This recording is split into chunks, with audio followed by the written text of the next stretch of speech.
and welcome to a very cool Darasami cricket ground. Not that there's any threat of rain, but there's a heavy cloud cover around stopping the sun. So I think the Barbados team will welcome the cool conditions to try and dismiss the remainder of the Windward batting. They lead now 191. Dwight Thomas is with me. Interesting game ahead.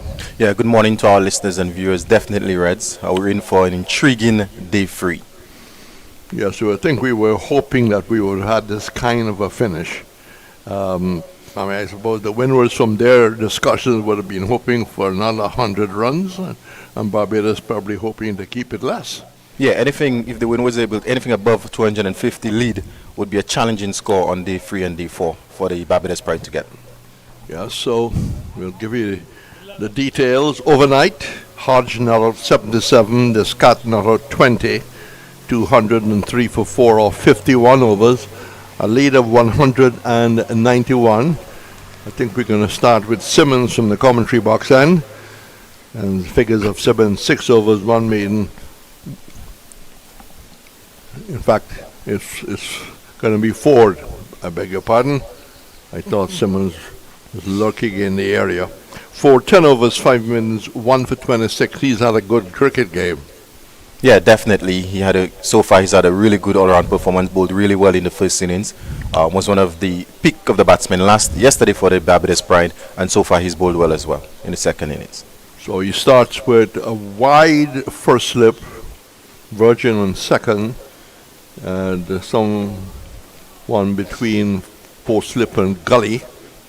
A backward point cover, a short cover, mid off, mid on, all close in, square leg by the scoreboard. First ball of the morning, and that driven pleasantly.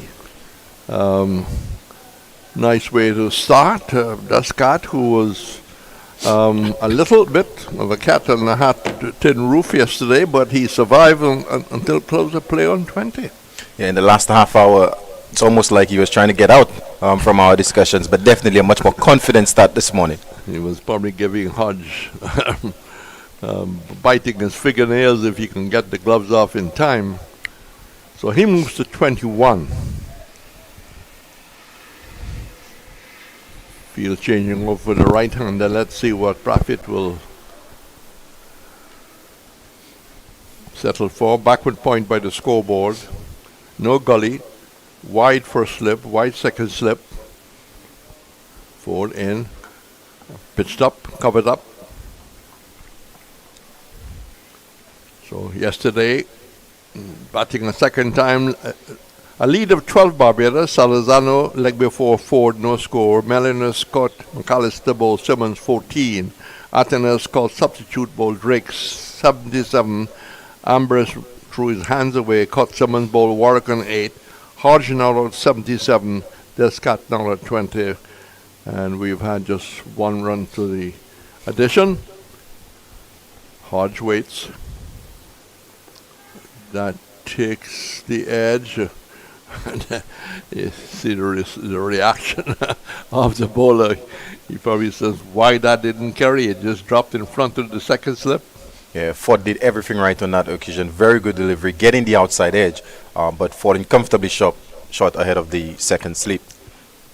Well, he's done good work early. This is just the first over. He's already broken the edge of Hoyt. Strides in nice easy pace and got the attention there of Hodge. Shuffles across. Worked very hard yesterday. Allowed Atenas to have his dominance. Had most of the strike. Yeah, they put on a partnership of well over 100. But Atenas was the aggressor in that partnership. But Hodge did exactly what was required of him. Just support his captain. Yes, there was a period where Hodge was just finding the boundaries. I think the fifth they had 10 fours. That's changing the line slightly. Just turning away to the forward square leg. We'll try and update you with the leewards in a strong position against Guyana, 335. Guyana 193 and 337 for one. Naidu is 53. Anderson 31, both undefeated. The CCC 350, Academy 316. The CCC batting a second time at 35 without loss. Allows them to go onto the back foot here, but doesn't beat the man at a very close-in point. So the end of the opening over, 204. Again, good morning, wherever you are. Good evening, good day, different time zones. And we can tell you that the indications of today, Dwight, although we had a drizzle this morning when I was making a cup of coffee, but a slight drizzle, the day looks like it's going to be fine. Yeah, definitely the weather looks really good right now. We will be in for a full day's play, and it's going to be very nice and pleasing if we do get a fourth day tomorrow. Right?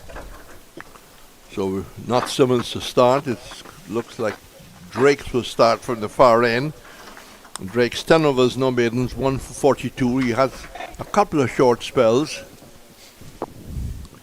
Just walks in a circle, gets back to his mark, waiting for Descott to really to settle for us. There's a slip and a fourth slip. Keeper standing way back, Boucher. He goes in outside the off stump and looks to cut that away, but no timing. It goes straight to the backward point. The other bowling yesterday, McAllister, 6 overs, no maiden, done for 26. Warker 11, 1, 33, 1. Mayers had 4 overs, no maidens, none for 30. And Braffett 4 overs, no maidens, none for 18 towards the end. When we had spin at both ends.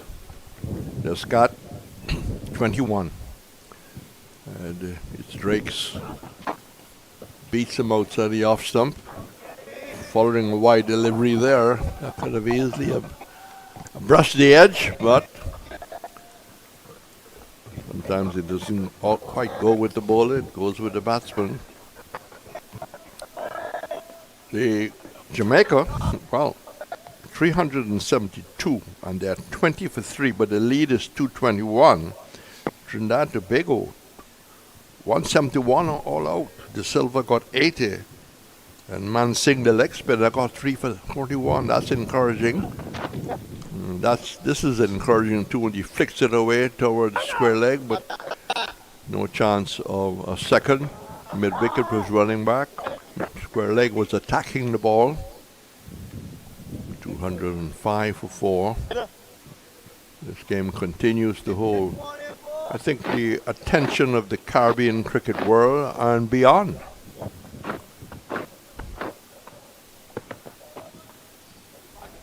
Trinidad game, of course, starts at 1 o'clock. So the overnight position wouldn't change. Jamaica 372 and 20 for 3. TNT 171. Going around the wicket now, Drake's looking to undrive. Gets it off the inner part of the bat, not near the middle. And mid-on comes around to pick it up. We had a huge English school team here yesterday who stayed with the game almost throughout. And at the lunchtime, they came out and took photographs, and I think they met some of the players as they walked in for lunch or for tea. We haven't seen them back yet. We haven't seen many people this morning. But that's been the pattern of the 4-day game throughout. Here's hoping that we have a ring-dinger of a crowd on Saturday. Delivery outside the off stump. He looks at it, follows it, that canal of danger. Didn't in fact go fishing outside the line of the off stump. A lot of responsibility on Hodge. Yeah, definitely. I think he's the key to the game. He's 77, which means he's another 23 from his second century of the season. And what has been impressive about his knock is his shot selection. When he's decided to play, he's been very aggressive and positive, and even when he's decided to allow them to go by. So he's been very good. So Drake's in the final delivery of his first over. A wide second slip and a fourth slip as he goes in and just tucked away. More into the pad and easy tucked away towards square leg. The strike again will be kept by Hodge as he moves on very nicely to a well-played innings of 78. Thinking of his second 100 this year, he got 122. But many men and women can stumble between 78 and 100. Yeah, it's still 23 to get that. So 22 now. So that's still a long way away, Reds. Yes. How many hundreds you had in your career? Think not that many. 5. Not that many. You're being honest. The second slip is much closer now. Matthew Ford going to drive and it beats the cover but doesn't beat the mid off.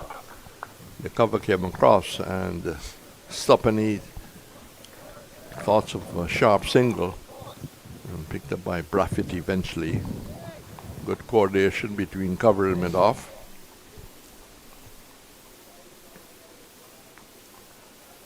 Matthew Ford very thoughtful as he's walking back. Gets the service of Braffett high to the shoulder, picked it up very nicely. Comes to wide of the crease, forces Hodge back.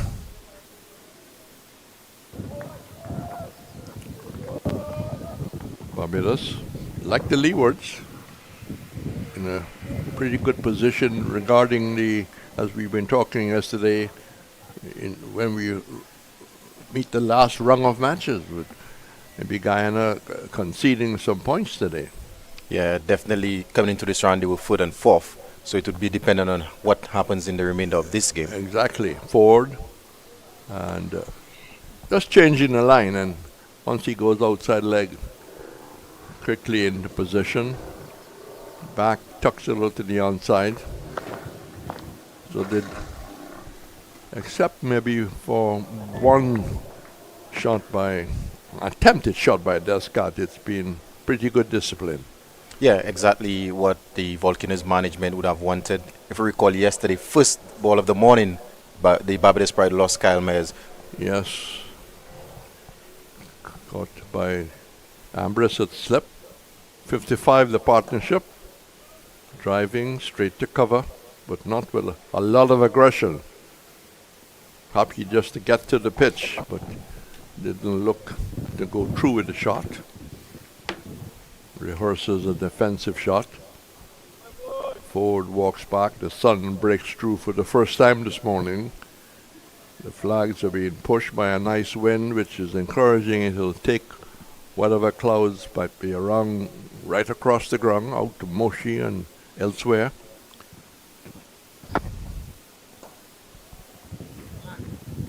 That was an interesting delivery. I mean, I took the outer part of the bat, could have easily had logged up towards cover. Yeah, Descott looking now and turn that one on the onside. He's better off looking to play a lot straighter for a much straighter bat. Yep, starting to lunge it, had to adjust. Well bowled by Matthew Ford.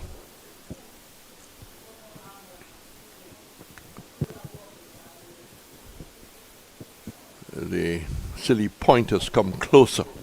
Covers back, mid off his back, both wide. Ford goes in, and that's a wayward delivery, nicely taken by Boucher.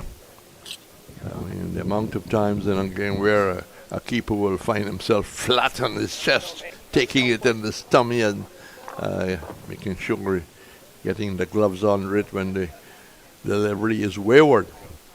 A poor keeper can cost you a lot of extras. Yeah, definitely, and the fact that we've not really mentioned Boucher means that he's been doing a very good job. Usually when the keepers aren't having a good game, there's a lot of talk about him, but the fact that we've not mentioned him, he's done a really good job with the gloves. Yes, quiet achiever Boucher. We'll be looking forward to open the innings with his captain.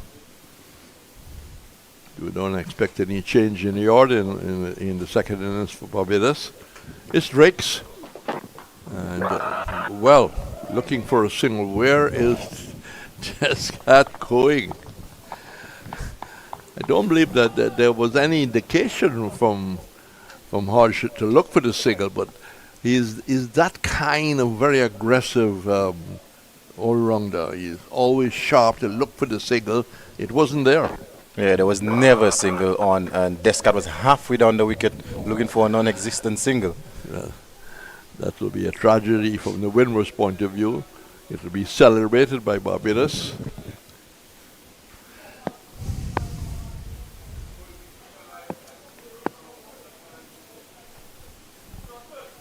Drake's walking back, turns without stopping, starts to move in. And judging the line right. No bunks there, just went through about bail high, but no pressure on the batsman. So 203 for 4 overnight. It's moved to 207 for 4. The lead was overnight 191.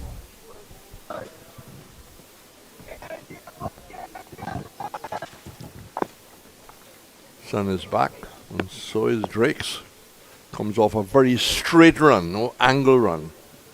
As he moves in and makes the right-hander Hodge work hard. Right on target. Well, aggression to try and drive it. It wasn't the length to look for a drive. No, solidly played by Hodge. That was a good length delivery from Dominic Drakes.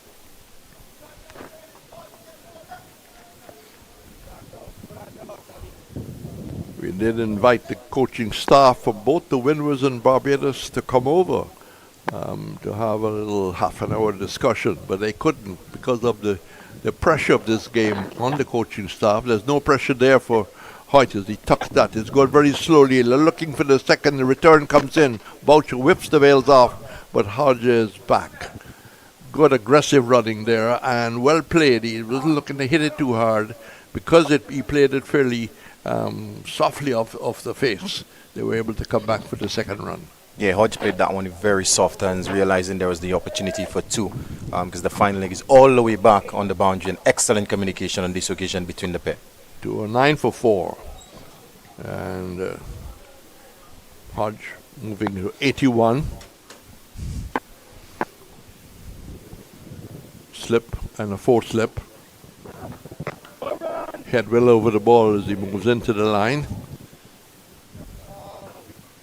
So the first session maybe, like most first sessions, I suppose you can say, very important. Yes, it is. For the Barbados Pride, they'll be looking to get a few wickets in this first session, whereas the Volcanoes will be looking to deny them. Yes, I would think they would be looking for about 3 in the session, and the Windwards may be looking to get about 60 or 70 runs. Yeah, definitely, and maybe without losing no more than 1 wicket, I would think. Yeah. No sunshine now, very cool. Drake's final leap outside the off stump. And Boucher in a very happy manner jogs up in the far end. The wicketkeepers really do a lot of work in a cricket game. They run up and down. Matthew Ford just whipping the cap off to give the umpire Bassarat. Good morning to our fellow commentator who's just joined us and updating his notes. Claudius Manuel, who finished the game yesterday afternoon. Descant is not ready as Matthew is off the blocks. There is a major 300-meter race tomorrow, which involves a Barbadian runner and a St. Lucian runner, and an international field. I don't know what time it's going to start, but it's been well advertised. A special 300-meter driving, but doesn't beat cover. But nice left-handed shot, moving in, but not getting too ambitious, because you can easily hit that straight to cover if you're not getting over it. interested in track and field, especially with Alfred running? Yes, prior to Juel and Alfred, there wasn't much interest, but due to her exploits in the Olympics, definitely, I think the entire country is now interested in athletics. Definitely. Driving again. This beats, in fact, the mid-off to his right and will roll into the boundary. Crossing now. So the first boundary of the morning coming from Descant. That should help his confidence. Try to settle that the way forward is not necessary to be over-aggressive, but to wait for the bad ball to be put away.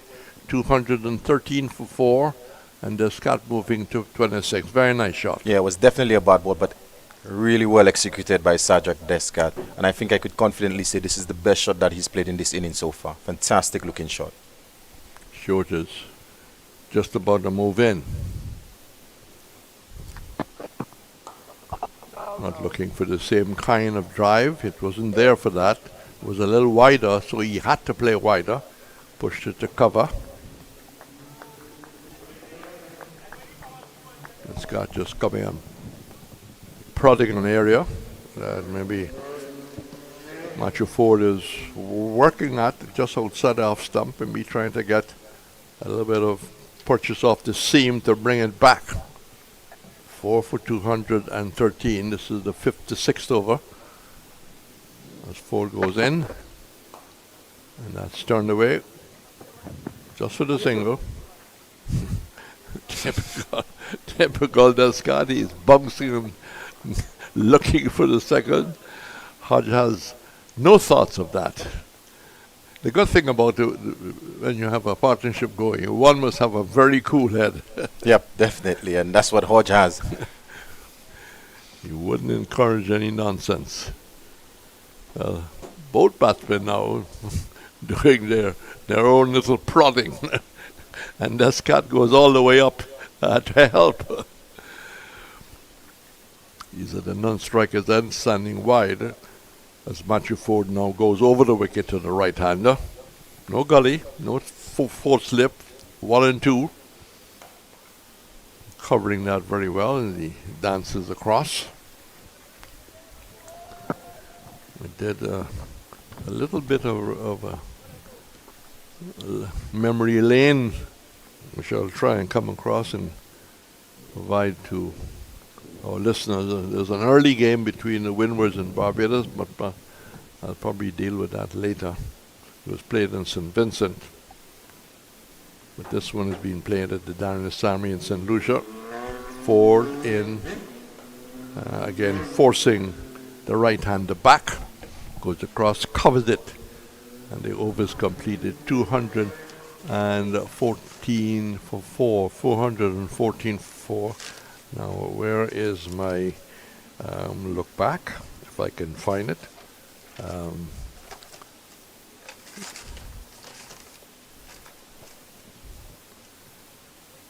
Yep, it was the first game I heard on radio from Barbados in 1950. The scores were, we'll just come back to that as the umpire is just bringing a little bit of tension. So it was Barbados versus British Guyana at the Kensington Oval. Barbados 391 and 446 for 8. Guyana 420, and managed to struggle to close a play at 259 for 9. Harold Kidney and Colin Bellamy were the two commentators. I was 11 years of age. That was probably on CBC 900 when AM was heard throughout the Caribbean. You can listen to 610, you can listen to St. Vincent Radio, you can listen to St. Kitts ZIZ, but it's all gone the FM way. I'll give you some, as we look back at some interesting names, but let's concentrate on the cricket, as there's a competitiveness between Drakes and Descant, who plays doorly forward, more like an Alan Ray shot, an opening batsman. Roy Marshall got 48 in 11. Charlie Taylor, whose son also played for Barbados, got 5 and 13. Clyde Walcott, now of course in Sir, the late 17 and 211. Johnny Lucas, 76. I'm told that he was a good player, 76 and 27. Everton, the Corsi, of course, when he died, he was a Sir. Came driving through the line, thinking of maybe trying to beat mid off. Everton, the Corsi, 82 and 121. Bogle Williams did not bat. John Goddard, 27 and 29. Eric Assison, 50, 14. And G.L. Wood, who I never saw, 0 and 4.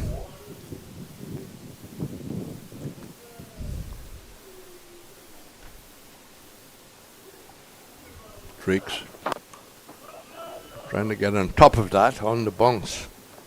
Pushed out in the offside. So the Guyana 420, Bruce Perlow got 161 and 27. Leslie White 23 and 58. Ganesh Prasad, an attractive middle order batsman, stylish, 44 and 29. Robert Christiani, a failure. He was the number one star at that time, 11 and 10. C.M. McCourt, 19 and 47. Lennon Gibbs, 13 and 12, batting in the middle order. George Camash, the father of Stephen, 22 and 29. Drake's going over the wicket now to the left-hander. Looked as far as that. Did he get a touch? There was some hope with the early appeal, but it wasn't really continued. Yeah, just a polite inquiry, I would say, Drakes. But if you look at Kyle Mayers in the first slip, there wasn't much of an appeal. It's a good decision from the umpire. Yes. Cecil Thomas, as I continue, I worked with him at GBS. And Bruiser Thomas, he played both cricket and football, 28 and 32. A.B. Rollox, a left-arm spinner who then turned an umpire, 40 and 8. Gaskin got 20 and 0. John Trim, the fast bowler, got 22 and didn't score in the second innings. My little look back at 1950. And the first game at the first class level I saw was a game when the West Indies were in Australia. Barbados did not have a strong team because the three W's were obviously in Australia. So was Robert Christiani and John Trim. But we'll look back at that later. It was my first class match. Sitting in the schoolboy stand. They used to have a schoolboy ticket then. Drakes could drive hard. Hodge immediately was interested, but after taking a couple of steps, he realized it was going straight to Simmons. And I think you can score that as a dot ball. So that's the combination so far used by Braffett. You sense a changes around the corner in over 2? Yes, definitely. Speaking of changes, Reds, it's like you called it. It looked like it's going to be Kyle Mayers to bowl from the media center end. Yes. And really starting to stretch, ensuring that he was well warm. So only a couple of overs yesterday, as we indicated earlier. Mayers had 4 overs, no batters, none for 30. Didn't quite have a lot of bowling in this game, but I don't know how much cricket he has played recently. So Mayers from the commentary box then, and that short and pull well, but not getting the right angle. He didn't come around with the shot. Hit it fairly straight. He went straight to the backward square. It was a nice looking shot. It was not a good delivery as Mayers started. And that could have gone through mid-wicket. Yeah, Hodge would be very disappointed that he didn't get a boundary for that. There's only 2 men out behind square. Plenty of vacant space in front of square, and he was not able to get the gap. But good shot nonetheless. Total moves on to 215 for 4. And Rakes now will come around the wicket to the left-hander. There's a solitary slip. Mears down leg side and turning it away. This could be a couple of runs. It might get close to the rope. It goes over the rope. It didn't have that kind of energy when it left the square. But on a turtleback ground, it tends to pick up speed and could really fox the fieldsman running back. He might have thought he had a chance of pulling it back. Some more important runs to the left-hander as the Scot goes to 31 in the total 219 for 4. Yeah, 2 straight there from Mayers and easy pickings with no fine leg for Descott. Well played. Didn't try to hit it too hard, just with the tide of the delivery. And again, he tucks it. It's more into the leg stump. Gets a single this time to backward square. 220 for 4. We'll have a change of commentator. That's Claudius Emmanuel, who wore pink on the first day and told me big men wear pink. Well, I found a pink shirt. I'm not suggesting I'm a big man, but I managed to find a pink shirt just to follow the example. It's Mayers trying to work in that seam. He's got big shoulders outside the off stump, probing away. And Hodge not interested. Hodge overnight 77, 82.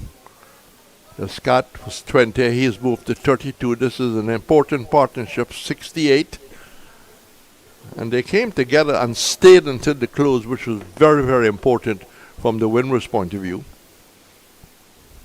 Mayer's strong shoulders, big muscle back. Done a lot of work in the gym over the years. Former Windward's player, we were saying yesterday, players develop playing for other teams, Mayers, and we had the case of Reefer for Guyana. Mayers shining away on the hip, walks first, starts to move in now.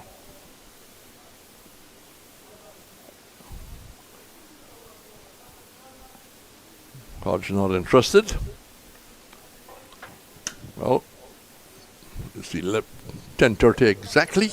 More from you, and then for the first time this morning, we told you about our change of commentator. Yeah, pretty good start for the Volcanoes. The Barbados Pride bowlers, they've definitely put the ball in the right areas. We've not had that many loose deliveries being bowled this morning, but there hasn't been much on offer for the seamers in terms of movement. But definitely, if you ask the Volcanoes camp what they would have wanted this morning, is to bat the first 30 minutes without losing a wicket, and they've been able to do so. And they've now pushed the lead beyond 200. So definitely, for the Volcanoes, it's more of the same, whereas Craig Bradford will be searching for that breakthrough. It's going to be Drakes to continue while I welcome Claudius. Good morning to you, Dwight. Good morning to viewers, those picking up the streaming and whatever device that you may be following us. Good morning to you. Pleasant good morning. Pleasant stroke by Descott as Drake starts a new over, the 59th of the innings. 2 slips, squarish cover, deep backward point on the boundary, extra cover. In fact, the offside field being strengthened by a fielder about 2 strips away from Descott, deliberately being put in the drive, mid-off also in place. Over the wicket, Drakes to Descott. Descott is on the walk and finds a back of a length delivery and plays to Jonathan Drakes in the gully. So Descott continuing to be very mobile at the crease. 2 men on the onside, mid-on and deep backward square leg on the boundary. Descott 32 from 83. Or is that 63? Dwight, your eyes are better than mine. 63. 63. I'm looking at the far end, looking at the scoreboard, but it's actually in front of me on the monitor. Drakes to Descott. Descott back of a length, punching nicely, but straight to Brathwaite. The partnership is 68 between these two. The overall lead 208. So the Volcanoes looking to bat themselves into a good position. This game is full of interest. We are in day 3, midway in over number 59. Hodge at the non-striker's end, but it's Descott in strike. Drive in straight to the short fielder at extra cover. And Drake's looking to go full and being dug out by Descott. Yeah, good bowling there from Dominic Drake. So far he's bowled the 4 dot deliveries, and clearly they're bowling to a plan with a 7-2 field, and there's a man at short cover, and they're maybe looking to get Descott to play something in the air in the offside. Descott was very mobile yesterday, a lot more short this morning so far. This time driving nicely, but straight to the mid-on fielder. And he stays on 32. This has been a good supporting role that he has played to Kavem Hodge, who has really looked solid in terms of his defense, his choice of attacking strokes. He has played the ball very well. In fact, I heard you saying earlier, Dwight, that there's been good energy in his batting. Even in defense, he has looked purposeful. It has really been a solid innings. Drake's moving in. Full toss. Descott clipping that away. Will that have enough legs to go into the boundary at mid-wicket? Yes, it does. A loose delivery. Descott didn't quite time it, but got enough power to get it away to the boundary. So he goes to 36 at the end of the over, and the total 224 for 4. Yeah, not the best delivery that Drake has bowled all morning. That one was a freebie with a 7-2 field. Descott literally, he didn't middle it, but he just had to get bat on ball, and that rolled comfortably into the boundary for 4. The lead, 212. So the Volcanoes here, Dwight, should they really put their heads down, they could be in a good position towards the end of day 3 and put some pressure on the Barbadians, but they need to keep wickets in hand to achieve this. Yeah, definitely. They've got a really good start this morning. I think the first aim for them would bat this session. If they're able to do so, they would put themselves in a very commanding position. Mayer starts a new over to Hodge. Hodge is back and plays up on the onside. Mayer's coming to pick up. 2 slips for the right-hander. Deep backward point. Squarish cover. Extra cover. Mid-off, mid-on. Deep. 2 fielders back on the leg side boundary. Mid-wicket. And long leg. Mayer's over the wicket to Hodge. Hodge back. Looking to play forcingly. Doesn't really get hold of it. And it goes back to Mayers. Hodge would have been looking to hit that a lot squarer. Looking to go maybe past the right hand of Brathwaite at extra cover, or even maybe to his left. Mayers again to Hodge. Off the back foot, cut away. The deep backward point is posted. Simmons comes across. And one more to Hodge, hitting it into the ground. He goes to 83 with the single to 25 for 4. Yeah, so far Mayers has been very expensive. He's in his 6th over. He's actually considered 37 yesterday. Alec really took a liking into his bowling, and similarly today he's been a bit too short. I know he's known for movement in the air. It's a ball in the 60th over, so there may not necessarily be much movement on offer, but he has to be a bit more disciplined in terms of his line and his length, especially the pace that he's bowling at. He comes around the wicket to the left-handed Descott.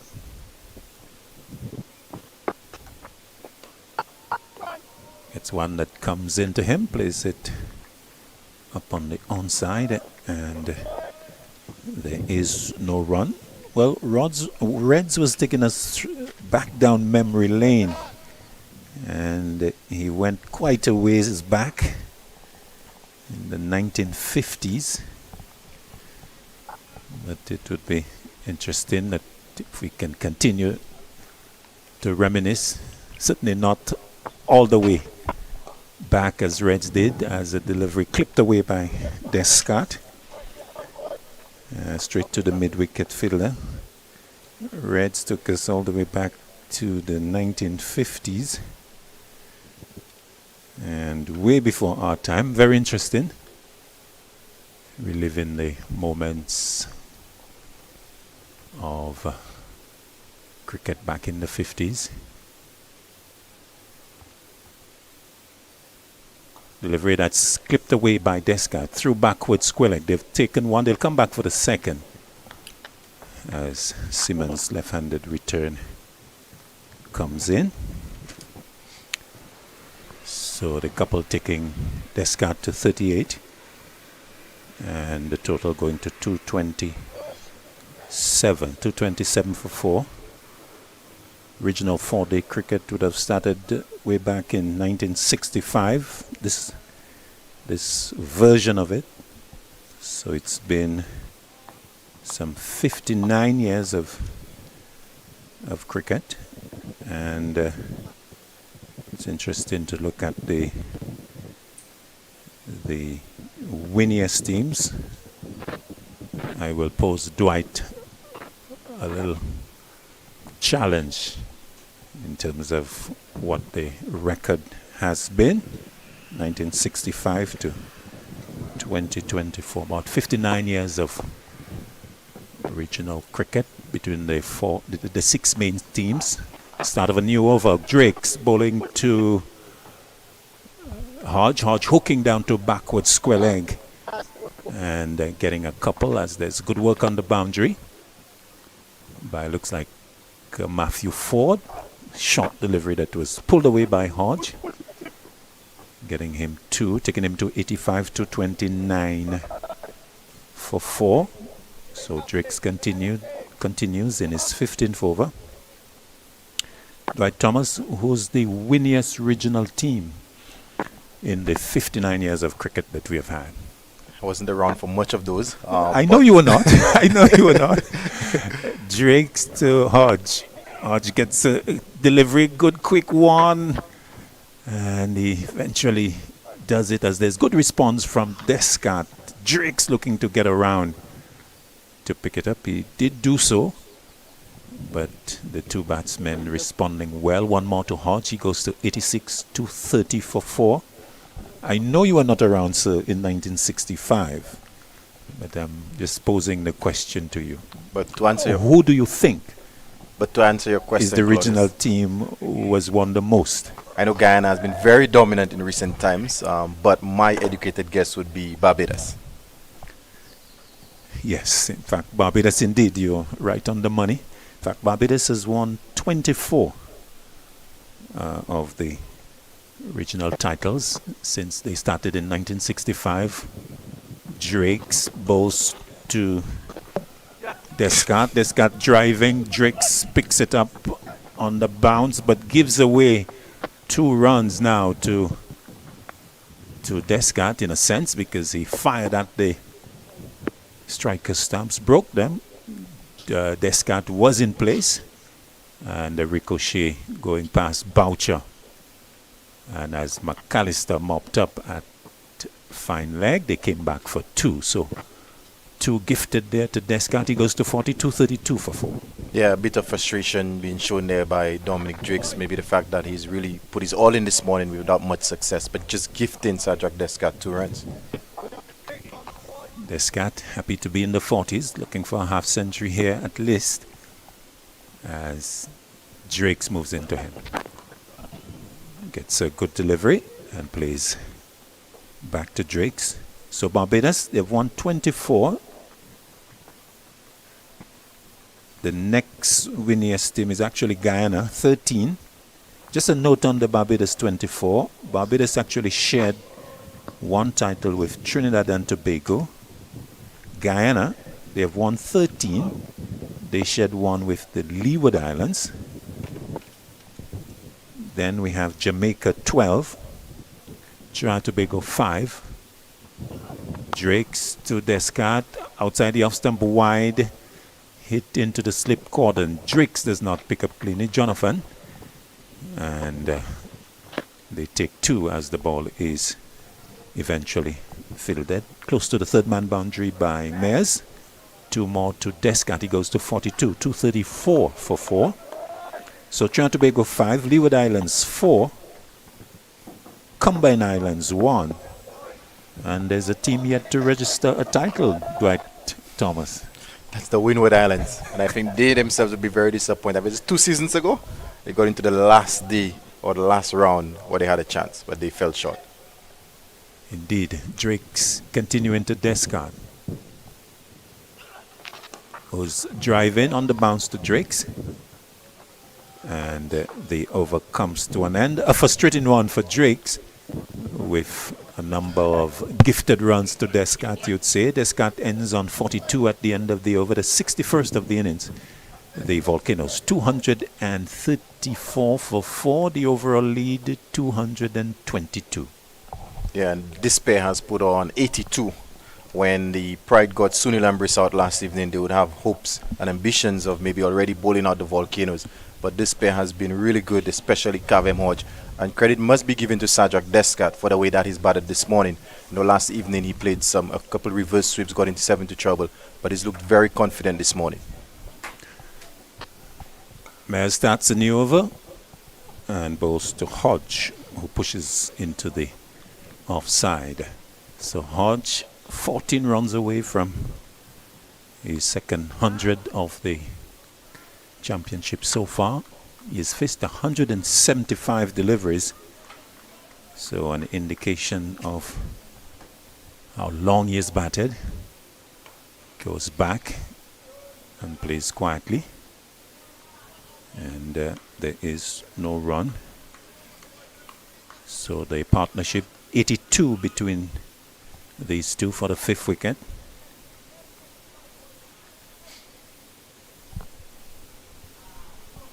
Mayers to Hodge. Good delivery, played at it, a little extra bounce, and genuinely beaten outside the off stump. A very good one from Mayers. Yeah, excellent delivery. The best that he's bowled so far in this spell. A bit unlucky not to have gotten the edge of Cavem Hodge's bat. And perhaps the few that have really gone past his bat, Hodge has been really solid. Yes, in terms of when he's decided to play and when he's decided to leave. Mayers to Hodge. Hodge is back to his usual stuff. Solid in defense and playing up to extra cover. And there's no run. So Hodge with a strike rate of just about 50%. And happy with that. Of course, that's deliberate. He wants to bat long, batting his team into a good position. Mayers to Hodge. Hodge back and punching square out to the fielder on the point boundary. Simmons, one more to him, goes to 87, the total 235 for 4. So we give you Barbados' stellar performance at the regional championship, 24 out of the action since 1965. But in recent times, it's Guyana who has really dominated. Descartes is driving, will get a quick single, but diving in has to be the man Hodge. He's successful in making good his ground, but maybe doing a little damage to the hand, as that was a very tight single. The throw fired in from the fielder at extra cover to his right. In the end, he arrives safely, but with a little bruising on the right hand. Yeah, good communication, but like you said, that was very close. Had that hit, it would have given the umpire a decision to make. And Windward can ill afford to lose a wicket, especially via the run-out route. Yes, and discussion between Descartes and Hodge. Hodge probably saying, man, what are you doing to me? I've batted so long. But he really had to put in the dive. But luckily for him, the throw missing the stumps. Bowling change as we're about to see a new over. Simmons looks like he's been called into action for the first time this morning. A little surprising. Simmons just the 6 overs. 1 for 24. Surprised that he has only had 6, Dwight? Yes, because in the first innings he was one of the better bowlers, so definitely surprised. And yesterday he did get the wicket of Kimani Melius, so surprised he's only bowled a 6. Which means that he's relatively fresh and can do quite a bit of work for Brathwaite. First delivery to Descartes will get him a single. Out to forward square, just behind the umpire. And with the single, Descartes going to 43, 230, 44, correction. 237 for 4. So let's look at regional championship since 65 again. So Barbados 24 overall. But since 2013, so Barbados has won 4. Those were in 2013 and 2014, as well as 2020 and 2022. But Guyana has won every year since then, except those 4 years won by Barbados. Simmons over the wicket to Hodge this time. Hodge lets it go, a close one outside off stump and into the gloves of Boucher. So in recent times, it's been Barbados and Guyana. And then prior to that, there was a 5-year winning streak for Jamaica from 2008 to 2012. But since 2013, it's been all Barbados and Guyana. Guyana having won 5 straight. Hodge goes back and plays into the gully. There's no run. So Guyana 5 straight between 2015 and 2019. And Guyana winning the last 2 years, 2023 and 2024. So the happy Eagles have been very happy in the championship winning circles over the past 10 years or so. Yeah, and coming into this round, they're definitely in the top 2. So they're definitely going for this championship again this season. Simmons going for wickets. Into Hodge now. Hodge lets it go. It comes back, but Hodge, I think, confident that he had it well covered. And just underlining his good judgment. So far, at least, because so far so good.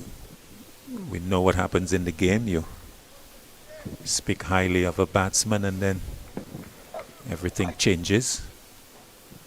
Hodge would want to get to 3 figures before anything changes. Forward he goes. Had to play. Simmons bringing that ball a lot closer to off stump. And Hodge playing up on the onside to keep him on 87. Partnership between these two, 85. And continuing to do a good job. So, in fact, Dwight, those 2 partnerships for the 4th wicket and now for the 5th wicket have really put the Volcanoes in a good position. Yeah, definitely a position that they would like to build on and put themselves in a position where they can't lose the game. That's ideally what they would want to do. Simmons to Hodge. Hodge looks at it, tempted maybe to go for a big drive, but then decide against it and allows it to go into the gloves of Boucher. So the end of the over, 63 we have had in the innings. The total 4 for 237, which is the latest at the Darren Sammy Cricket Ground, as Hodge gets a little bit of attention from the physio. Yeah, really good start for the morning for the Volcanoes. Ideally, exactly what they would have wanted. We're about just shy of an hour, and they've not lost a wicket. And importantly, they've put on another 34 runs this morning. So they're 237 for 4. So really good start. Whereas Craig Brathwaite right now will be thinking of how do I get that breakthrough? Who can I call to give me that breakthrough? Again, I'm a bit surprised that Juel Andrew hasn't come in, the left arm orthodox spinner. Again, like we mentioned yesterday, he's been one of the leading wicket takers in this competition and the leading wicket taker for the Pride. Yes, Warwick has had 11 overs, 1 for 33. Break in play, not quite the drinks break officially yet, just some attention to Hodge, who sustained a little bruising maybe on the right hand as he dived in the last over for a quick single. So Dominic Drakes is the man who has bowled the most. He has had 15 overs, 1 for 57.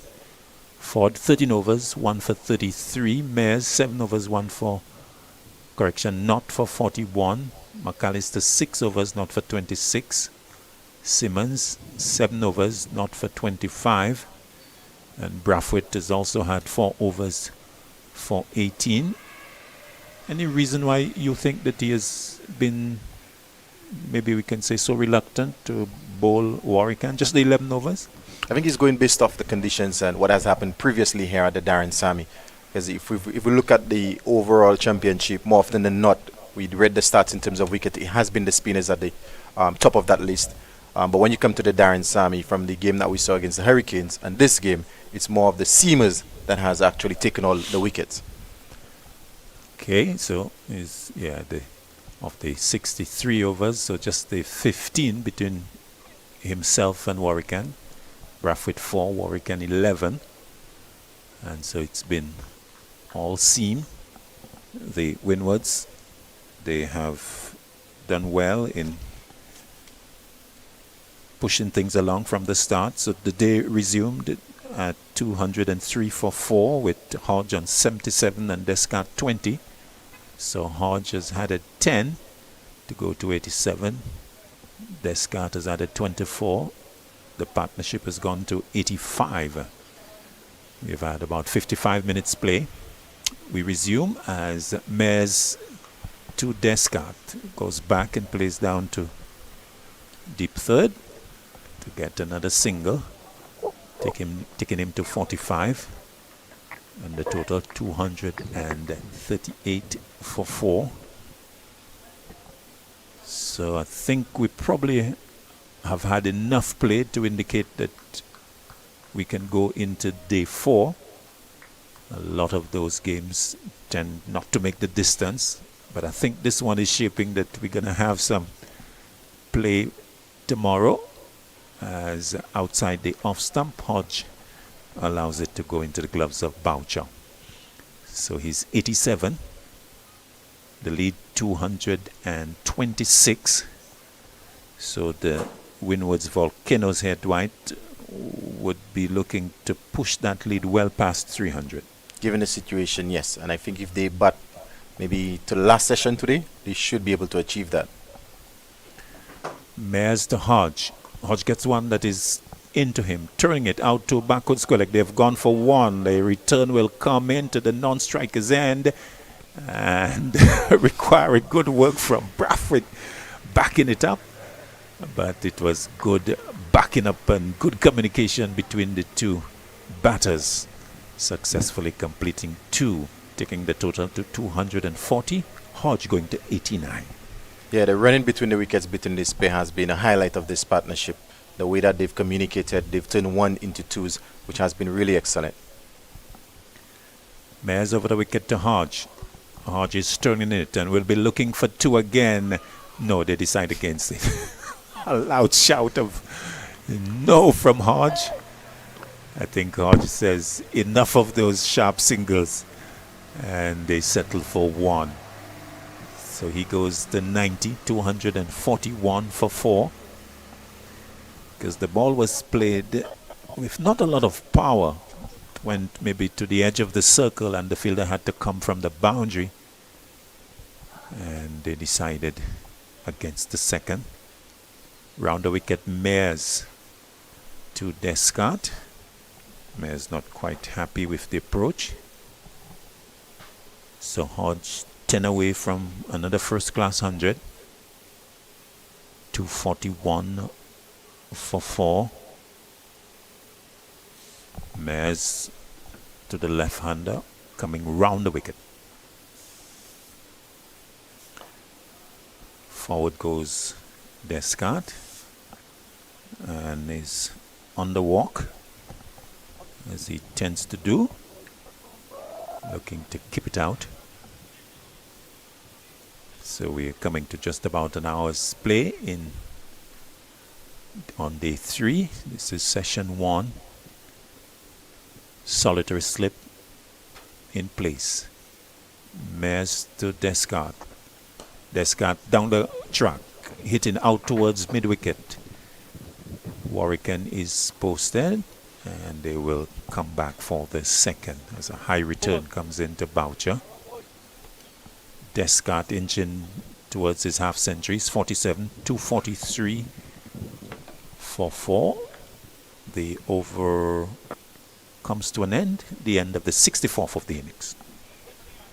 Yeah, very good over for the Volcanoes. Very good batting by Kavem Hodge. He now put himself 10 away from what would be his 8th first-class 100, in addition to the 1 Test 100 that he has, and also 2 List A 100. So he's been very prolific at this level, and he's led from the front. Like we said yesterday, he's currently in the West Indies setup, so he would be looking to step down to this level and get some big scores, and that's what he's doing today.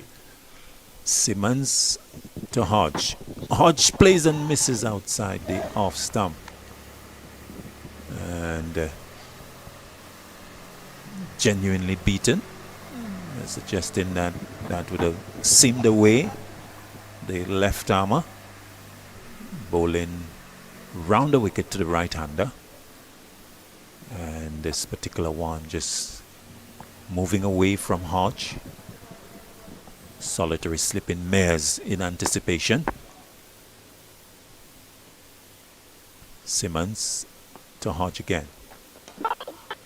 Hodge gets one that comes back into him. He's forward and plays defensively. So this is going to be a bit of a cat and mouse situation between Simmons and Hodge. Interesting, Simmons actually starts almost directly behind the umpire. So as he sets up, Hodge probably is not even seeing Simmons. And maybe midway in the run, Simmons appears. And then Hodge has to get ready. Simmons to Hodge. Good back of a length delivery. Hodge is defending, square into the offside. And there's no run. Simmons is going to make Hodge work very hard for these next 10 runs. Yeah, he's bowling some really good areas, and this is one of maybe the first spell that I've seen him operating from round the wicket. Majority of his overs he's been over the wicket. So what he's doing is getting to angle and try and get 1 or 2 to just shape away slightly, which he did, I think, the second delivery. So good bowling from the young man. Indeed. Hodge waits. Simmons to him. Oh, good delivery, my word. That was homing into the off stump. Kept a little low as well. But Hodge is very attentive in terms of his defense, his technique. Was able to play it out. Good delivery. Yeah, that one we're just talking about. The one just holding and going away. That one actually came back in, but Hodge has been batting for a while. He's up for the challenge. No field change, so the pressure building here on Hodge. Simmons wanting to remain in good areas. To Hodge. Hodge is pushing into the offside tight single. The stump's hit by the left-handed throw, but Descartes had made good his ground, so 1 more to Hodge. 91, 244 for 4. As Hodge prepared to do it in singles, remain solid, keeping his shape all the time. Yeah, it's important. Very good single. The thing that Hodge has done really well, he's been able to rotate the strike very well, and that's always a sign of a really good batsman. The left-handed Descartes in strike. Field changing over. Slip. Deep backward point. Squarish cover, extra cover, mid-off, mid-on. Short mid-wicket, and 2 men out on the hook. Simmons over the wicket to Descartes. Short, hooked away, and put down. Short delivery, and as we said, fielder back at square leg short delivery. Obliging there was Descartes straight to the fielder, two-handed. And he put it down. Question is, who is that? Looks like Mosley. But it's the drinks break now, as is what, number 56? 56. The man putting down the catch there. So Descartes gets a let off as the players go to the first drinks break of the morning. 2:45 for 4. Simmons doing all the hard work, but the support not forthcoming from the fielder, as the Volcanoes, they benefit from that missed opportunity. 2:45 for 4, so it means that the overall lead now 233. Your assessment, Dwight, on what we have had on day 1, first hour. Day 3, correction, first hour. Yeah, well, we had the drinks break right now. I'm sure had that catch been held on to, the water would have tasted a lot sweeter. But definitely the Volcanoes, I would say, have definitely won that first session. That first hour, had that catch been taken, it may have been a bit different.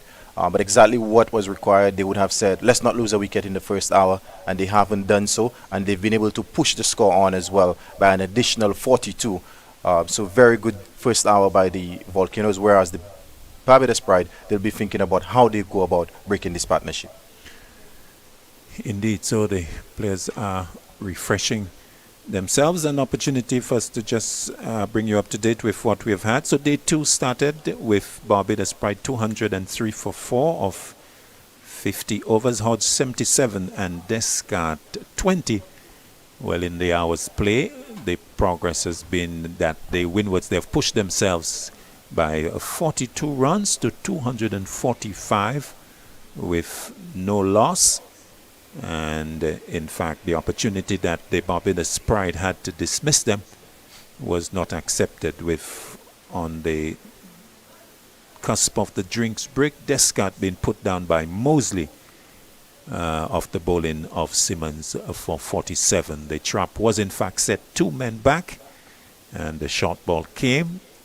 Descartes obliged, but the job was not completed, in that Mosley was not able to hold on. So let's get more thoughts from Dwight, and then the play will resume with commentary from Joseph Ritz Pereira. Yeah, so the Volcanoes have done a very good job this morning. This pair, Sajak Descartes and Kavem Hodge, they've put on 93 for the 5th wicket. I did mention earlier when the Pride got Sunil Ambris out last evening, they would have been hoping to maybe have bowled the Volcanoes out by now, but credit must be given to this pair, the way that they've batted, and especially the running between the wickets. I must commend them. There's been numerous occasions where they've turned 1 into 2. Excellent communication.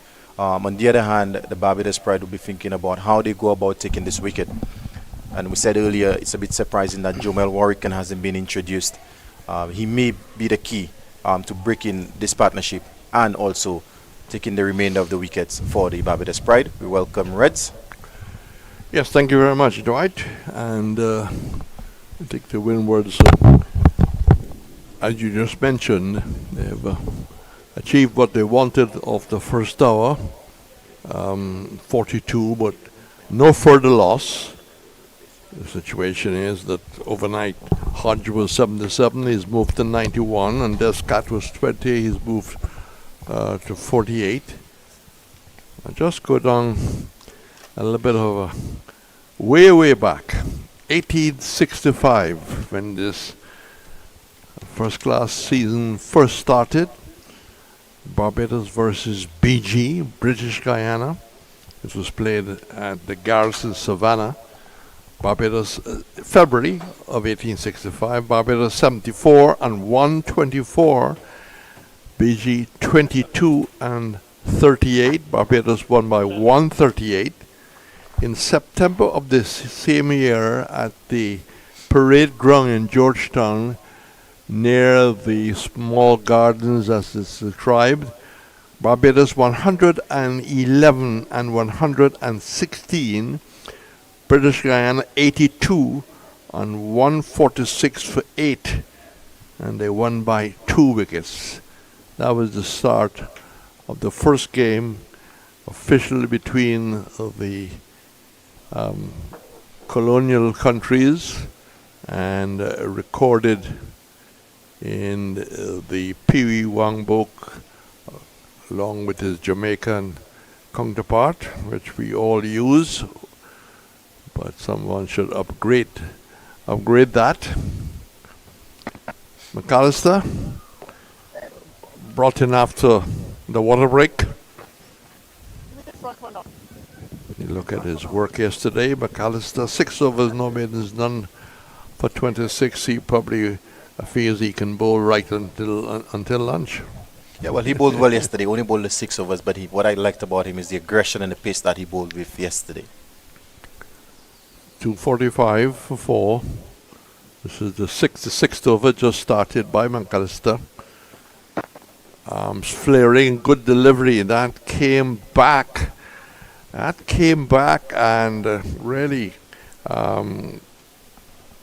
almost forced a defensive shot, which took the inside edge and didn't carry to the keeper.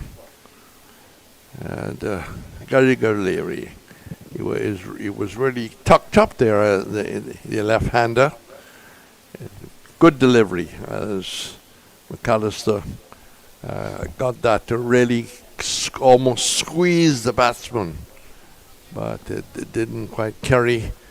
So important runs to Deskak. He goes for 48. He gets one in the hip, turns it off the body, and they come through for a quick signal as McAllister darts across the pitch, jumping, ensuring not scarring the surface, but he couldn't stop the single.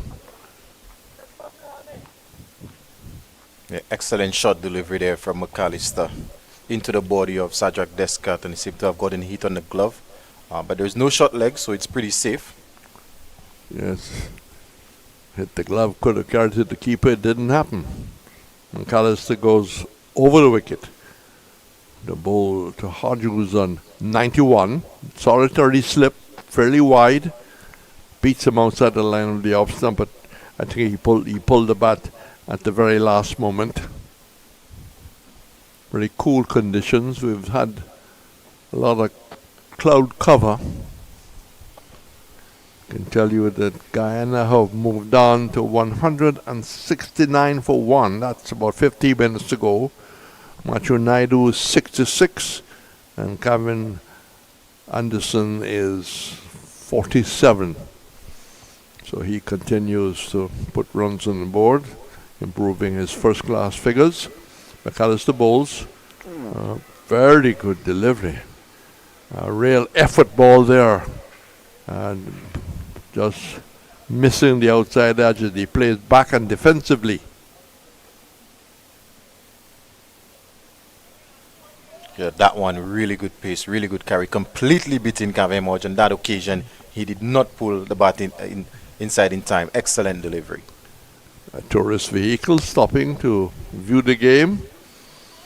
They're probably doing an island tour, or maybe coming around to enter through the gate to our right. Again, nice line, good carry, good lift. Yeah, excellent carry, and McAllister just continuing from where he left off yesterday in terms of the carry and the pace that he's been able to extract from this wicket. So 7 overs, none for 27. He's at 29 dots off of him. And it's going to be Simmons to continue. So the 250 has come up. And when you look at the early loss of Salazano and Melinas, this is a major recovery thanks to partnerships. Yeah, they've had 2 really good partnerships, that one between Kavem Hodge and the captain, Alec Anthonys, which went well beyond 100, and this one between Descat and Hodge, who's 2 away from putting 100. They've so far put on 98 for the 5th wicket. So Simmons, in very cool conditions. The temperature's dropped. Left arm over. turned out on the onside. I took you way back before you were thought of, neither your parents or your grandparents. But you're aware that it was Barbados and British Guiana that started the first class season. First game in Barbados, they won. Second game February, and then September they played in the middle of Georgetown. And Guyana won by 2 wickets. That's driving, but doesn't really time it very well. Coming off the bottom of the bat, looking to try and beat the point and cover. But in the early days, we had a number of English lords and English teams that came out this way, and West Indies eventually getting test status in 1928. We're now in 2025, and that's Forward takes a very quick single on the run as he played the shot, the left-hander. He celebrates all by himself, and he does a bit of the sword fencing with the bat. He's 50, very, very happy. The body language was there. Total goes to 251 for 4. And he must be thinking, well, I got 100 here against the Leewards. This is an opportunity for me to put my head down. Yeah, excellent batting from Sajak Deskat. Well-deserved 50. In addition to his century that he scored, this is his first 50 at this level. So excellent batting from the young man. So the partnership continued to grow. Simmons, and that's short and pulled well down towards the backward square. The ball going straight to the fieldsman, deciding to go short to the right-hander. He moves to 92. Again, good morning, good afternoon, wherever you are.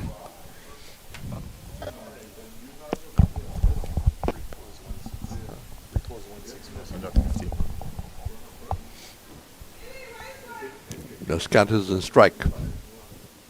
He's on 50. And hits that in the air. A chance for a catch, and taken. Very good catch by McAllister. He's a big man. He had to crank up the engine and committed himself to just come forward. I mean, when he took it, he was flat on his chest. Well done. Well done. Brilliant.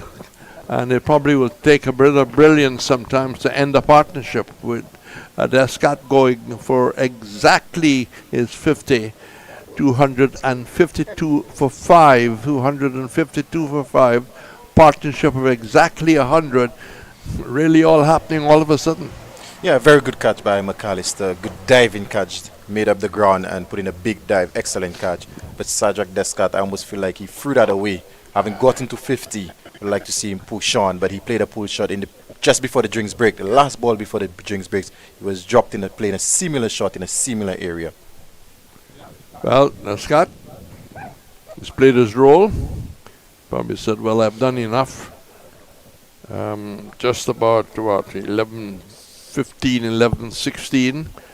But to look back at Deskat, his innings started at 20 and moving on to 50, a number of boundaries.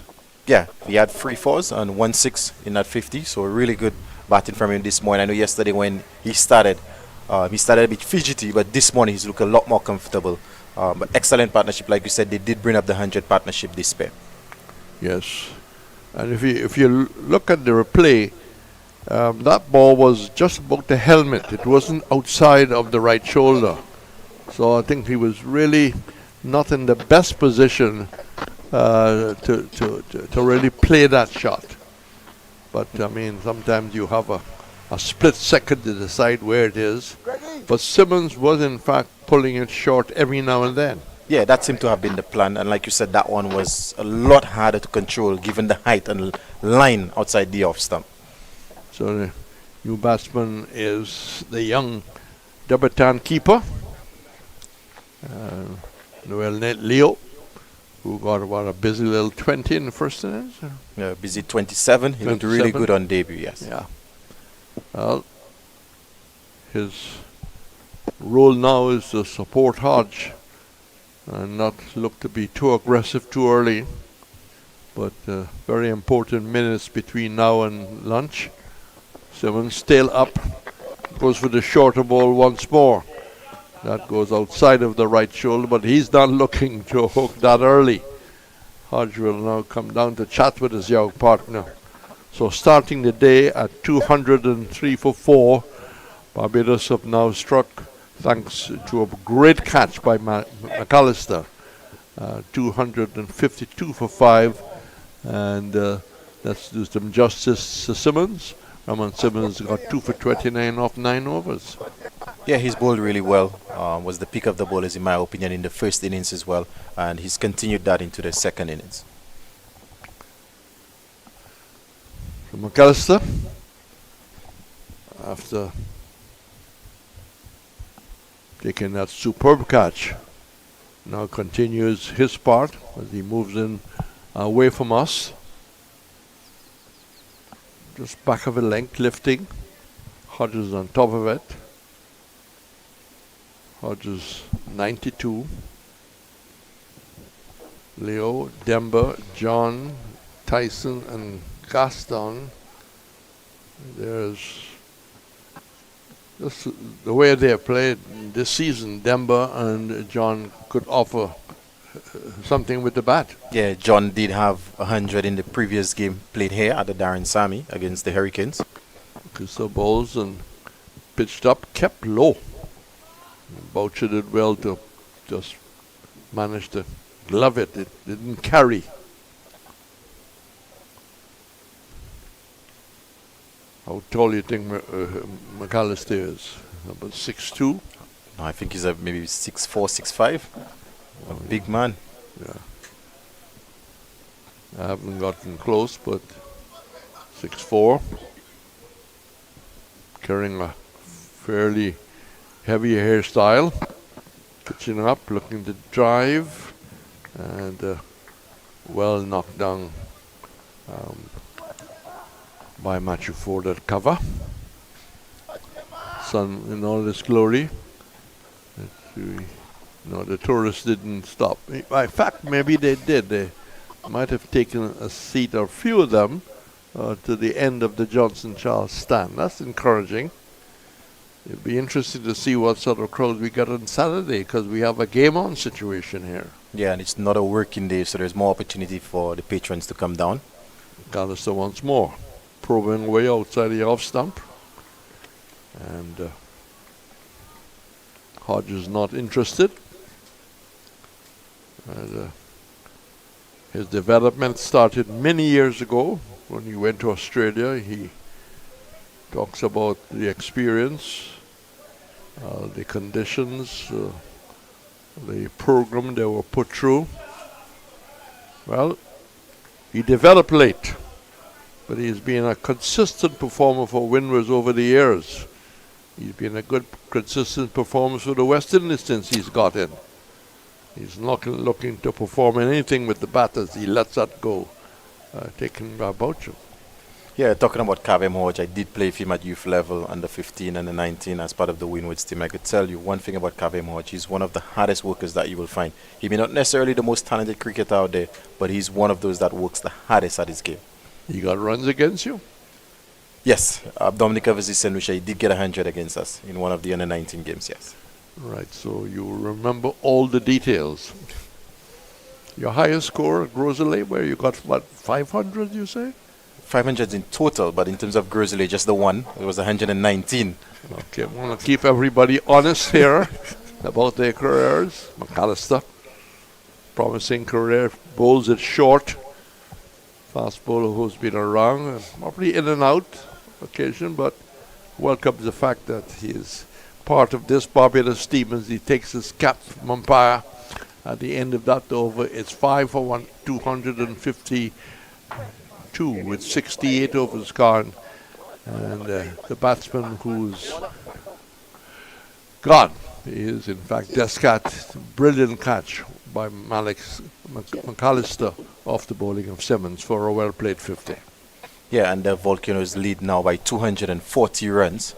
So they've put themselves in a very good position. It's going to be interesting to see how Raymond Simmons bowls to the young Noel Leo.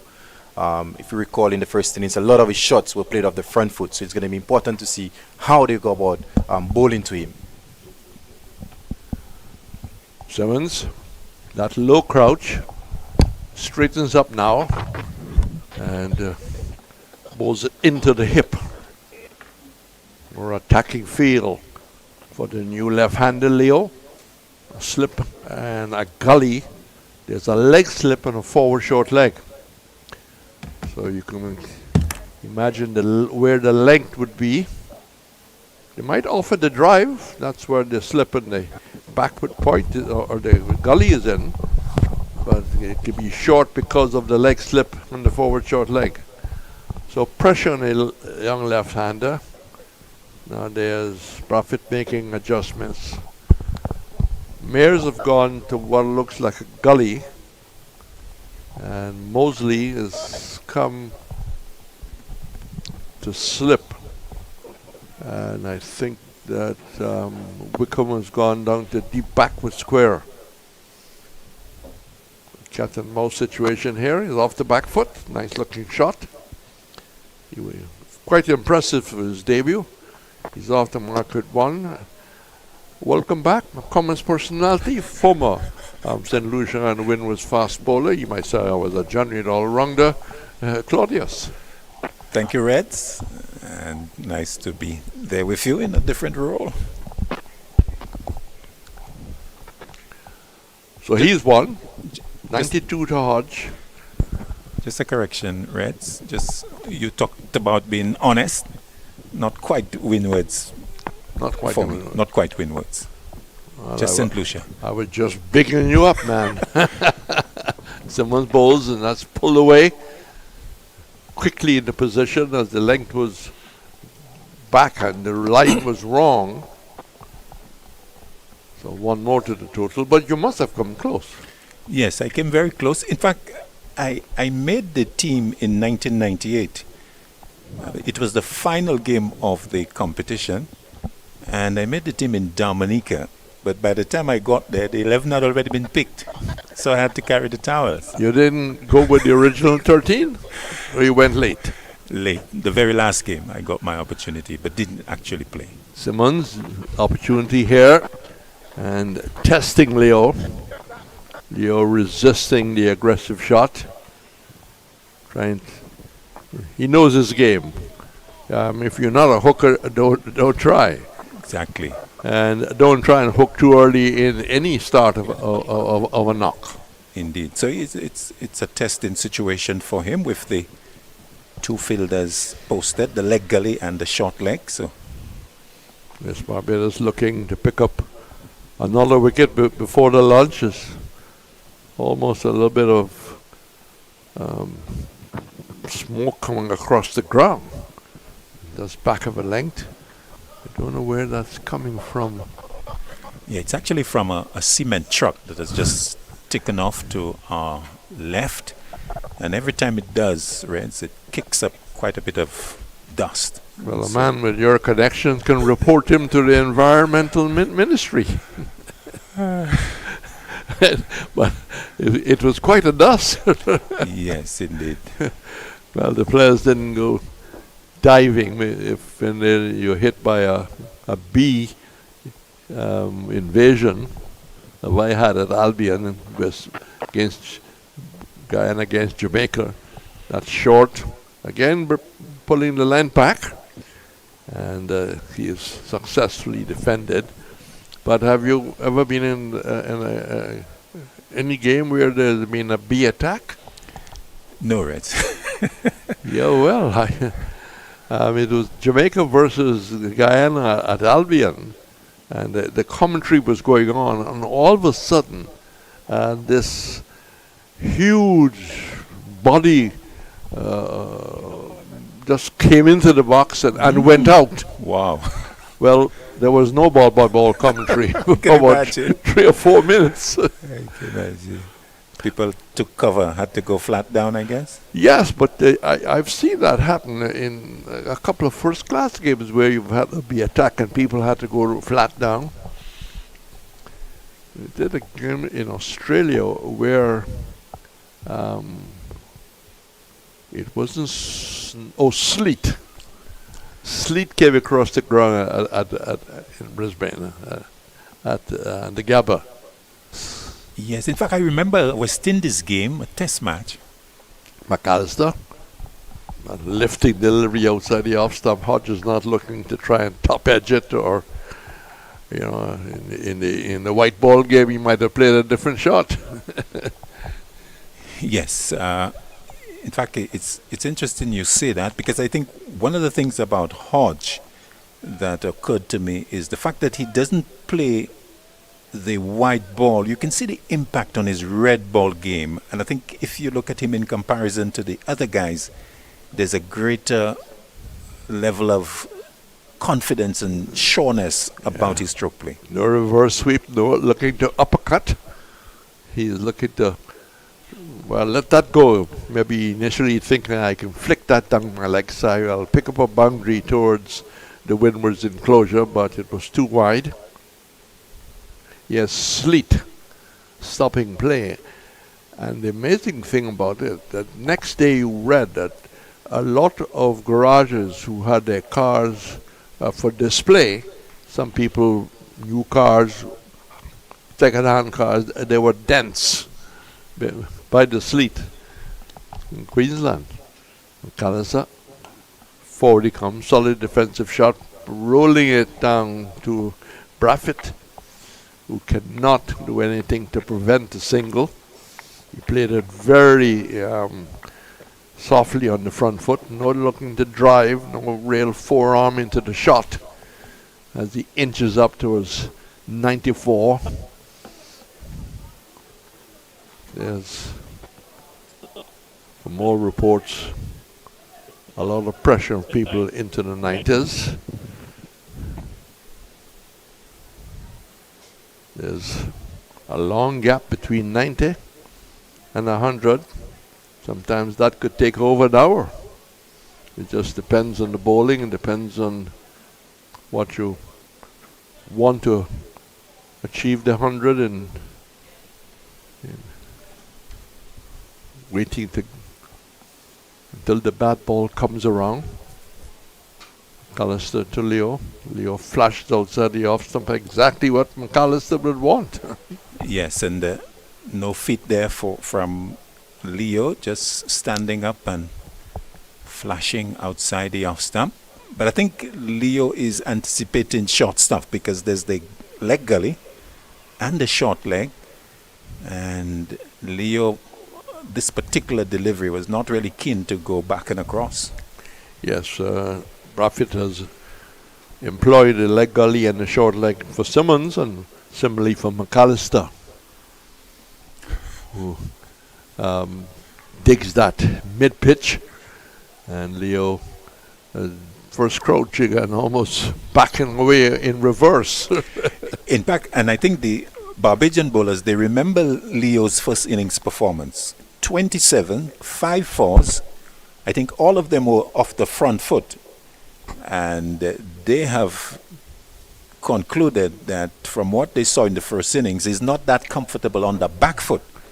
And so they are peppering him with some short stuff. Testing the back foot play, back foot skills. And he is just straightening up and beating outside the line of the off stump. Well, he will be happy that the over has come to an end. So little Leo is on 1. Hodge, who overnight was on 77, have reached 94. And the Windwards 203 for 4 have lost the Scad for 50, 255 for 5. But they probably would have be happy what they have achieved so far this morning. Yes, they have done well, because when you look at the overall context of the game, the lead now 243. So the Volcanoes they would think that even with the loss of Descartes, that they're in a good position with Hodge 6 runs away from his 100 and looking to bat with the rest of the batters. Drakes is back into the attack. And Hodge almost dabbing at that as the weight transferred on the right leg. And cross with himself, I would think. Good delivery from Drakes, operating from over the wicket to the right-hander, so it's angled across him. And Hodge pushing at it and just going past the outside edge. So encouragement there for Drakes.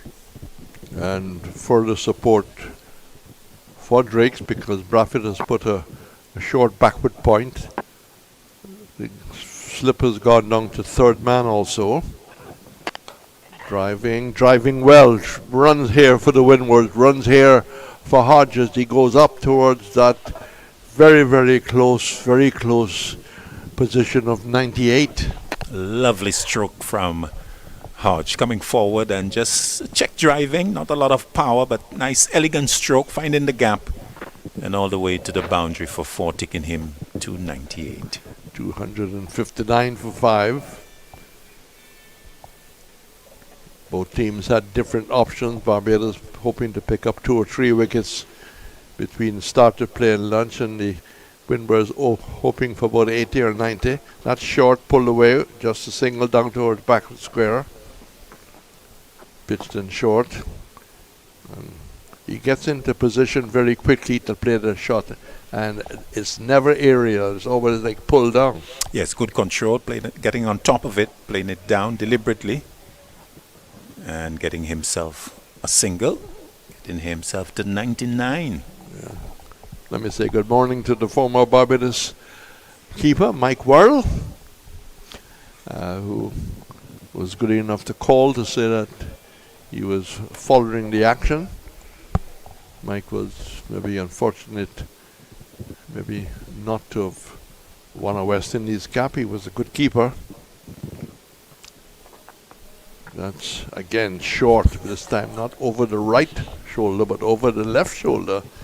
And Leo pulling with a lot of pressure on the young left-hander. Absolutely. I make it 90% of the deliveries to Leo has been short. There was one English writer who suggested that the MCC should draw a line and force the West Indies bowlers to bowl beyond that line. That was actually suggested.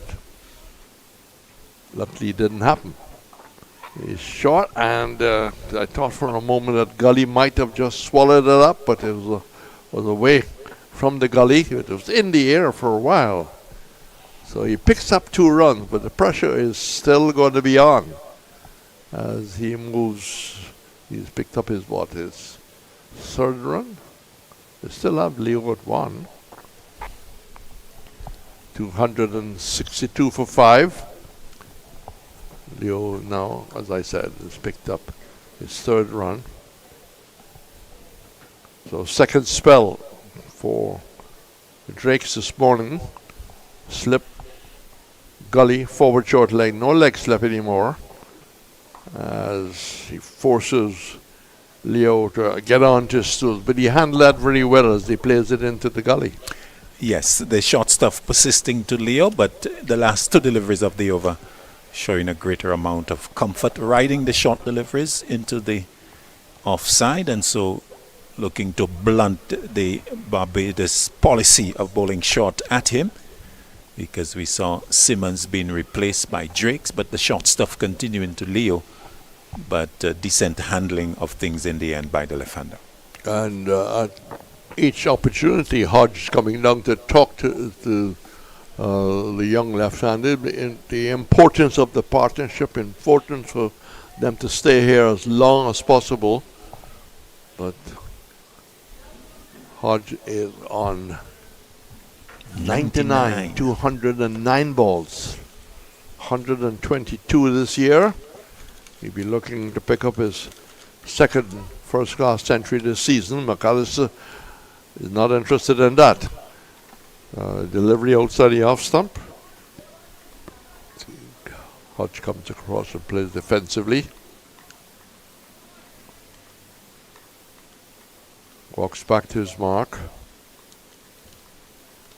Barbados will head to St. Kitts at Warner Park to play the Leewards next.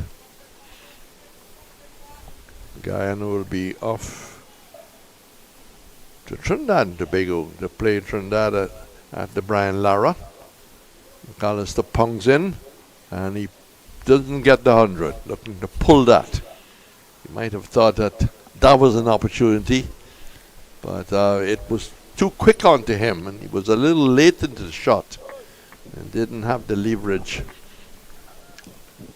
Yes, Rez, it was fairly wide of off stump as well, so he had to sort of fetch it and looking to beat the forward square, but it went straight to him, so he remains on 99. We had a better option to try and hit through the covers. He's not an uppercut man like the War brothers. McAllister bungs in and looks for a single, a quick return, a big dive in, and he's out, run out for 99. Oh my golly. Well, he wanted that signal, and the return was direct. There was no to the hands and to the gloves. It was a direct hit. So a brilliant bit of work by Barbados to see the back of the both overnight batsmen. One to a great catch by McAllister, and now some pretty good work in the field. And pretty good tactics from Barbados, because it was clear that there were the fielders in the ring with Hodge on 99, so it was a definite effort to put pressure on him.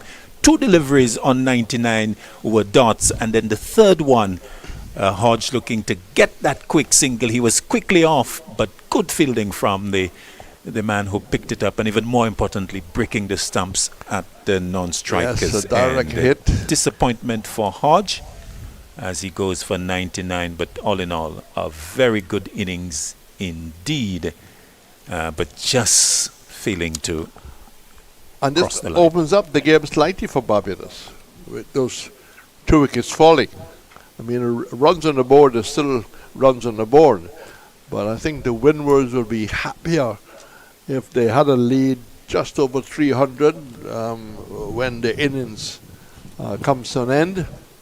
Yes, Rez, the lead exactly 250, and the loss of Hodge is significant in that had he been there at that lead of 250, you would have expected him to push on with 100 plus against his name. But with his departure, it creates an opportunity for Barbados to make further inroads into the Volcanoes batting. And it's going to be interesting as we look for the rest of the innings, because we have seen the ploy to Leo has been short. Ryan John comes out, and so it would be interesting to see how the two and the rest of the batters respond to what Barbados has to offer. Well, Buffett is going to have his bowling testing Leo. By nature, John is an attacking player. We'll have to see what he will do between now and lunch once he stays. Absolutely. Some 20 minutes to go, and lots of action to come. McAllister. That's played down towards the man at deep point, short and steady off stump, and he handled that well. He didn't try to hit it too hard. He just got on top of it. Handled it well, given the strike to John. He's gone to 4, total 263, the lead 251. This period is very important. When was trying to stay without any further loss, Barbados looking for more success. Was McAllister's figures 9.4, none for 29.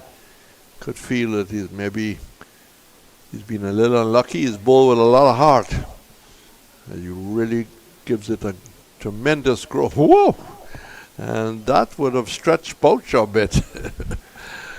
That was short, maybe closer to him than the batsman, and Boucher had to take it high above his head. Yes, a short man, Boucher, had to stretch every muscle there to get that.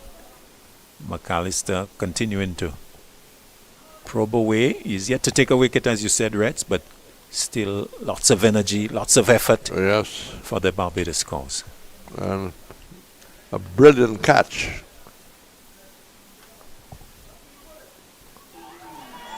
And nope. Put a bit of bat onto it. Maybe that saved them. Pitched up.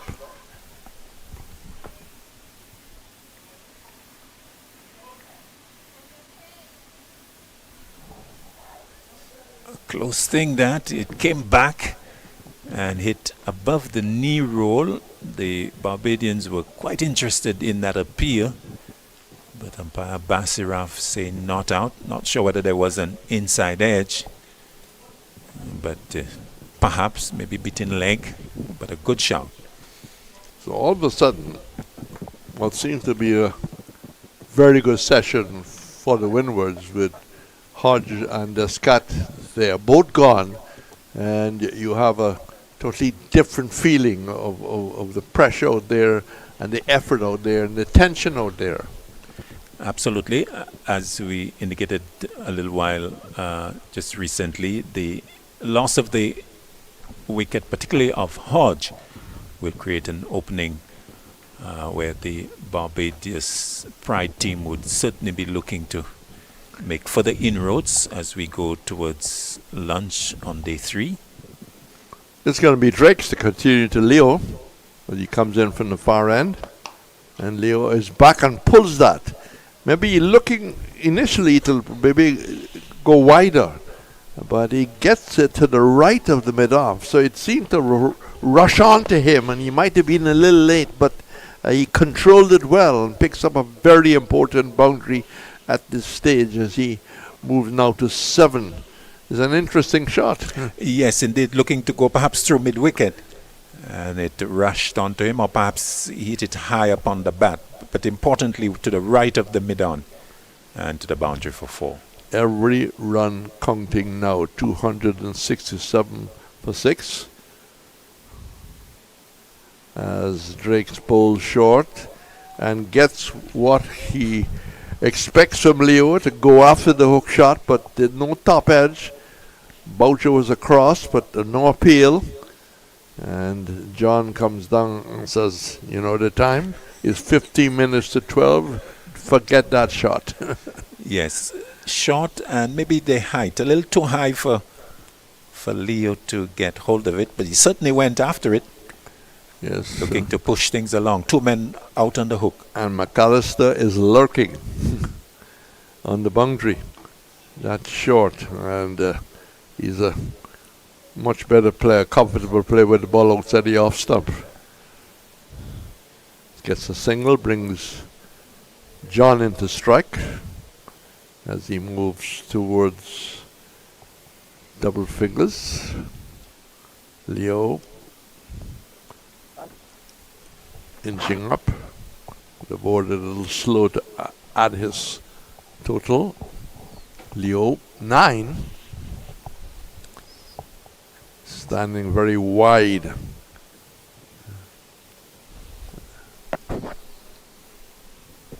John waits for Drake's, and that's pretty loose delivery, and the kind of shot you can easily get you're not really committed to the shot. You decide, well, I will play it that direction. The next thing you know, you get another edge. Indeed. John might have maybe done better with that, because there's a lot of territory behind him. There's one man at backward square leg, so he could have maybe hit that fine, but he missed it. So John is yet to score. And Drake's comes in and really angles that into the line of the body.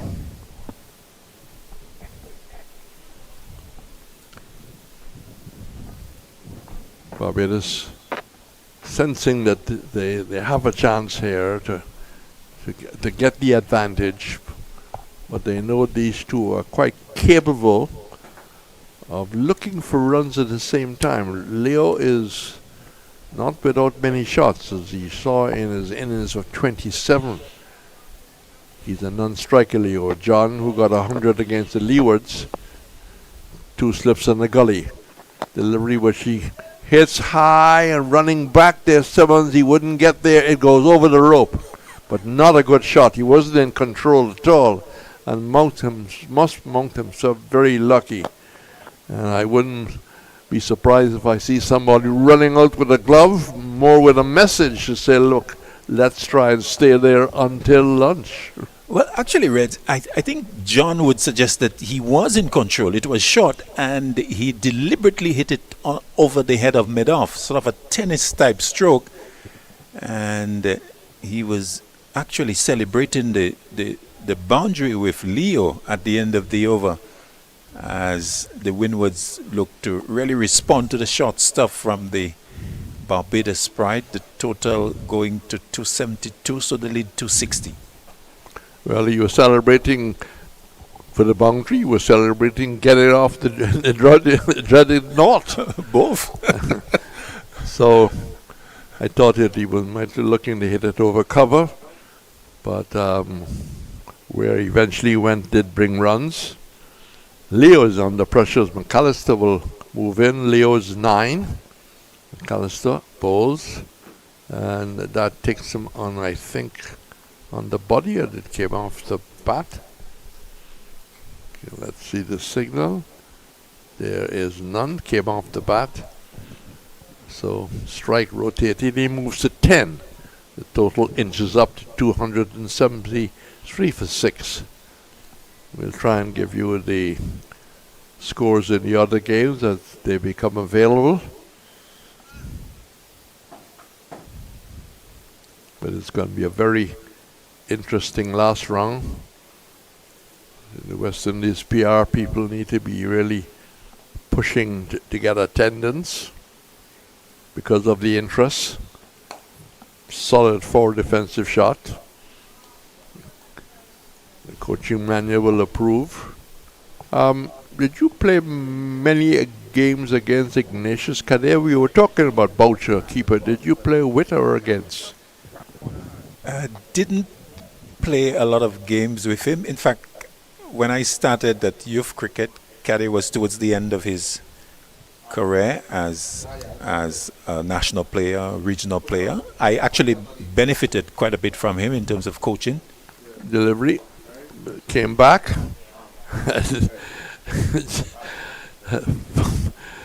Like if you'd done something naughty, he went back, defended, and then went for a little run towards the square leg, and he said, I'm glad to get out of that. Yes, good delivery from McAllister. The last 2 deliveries, he's bowled a fuller length at John. John perhaps expecting the shorter stuff to continue, but McAllister just changing the length and looking to attack the stumps, looking for the stumps, maybe the LBW as well. Clock indicating about 10 to 12, 273 on the board for 6. And that's short and attempted to pull at that. There's the man out at mid-wicket. There's a man out at deep back with square. The man was taking more in the glove. So both of them still looking for runs as we approach lunch. Yeah, absolutely. The Volcanoes looking to add as many as they can to 61, the overall lead. Well, stacks of time in this game, because we have a full day tomorrow plus 2 sessions. So there really doesn't need to be hunting runs right now. The importance of this partnership is to stay there until lunchtime. Runs is not really a priority. Keeping wickets in hand from the Windward's point of view. A slip in a gully for McAllister, and that is beating him outside the line of the off stump. Came back quite late. There is an inquiry by one of the Barbadians. Is that Matthew Ford? Yes, a good delivery from McAllister. Came back, bounced as well, but looks like it went past the outside edge. Prior to this delivery, Brathwaite had introduced the short leg coming out of third slip, so they're looking to tick all the boxes in terms of looking to dismiss Ryan John. Yes, the Barbados is working very hard to pick up another wicket before lunch. McAllister bungs in. Solid defensive shot as he gets behind it. McAllister, the competitiveness in and fires the return just in case Ford might have been wandering out. Ford ducked it, went through to the keeper. So the over is completed. 273 for 6, 273 for 6. And of course, the two men gone. Descott for a well-played 50, and Hodge for that very hurtful dismissal of 79. 99. Yes, Reds, and we didn't quite give his figures. In fact, he faced 212 balls and hit 9 fours. Very unfortunate in that he was not able to get over the line and get to free figures. Yes, the first West Indian batsman to have made 99 would have been Robert Christiani, who was leg before to, I think, Jim Laker at Kensington in 48. That delivery that cramped him slightly as Drake's brought it back.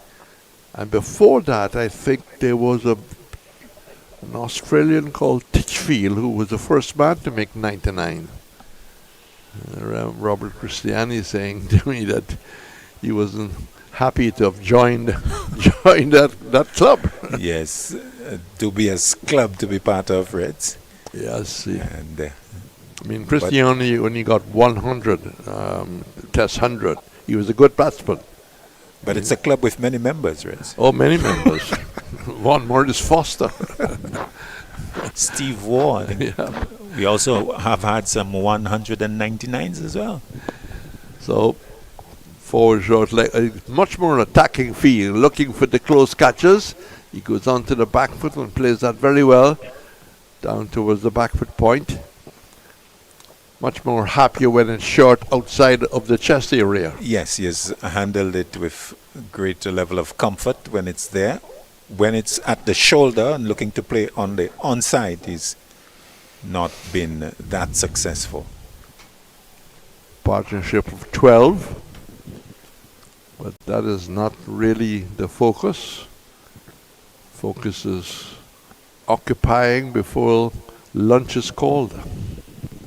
Lunch probably 6 minutes away. I don't know what time your expensive watch is saying. He says, yes, your old watch is saying the same as mine. Outside the off stump, no pressure. Actually, mine is saying 5 more, right? Well, that's what mine is saying also. Okay, so we are in sync. Yours is a lot more expensive than mine. No, not really. Just functional, just doing its job. Well, mine has been with me for 15 years, a gift by the St. Martin Cricket Association when Jamaica played Leewards in St. Martin, and that was a gift from the organizers. A slip in a gully. Drake's working hard, brings solid forward defensive shot by John. Just the shot indicated. I'm aware that it's about 4.5 minutes. 274 for 6. But at this stage, with minutes to go, I think the Windward was probably just happy enough, although they would have liked to have had Hodge maybe still there. Oh, they would have loved to have had Hodge still there and to come back after lunch. But, of course, Barbados with what I thought were good tactics to eventually bring about his dismissal, putting pressure on him and causing him to go for that single to get the 100. Drake's arriving at the crease. But wayward bowling, that's not where Brathwaite will want him to bowl. And for the rest of the over, I think that John would like to see him continue that wide line. Yeah, I think John, with a few minutes left to lunch, I think he would want to face as a few deliveries as possible, and so he wouldn't mind a wide of off-stump line. Well, Drakes looks for a single and decide not to count it. Quickly picked up by Matthew Ford at that point position. Normally, in the last over, there's a couple of mid-wicket conferences. Yes, it all adds to extending or making it easier to survive as the end comes. But these two Reds, they seem fairly satisfied with just playing for time, and a little surprising because you would have thought that they would be looking to still be positive to continue to build on the lead. It's 262, but John, they're not really keen to go for the single and just wanting to bat out maybe one over left to lunch. And it will be Warrican, who's introduced by Braffett. He will bowl from the commentary box end, the Grosley end. It's a big night in Grosley tonight, especially for the people who provide the entertainment, the people who present their various delicacies. When last you been to Grosley? It's a while, Reds. I've been to Grosley, but not to Grosley night in recent times. Well, I think your wife is listening to you, so she might give you a hint. So there is a slip, there's two slips for Warrican, who's going to bowl over the wicket to, over the wicket to Leo, and Leo is looking to play an aggressive shot. It makes no contact. Neither was it far from the outside edge. Leo needs to be careful. He was dismissed by Warrican in the first innings. Warrican goes in, wheels away. He's off the back foot and takes him out with the pressure line as he gets a single. So there are 4 deliveries left in this over. 275 for 6. Leo has gone nicely to 12. He's demonstrated he's got some batting skills. Young new keeper in the Windward side. John, the matured all-rounder, been around quite a long while with that open stance, that left leg pulled back, the left shoulder not so much around. He comes right forward, looks at total coaching manual picture, rolls it forward and out in the offside. 275 for 6, 3 deliveries left to lunch on the third afternoon. Braffett wants more pressure. Let's see what he will go for. I think the helmet, yes, yeah. They've gone for the helmet behind Boucher. And I think person with the helmet is also calling for some support for his shins, but not enough time. Jonathan Drakes. Yes. The 12th man is up with it if he wants it. Taking off the pad. Almost a joking appeal. Couple of men going up asking the question, but clearly off the pad. So 2 deliveries left. The field gets more attacking. Leg slip, forward short leg slip. Warrican goes in, and John getting the inner part of the bat to it as he pushes forward with an angled bat. It wasn't straight. 6 for 274. 1 delivery. If it's not a no ball. To be bowled by Warrican, who wheels away. John is covering up, and as an English umpire would have shouted, "Time to have lunch." Time to have lunch indeed. And off they go.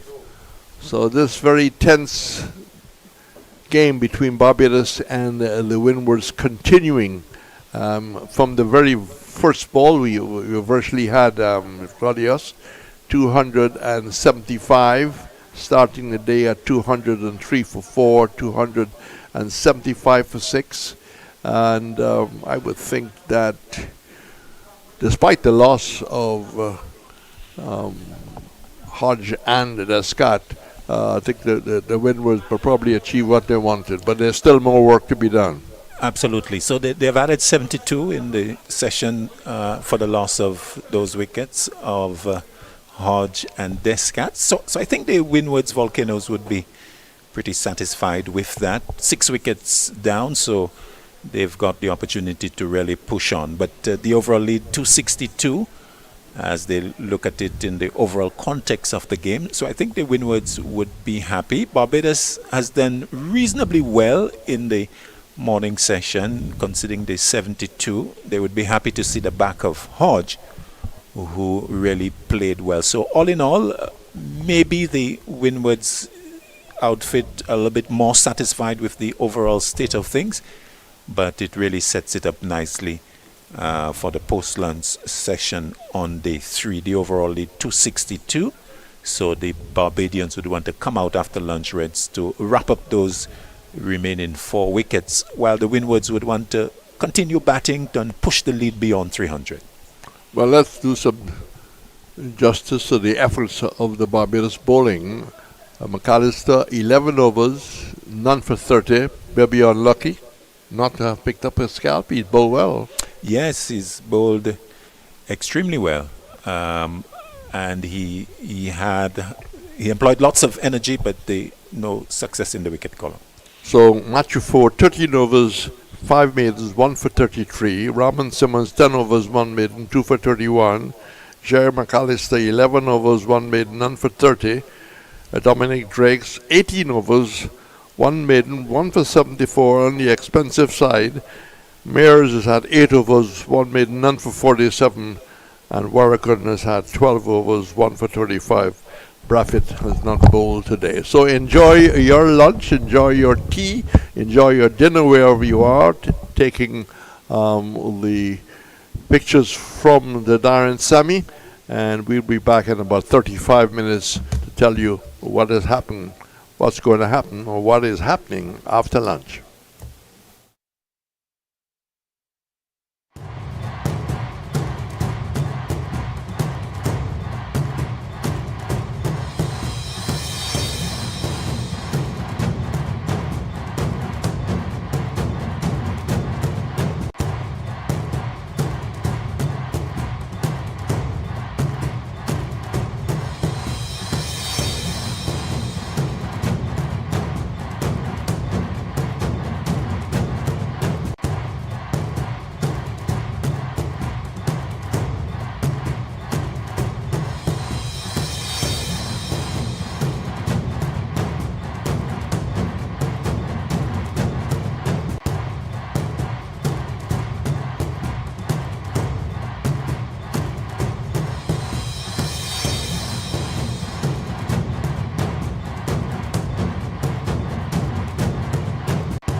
knows what the people have been saying about him, and he has really silenced everyone with that.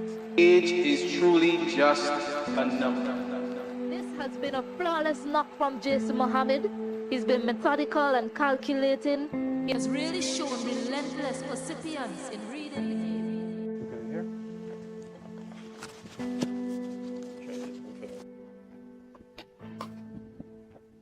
Over the last 5 to 6 years, I think I've really worked hard in terms of my fitness and batting, so to speak, in the nets.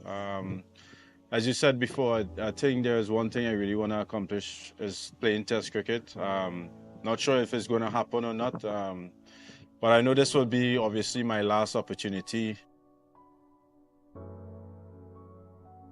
I think in the past, knowing I wanted to play Test cricket so much, even at a younger age, just wanted to play for West Indies. I think I put a little bit too much pressure on myself of thinking about the outcome and what is going to happen after the season and if I'm going to be on a West Indies Test team or not, rather than now knowing that, hey, this is your last opportunity, just go out there, enjoy yourself, express yourself. Although there's a lot of talk going around about my age and stuff, I think as a sportsman, as a cricketer, I think once you are fit and once you are performing, I think that's the main asset of playing cricket and playing international cricket for West Indies. So I think just having a clear mind and just trying to enjoy my cricket and just working on the things that I need to work on in order to produce the runs. Obviously looking to score at the end of the day is most important. That's something now I've changed a little bit more this year in the 4-day tournament. I think I'm looking to score rather than just bat time as well. So I think that's something has really helped me and it's working really well this far. I had set some really goals for myself, some really big goals, and I think I know I had was to get a couple big 100 in order to get there. So in the past, if I was to get to 100, I would relax a little bit or just try go all out attack rather than now knowing that I have to score big runs in order to achieve what I want. You know, I sort of really just start over after I get into 100.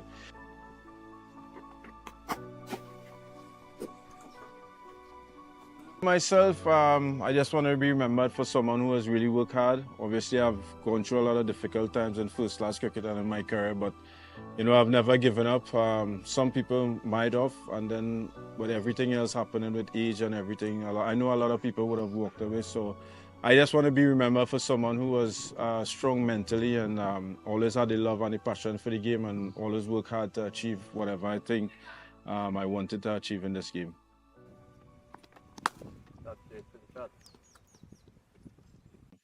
To play Test cricket is the ultimate for international cricket. Doesn't matter at what age, if it was to happen, it will obviously be a very proud moment in my life and for my family life. I think I'll put it down as my best moment at international cricket if it was to happen. As I said before, this game demands so much from you and you feel a lot more than you perform, especially as a batsman.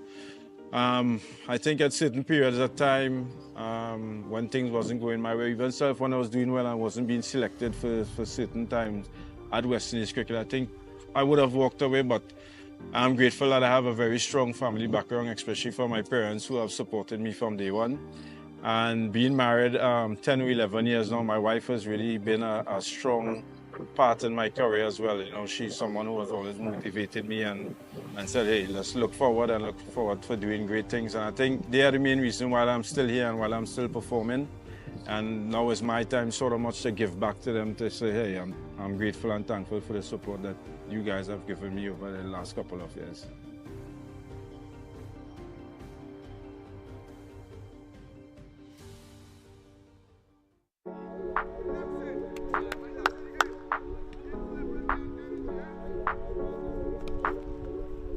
When we hear the words Antigua and cricket in the same sentence, we're often thinking about names like Sir Vivian Richards, Andy Roberts, even maybe a Sir Richie Richardson. Maybe one day we could be thinking about Juel Andrew. Great to have you. Congrats again on all that's happening this year. We are in Antigua, where it's all started for you. Tell me, first of all, how does it feel to be in a West Indies camp? It feels great, to be honest. You know, playing around the old guys makes me feel even better about myself, and just the support I've been getting so far is something that I want forever. it's well documented that families played a big part in your journey. If you had to describe the role that they play, how would you put that into words? If I try, I'll be here a long time. My mom very neat, you know. She's just my backbone, I should say. I mean, she's more confident than me. You know, just seeing her in the stands, you know, gives me that extra push. And you know, she's just joyful and a good person to be around, and someone that you should have in your corner. Juel started to play at a young age with big men, so he doesn't play name cricket. You bowl to him, and once you bowl to him in whatever loose ball, he just put it away. So he's fearless. Juel and I have a connection. We talk about everything, every single thing, and if he knows that I'm here, he's going to do his best to make me happy. What he normally says is that, Mom, I'll give you something to watch, because I watch all of his videos over and over again. Once it's on YouTube, I don't watch anything else. So, you know, that's how it goes with us. If you had to put into words, who is Juel Andrew, what would you tell them? See, a confident young man, you know, fearless, as Viv would say, never die sort of guy. So it's just someone I want to be forever. Let's talk about the Under-19 World Cup, where this unbelievable year began, where you scored the most runs for the West Indies and you were well talked about. Did you feel any pressure now that there are eyes on you and there's a certain expectation tagged with your name? At that time, I was feeling extra pressure because you know, everyone expects me to, you know, score every game, and that's not realistic, but that's what I try to do. I just try not to think about it as much, because at this level, expectations will be high. So just for me to just stick out what I'm doing and just learn as much as I can at this level. I think a month after that World Cup, you made your first-class debut for Leewards. How have the guys in the Leeward Islands shaped your journey and helped you along this process? I mean, they push me more than I push myself, especially fitness tests and those things, you know. Aiden is the one that really pushed me to, you know, do an extra one, even when I'm not feeling it, because it will benefit me in the long run, and it did. I really, you know, see him as a little brother, and I really try to encourage him in, you know, doing the right things to stay at the highest level. So, you know, the only thing I can do is just give him my knowledge and, you know, encourage him a little harder. He just reminds me of myself when I was a kid, you know, just always laughing. Sometimes you'll see him sleeping on a chair. So, you know, he's just, at the end of the day, he's just a kid, and, you know, I really, you know, love having him around. And what about Casey? He's more, you know, my idol off the field, more than on the field, because I like the way he carries himself off the field. So what about on the field? What's wrong with that? Nothing is wrong with that, but I just... You think you could bat better than him? Yeah. So much has happened for you in this year. So you get that first-class experience, went to Ireland with the West Indies Academy. While all these things are happening, what is keeping you grounded to remembering sort of where you've come from? I actually look at old Snapchat videos that my sister sent me when I just started playing. I'm like, look at this to now, you know. It feels like a big achievement, but I just feel it's just the beginning for me. June 2024, CPL draft is around, and Juel Andrew gets picked. Not only does he get picked, he's going to play for the Antigua Falcons. Playing for your home is always something you love to do. And I know it's a franchise team, but it feels more like home to me. Receiving, you know, that call was something that I always wanted, to just be in a part of the CPL, because, you know, this is the biggest party in sport, so I always wanted to experience it for myself.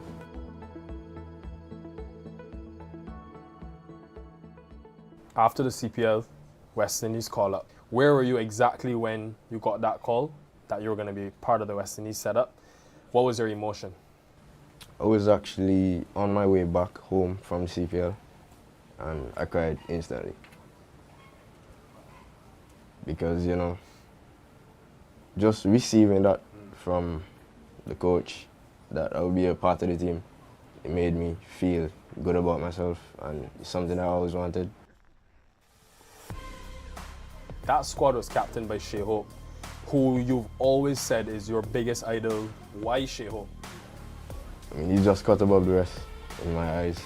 Averaging 50 in ODIs is never an easy task.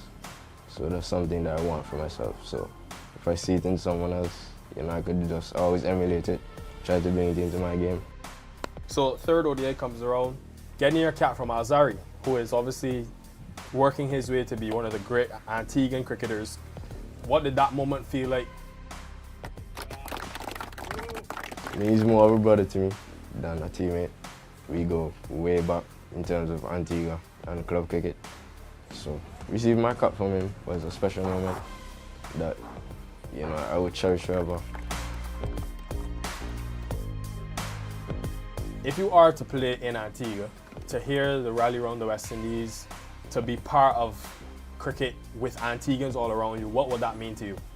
I mean, every time I hear that anthem, I get emotional because, you know, that's something that stands out and something that means a lot to everyone in the region. If I get the opportunity, I want to score my first 50 in front of home crowd. That will make me feel good. And just still learn as much as I can because I'm still here to learn. 17 years old, we could be hearing Juel Andrew for the next 10 to 15 years. The guy makes me feel old, but brother, I hope you enjoy this. This is an invaluable experience that you will get on this series, and we can't wait to see what the limit will be for you. So all the best. Thanks.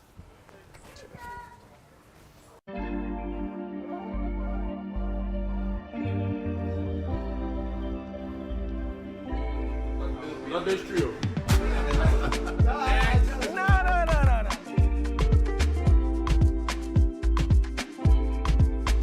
Between the three of you, who is the funniest?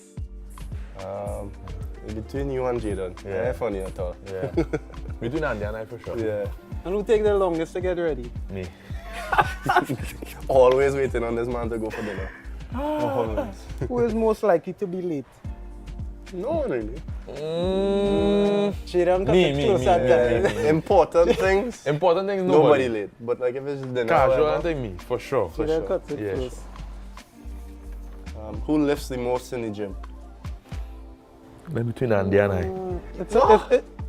Oh no, you look strong too. You see my legs? Where's your squat? 3. You win. Yeah, I think it's 3 or 275 285 or something. I was 275. Who's the most competitive?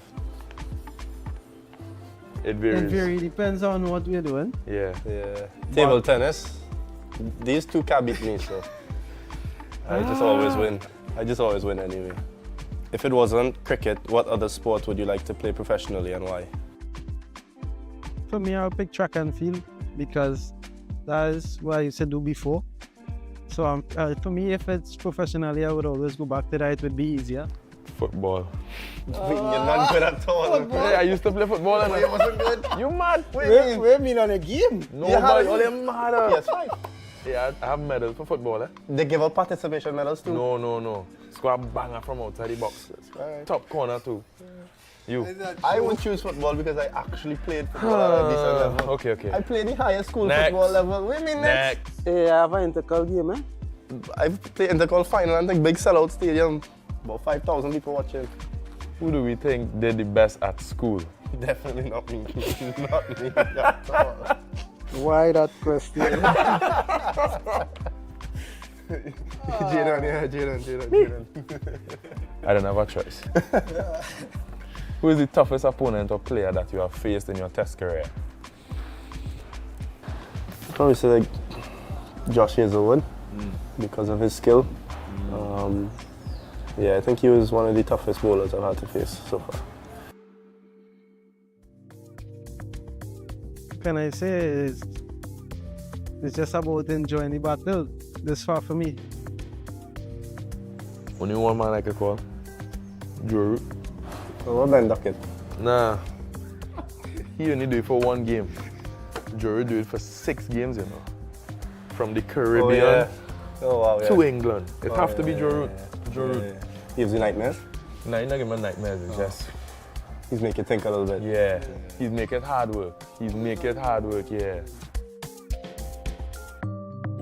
Who is the teacher's pet? The whole team. All right. Nobody. Nah, if we go in batting coach, the teacher's pet for the batting coach is Kevin Hodge. Oh, yeah. Full stop. Full stop. Yeah, my Conversation done. Nobody else. It had nobody else. Conversation done. Kevin Hodge for batting coach. Full stop. This next one, real interesting. Who is the best dancer? In the whole team. Michael Louis. Yeah, Louis has some moves. Yeah, Louis has some moves. Louis has some moves. Yeah, Louis has some moves.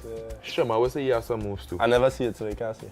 Shema would say he has some moves. I see Louis put it down. But I see Louis dance. Yeah. So Louis. Yeah. Louis. Yeah. Who has the best fashion sense? Sinky. No.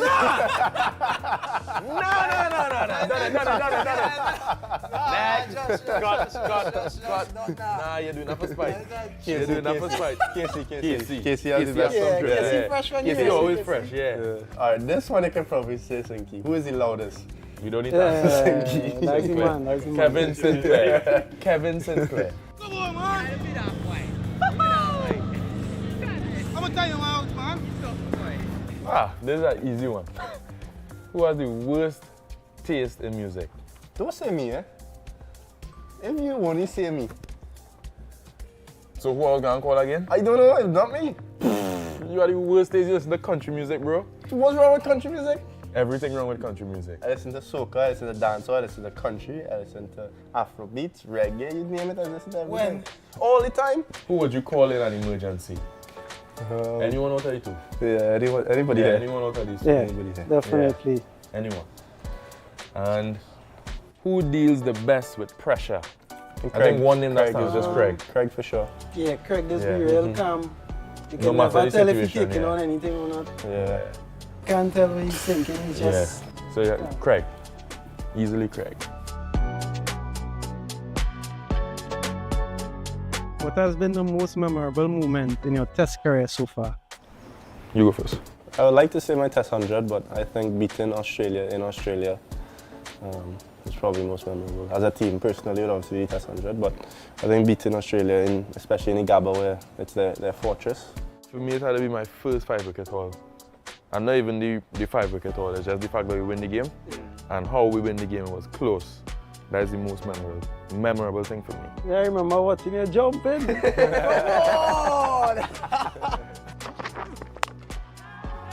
To become the youngest West Indian fast bowler to get 5 wickets, and he does so. For me, it's my first test wicket. It came off my second ball of my first over.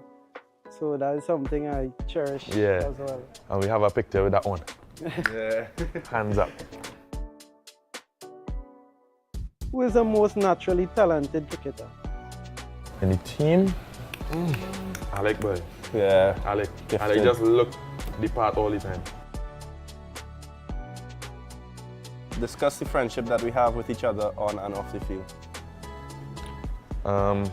Well, I can speak from when I started, because I didn't know any of them personally when I now started. I started playing cricket with Josh at probably 19, 20 years old, and we just created that bond when we played together for Trinidad in the first class setup, and then we all came together with West Indies, and the friendship just grew and grew, and we went on tours together, and every time we had to go for lunch, breakfast or dinner, we moved together, and we sit near each other on the bus as well.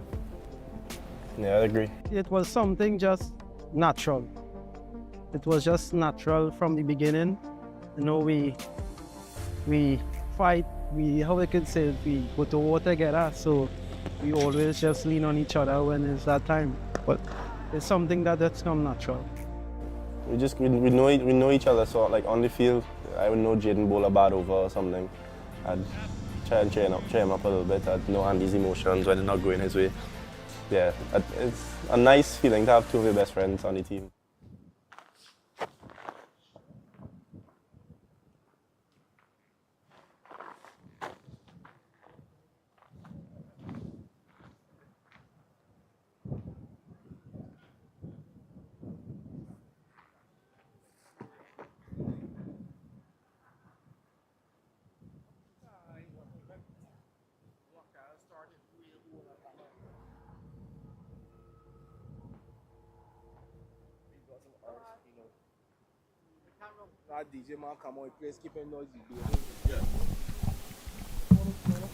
Welcome back.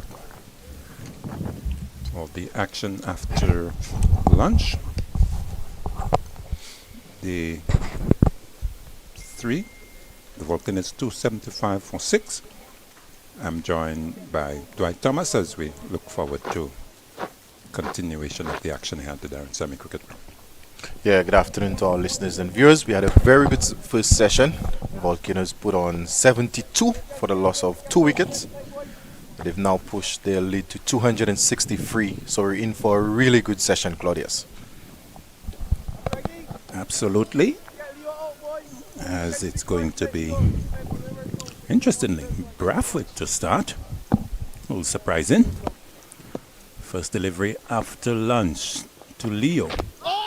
Oh, struck on the pad, the big appeal. Not out, says the umpire. A good delivery from Bradford to start. Yeah, like you said, surprising but good delivery first up.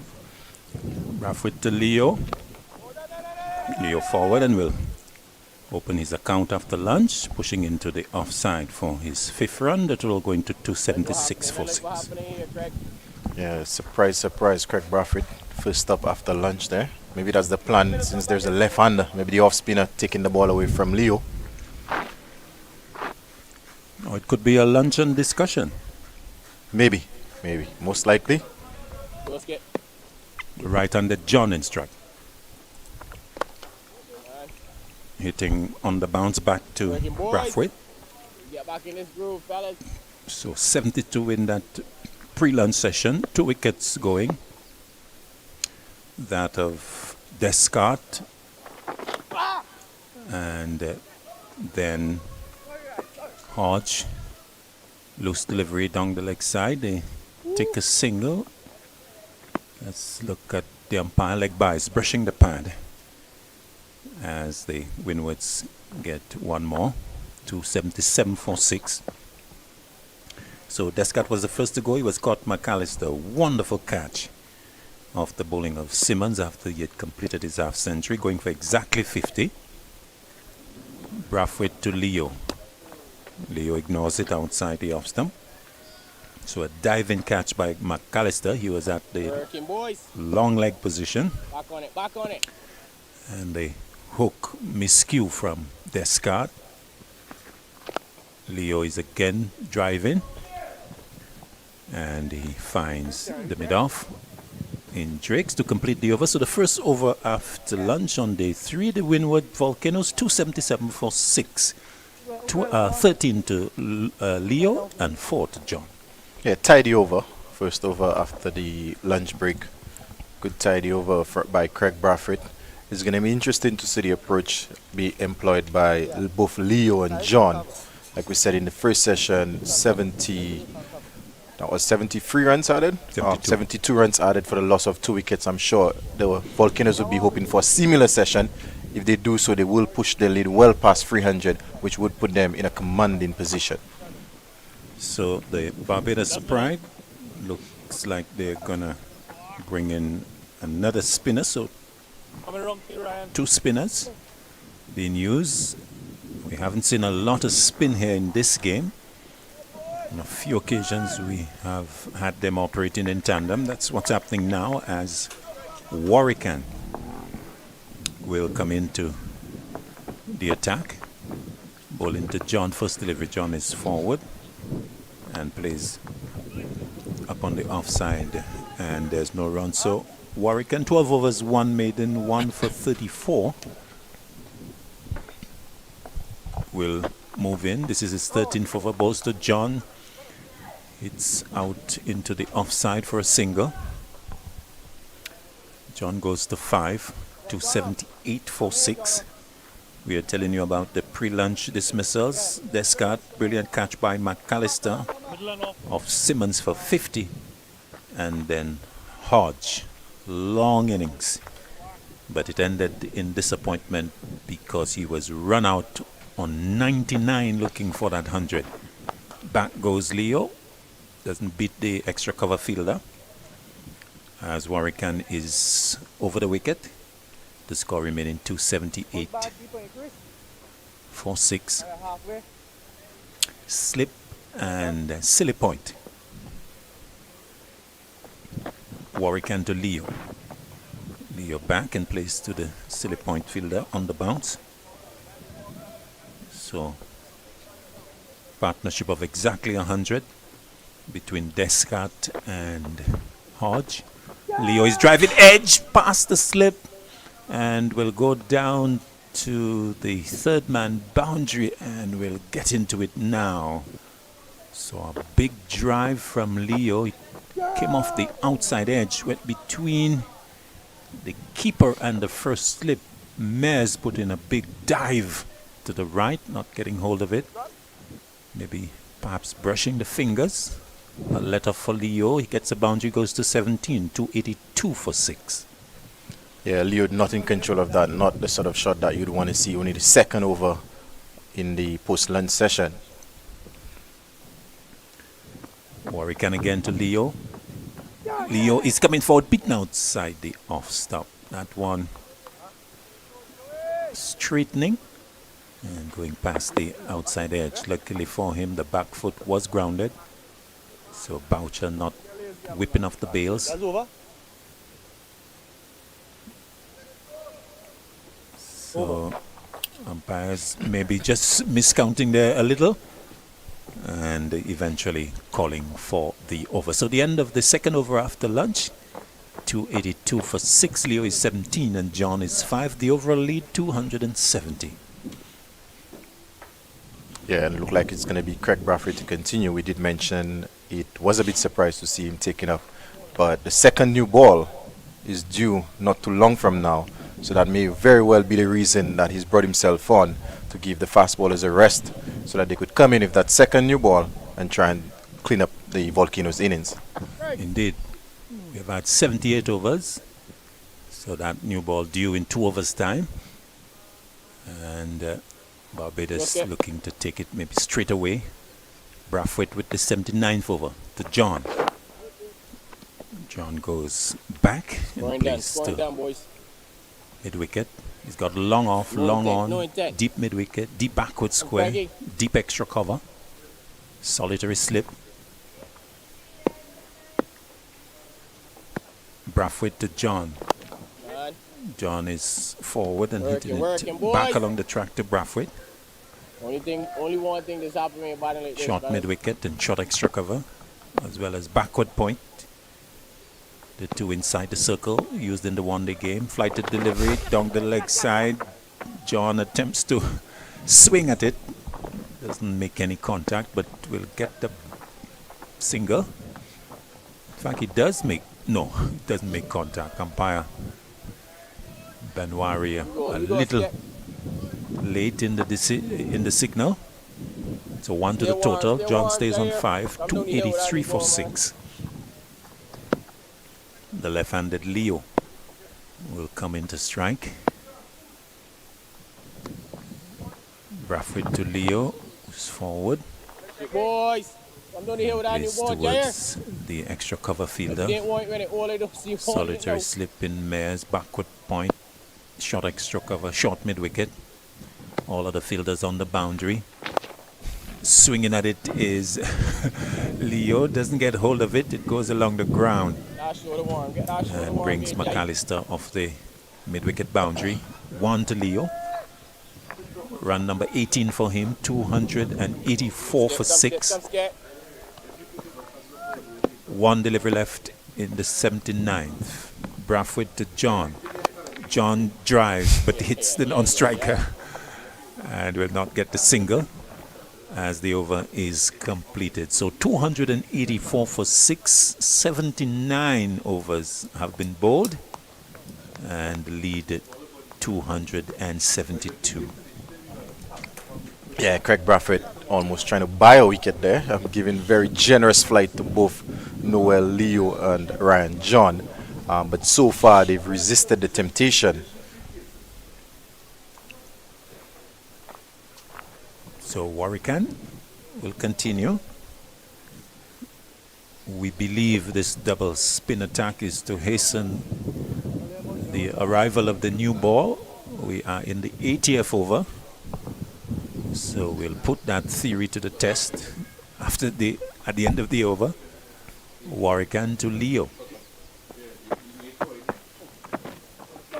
who is beaten outside the off stump, coming forward, and the ball spinning, or maybe straightening rather, past the outside edge.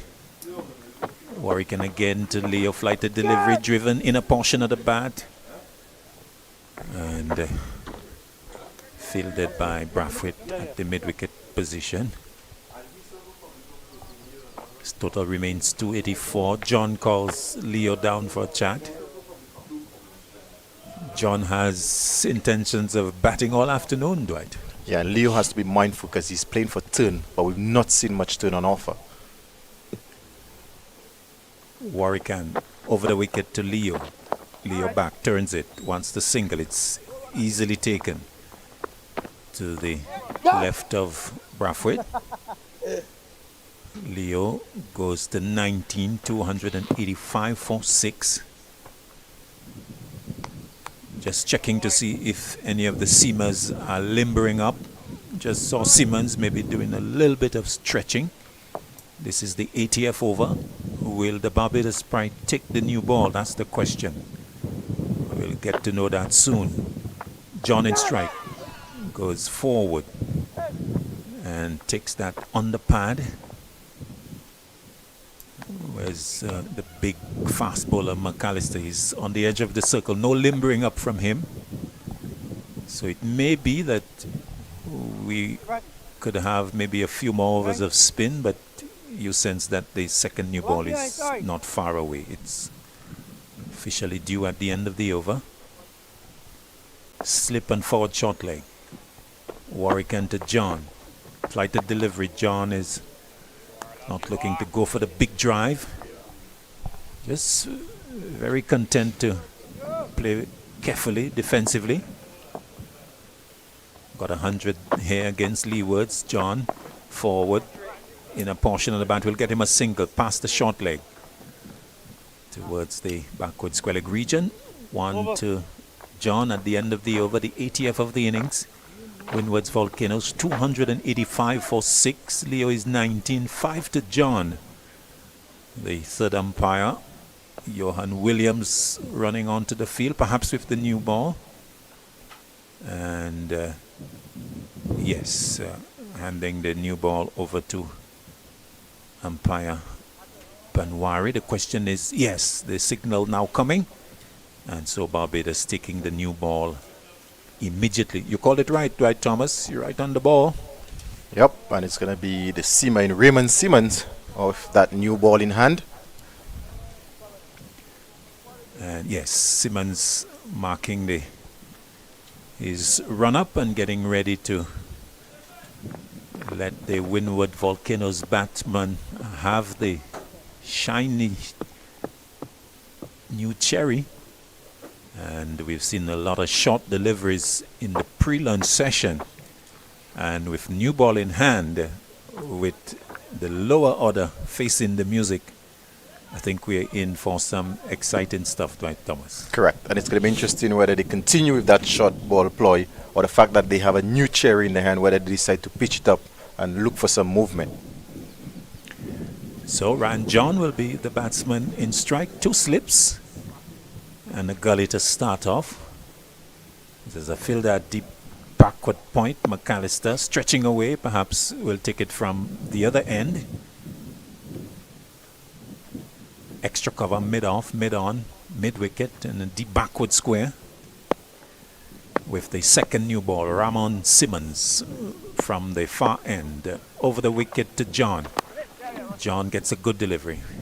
Comes forward, comes off the outer portion of the bat, and goes to the backward point region. McAllister sends it back and hits it into the turf. Deliberately, surprising that he didn't send that to the keeper. I think the big fast bowler would want to protect the shine, right? Yeah, there was a bit of a reaction. I don't know if you saw it from Craig Brathwaite. He was disappointed in the fact that McAllister threw that in on the bounce, considering it's a brand new ball. Brand new ball, just the one ball old. One delivery old. The left-handed Leo in strike. 3 slips. Waiting. Ramon Simmons stays over the wicket. Back goes Leo into the offside. Little hesitation. But as Ford picks up, they agree on the single. Comfortably taken in the end. One more to Leo. 20. Nice little innings developing here from Leo. 20 from 35. 288 for 6. Leo was very enterprising in the first innings. He got to 27 and then was undone by the spin of Warwican. He's been peppered with the short stuff in his innings so far. He's gotten to 20. Would want to carry on for his team, but it's John in strike to Simmons. The back foot punched away out towards the deep mid-off fielder. And an easy single to John. He goes to 8 with the single. And the total 289 for 6. The left-handed Leo comes back into strike. Yeah, Leo has been impressive. Like you said, in the pre-lunch session, he was peppered. I know the first innings he came out very aggressive, very positive, but he's shown a different side to his game in the second innings. He's really fought for the team, and he's moved on to 20. Did very valuable runs, all adding to the Volcanoes lead. Simmons to Leo. Leo turns it straight to the square leg fielder and stays on 20. So 277. The Windward's Volcanoes lead. 2 deliveries are left in the first over of the second new ball. Barbados, as they have done, not really using the short leg position, just the 3 slips. Simmons to Leo. Back of a length delivery and standing up straight and playing it into the offside. A little surprised that we have seen more use of the short leg. Judging by the length that they bowled to Leo previously, yes, definitely a short leg would be appropriate. And even earlier, as well as Leo survived, he did not look that comfortable against the short pitch delivery. Yes, in fact, with the older ball, pre-lunch, we saw the leg trap being set, leg gully and short leg. None of it now with the second new ball. Simmons to Leo. Leo back, punching nicely, but straight to the fielder. At extra cover to complete the over. The first of the second new ball from Ramon Simmons. At the end of it, it's 2 for 100. Correction, 289 for 6. Yeah, Leo and John continue to do battle for the Volcanoes. So far, they've put on 27 for the 7th wicket partnership. And if you're a Volcanoes fan, long may it continue. But the Barbados Pride, they have other ideas. They have actually taken the second new ball, really hoping to get the remaining 4 wickets and try and get there as quickly as possible to chase down whatever the Windward Islands Volcanoes put on this board. Indeed, an update in the game with the Happy Eagles. 240 for 2. Anderson 77 not out. Emlak 40. Nando getting 66 and Perez 49. So the action continuing in the other 3 games of this round. At the Darren Sammy Cricket Ground, it's Matthew Ford to take the new ball. And he's going to operate from the northern end. Matthew Ford, 1 for 33 from his 13 overs.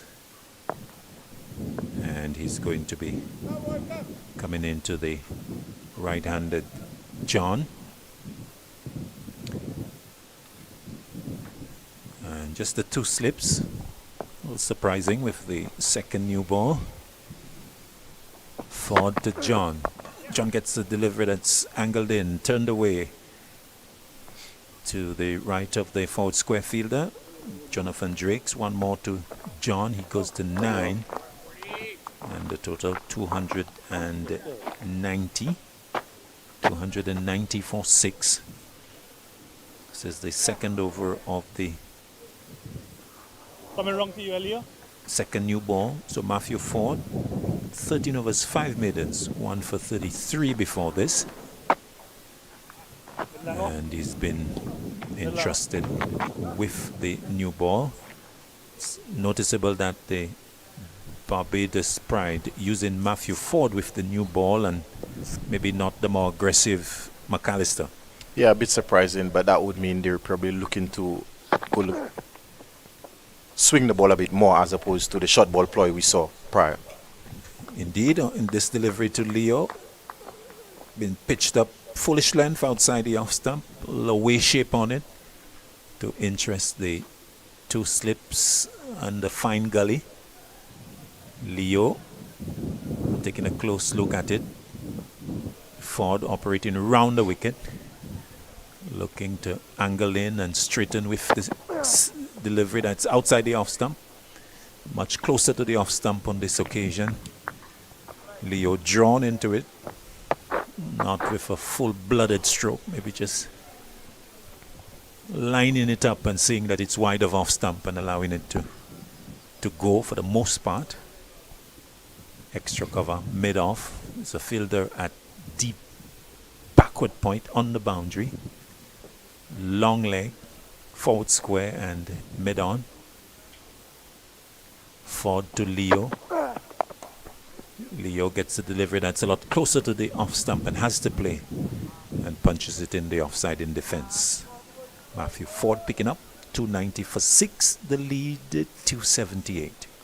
Yeah, good delivery by Matthew Ford. Like you said, he's coming from around the wicket, which would suggest that he's looking to get the ball to come back in, and when it pitches, just straighten.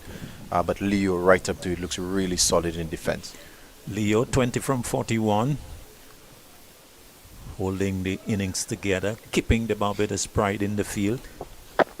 Ford to Leo. Leo lets it go. It's wide of off stump.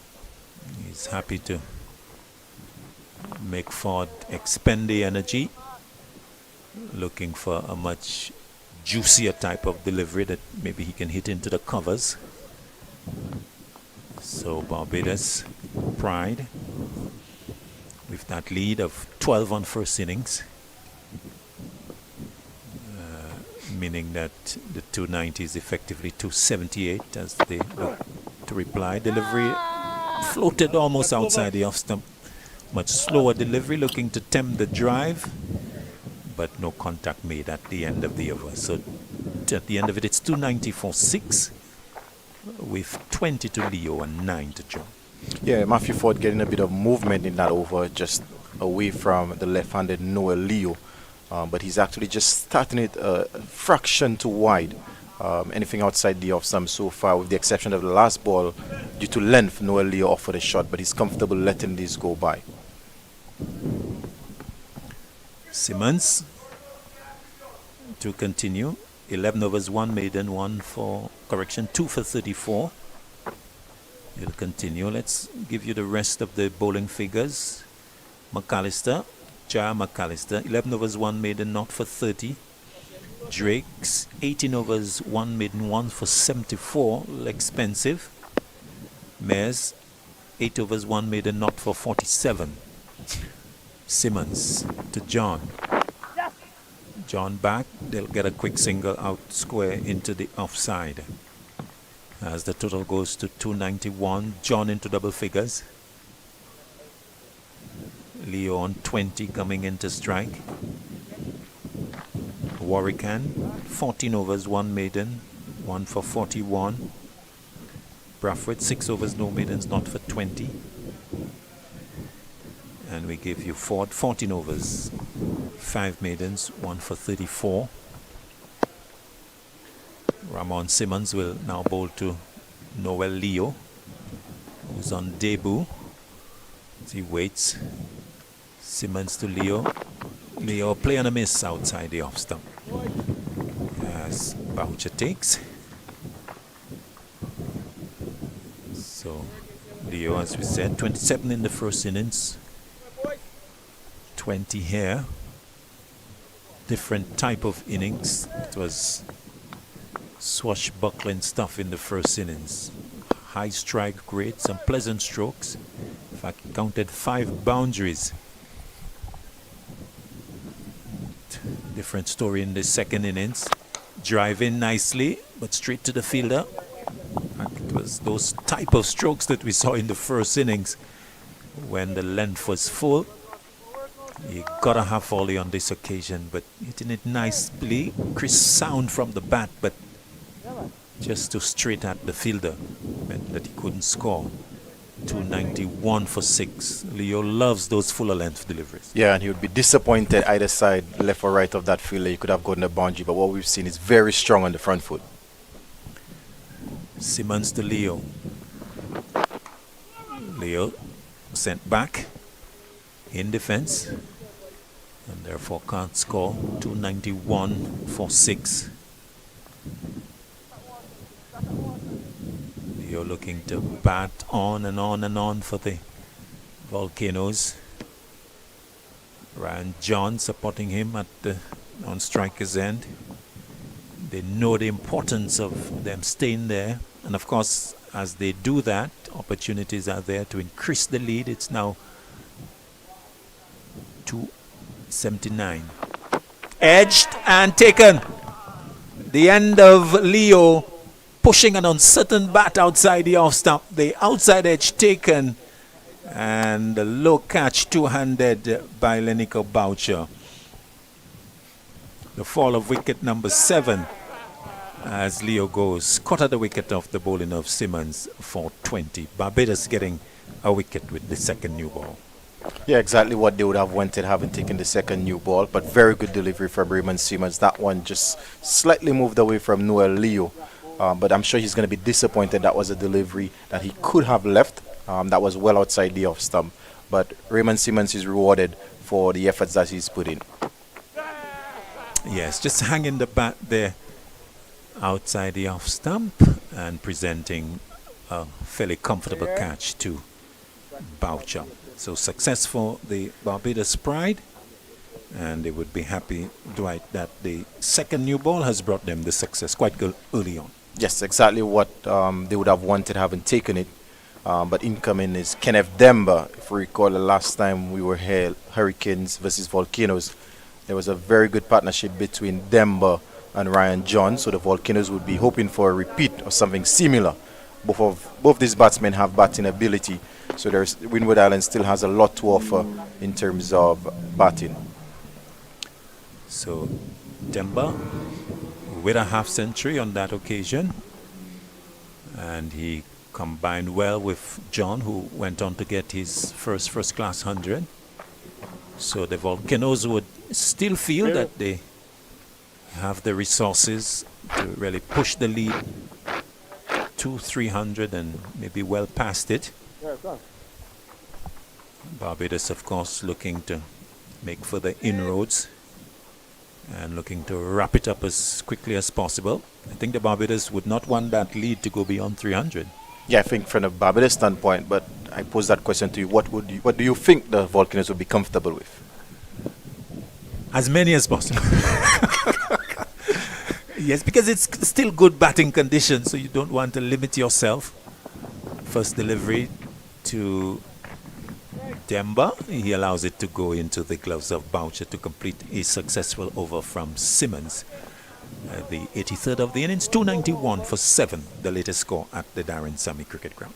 Yeah, Simmons now has 3 for 35, and the Volcanoes score of 291 for 7.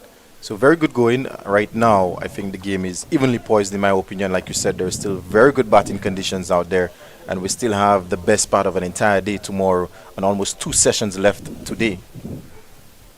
Yes, very much so.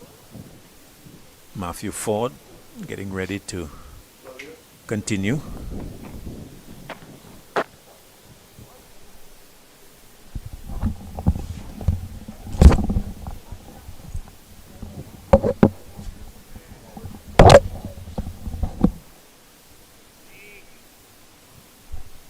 Okay, it's going to be Matthew Ford to continue.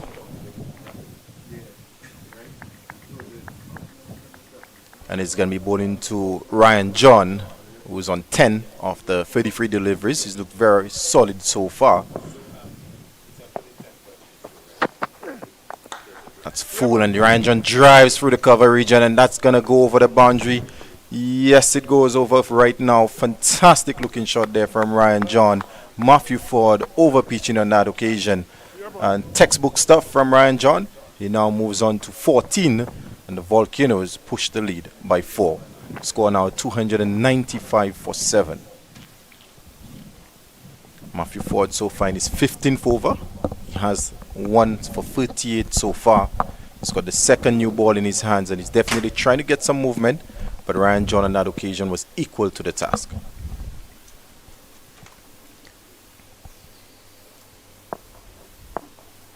Ford again to John. John gets a good delivery and blocks it away to mid-on. 295 for 7. John 14.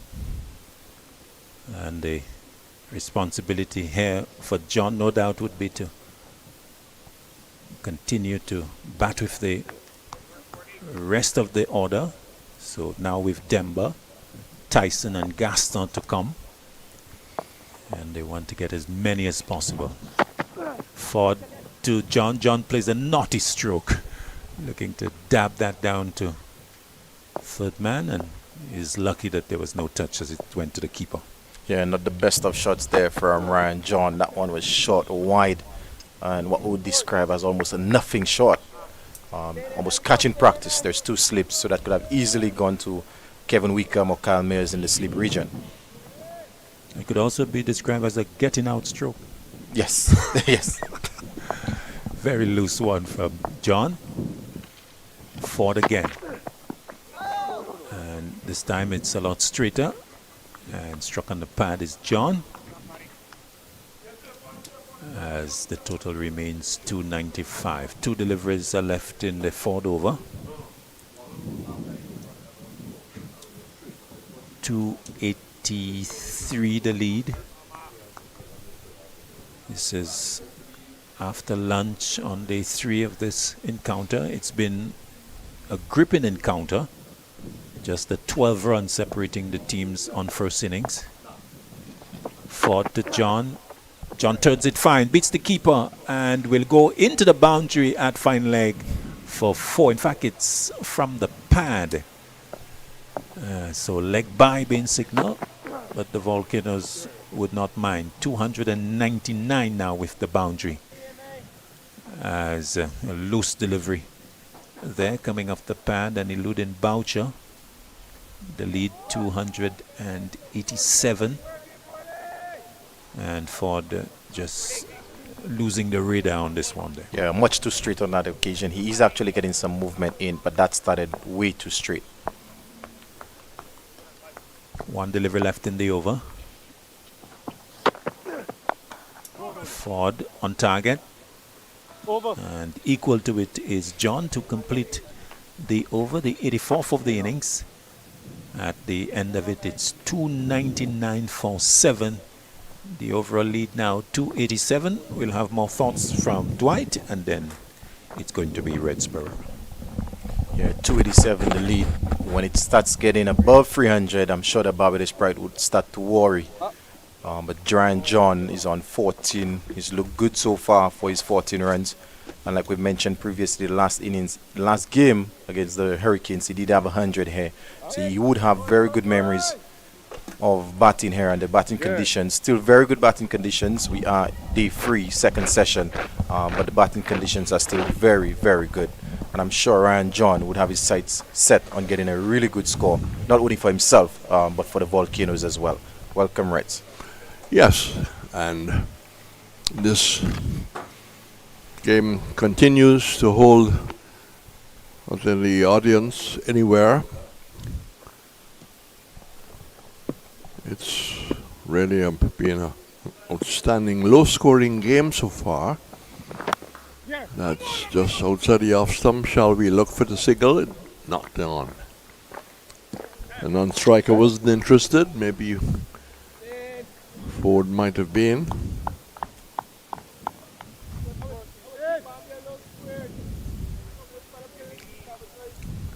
Ford gone slowly to 14 by nature.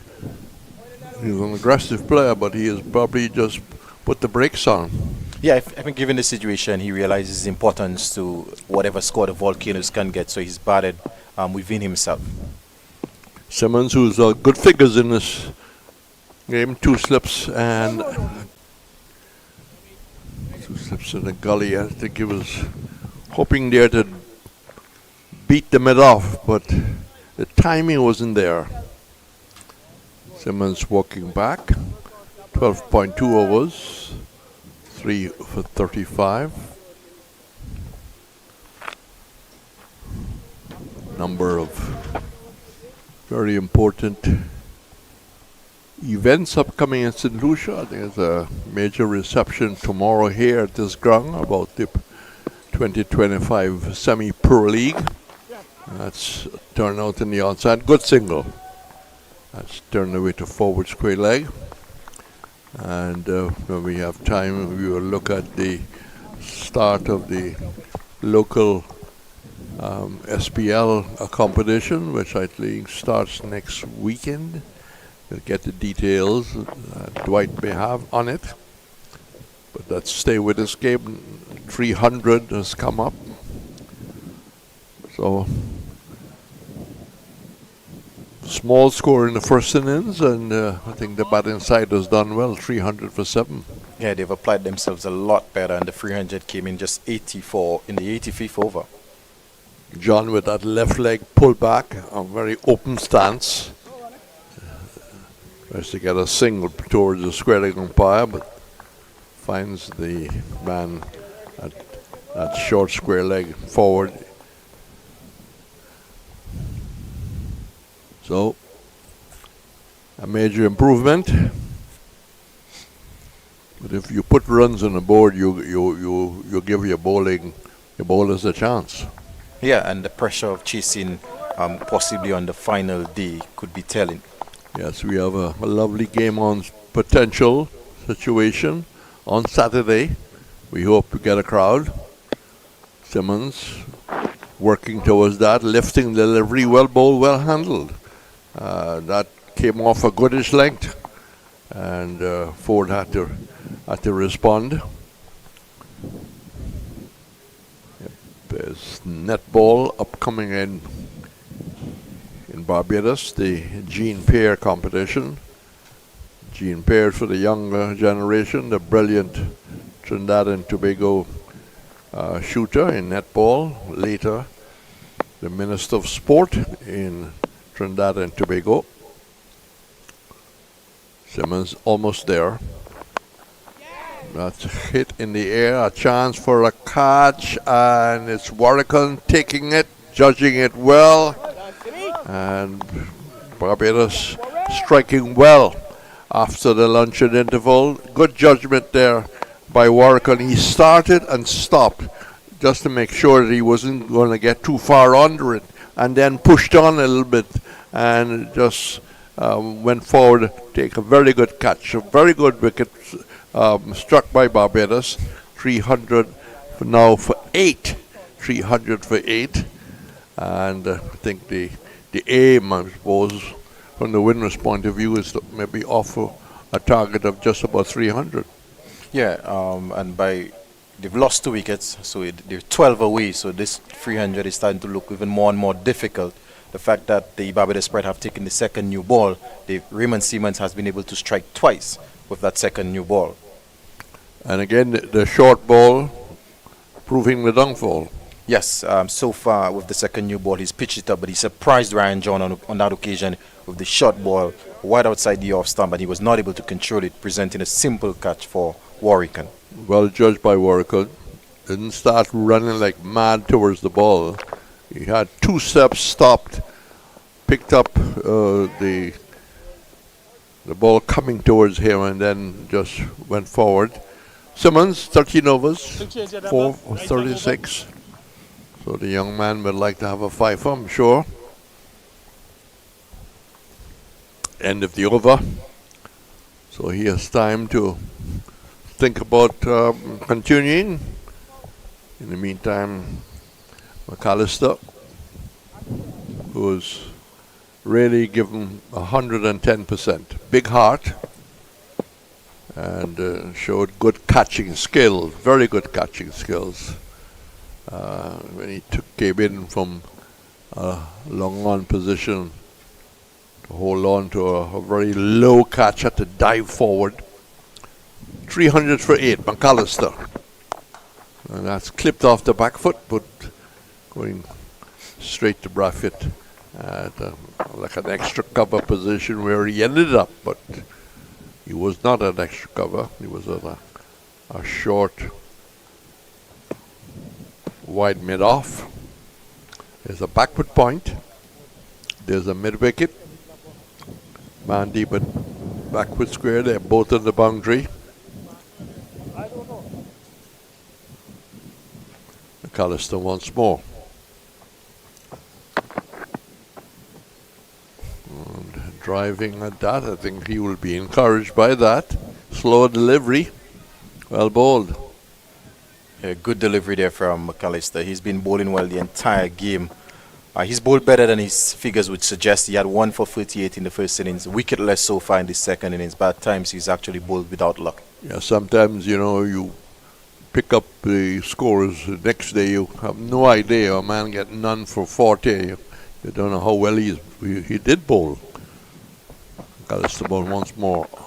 That's played away down to the man on the scoreboard. As we said, we really are thankful for this scoreboard because it does in fact provide all the information. It makes the commentary very, very easy. That's middle stump. So Still over to you. one more to the total, 301 for 8. We'll bring you the information on the local SPL, which is the local white ball competition. Pitch well up. Thinking of maybe looking for a very quick single. That would be totally ill-advised because Brafitt was coming in very, very quickly. You would just step forward and take the bails off.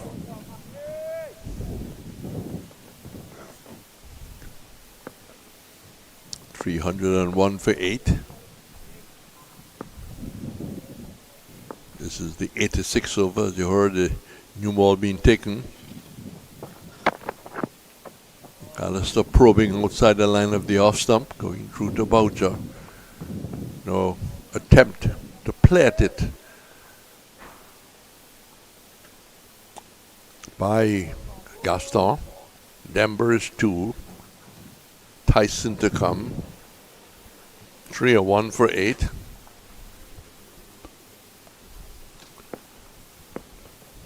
So if Barbados could bring the Windwards innings to an end, they'll have a fair amount of time between now and close of play and all tomorrow. That was just back of a leg, but he played it on the up. Getting it square, getting a single. Every run counts here. 302. It's the end of the over. And we can just talk about the SPL before the next over starts. It starts when? The first game is on the 11th of this month. And it's a 2020? Yes, it's a T20 competition with 8 teams playing round robin. So 7 games each team. And those 8 teams are? You have Grizzly, you have South Castries, Central Castries, Soufre, Miku, Monrepo, and Choiseul. And it's all age, is it? Yes, it's a senior team, but every team required to have 2 under 19 players in the squad. We'll get more from you. This continues. And Babuno as well, as the 8th team. Okay. So Simmons looking for his swift wicket. Moves in from the far end. Well, that wouldn't get him what he wants because the batsman didn't go flashing fishing. And this is the 3rd year or 4th year? SPL has been around for 5 years. Yeah, this 5 is the years. 5th year. Yeah. Okay. And one gets the impression that it's gotten a little more financial support. Yes, because now it has been rebranded as a semi-professional cricket league. Oh, very much. Therefore, well, I'll come to that question in a while. So 2 slips in the gully. Simmons to the right-hander. No pressure. Someone cannot be happy with that. Just too wide. Well, if you're playing now as a semi-pro, you probably have to sign a contract. And there is a certain amount of professionalism now being expected. It's not just playing in an amateur sport. I mean, people are being paid to play. So the professionalism in terms of being early, practicing, getting fit, and behavior. It's, again, outside the off. Now be a little closer, but he just maybe lost his control for a minute. Need to adjust the radar to make him play. Yeah, he's got the new ball in his hand, so he has to force Gaston to play as many balls as possible. Yeah. Gaston is 1, number 2. Lead by 290. 2 slips in the gully. Very cool Darren Sammy. Very few people watching, a couple of spectators. Simmons goes in, and that's down the leg side, changing the line. But he's been both sides of first wide of the off stop, now going down leg side. Yeah, maybe a case of trying a bit too hard because he's 1 wicket away from a 5-wicket haul. So a bit of trying too hard right now. Of course, the major event upcoming is, well, Junior Carifta in Trinidad and Tobago at the Hazy Crawford, and then swimming in Trinidad and Tobago in Couva. Simmons goes in, and that's just pushed towards the mid-on Fiesman, straightening and playing that shot. But there's also a major international meet which is being advertised for Jamaica. It has some of the world stars. Yeah, I happened to see some of the international stars coming through Jamaica via social media last evening. Yes. And of course, there's a 300 meter tomorrow. A St. Lucian and a Barbadian running in that. International women's, that's a interesting delivery. He might have thought of looking to cut it, but he just dropped the hand, pulled the chest back, and it's going through. So this competition starts on Saturday and is played during the week? It's played during the week as well as weekends. We have both night games starting at 7:30, and there's also a handful of day games as well. And some of the venues to be chosen? The 4 venues being used are Grizzly. There's the Philip Masley down in Viewfort. There's Mindu Philip Park in Marsha, and the Choiseul Lafag in Choiseul. And the planning is well ahead of the start? Yes, so far, like you said, with the implementation of the semi-professional league, everything has been of a professional so far, I must say. Well, I have just maybe one more question. Because of the coming, have there been seminars, different kind of seminars, coaching seminars? I'll leave you to answer that, McAllister Bowles. And that's outside the off-stop. He plays inside the line. Yeah, well, in terms of coaching, every single team has been appointed a coach. Yes. And there's some well-established names in terms of the coaching. Gary Maffrey, Dalton Polius, these are the Alton Crafton, John Eugene. So very professional coaches, guys who've had experience even at the higher levels of coaching. I want to ask you how much you're getting for signing your contract, but who are you playing for? I will be playing for Sufre Stumpers, the losing finalists last year, so we are looking to go one further this year. Okay, so we're happy to let the public know. And that's very wide delivery, and looking to square drive that. And Denver stays in 2. An opportunity there, but an opportunity has a little bit of danger. And you look that wide. So you're playing all your games at home, or you're moving around? No, we're not so fortunate. The only team fortunate enough to be playing at home all games is Grizzly, so I will be playing at every single one of the different venues. Right. Well, Grizzly starts off with an advantage. That's a question. Delivery, which goes into the gully area, but is stopped. Took the outside edge as you went across the off stump. previously has been attracting crowds. Yes, especially in the communities. For example, down in Choiseul, I would expect a very big crowd down there, as well as in Vieux-Fort. Maybe not so much up north, but definitely in the south of the island, there are usually a big crowds for those games. Free entry? No, there is actually an entry fee. Okay. Well, there's money needs to be paid for different things, and that's hit deliberately. Very important shot. It probably wouldn't go into the boundary. They'll come back for the third. They're thinking about it. The return is coming in. It goes wide from McAllister. Very important runs at this stage. But that was deliberate. It wasn't a miscued shot at all. He just didn't have enough power to reach the boundary. John now moving to 14. By nature, an aggressive player. Denver, 5 correction. I say, John, he would like me to bring him back. But you'll have to wait for the next round. I'm sure that he would be played. So Gaston has won. He's faced 9 balls. And Denver 5. So Gaston, who's had a very good batch for a young player. He had a 6-wicket haul. Now trying to make a contribution with the bat. There's 2 slips on the gully. Mr. McAllister searching for success. And maybe getting a little downhearted that nothing has gone right for him. And I think the frustration maybe demonstrated it because he hammered that in the middle of the pitch. And it went high over the head of the batsman.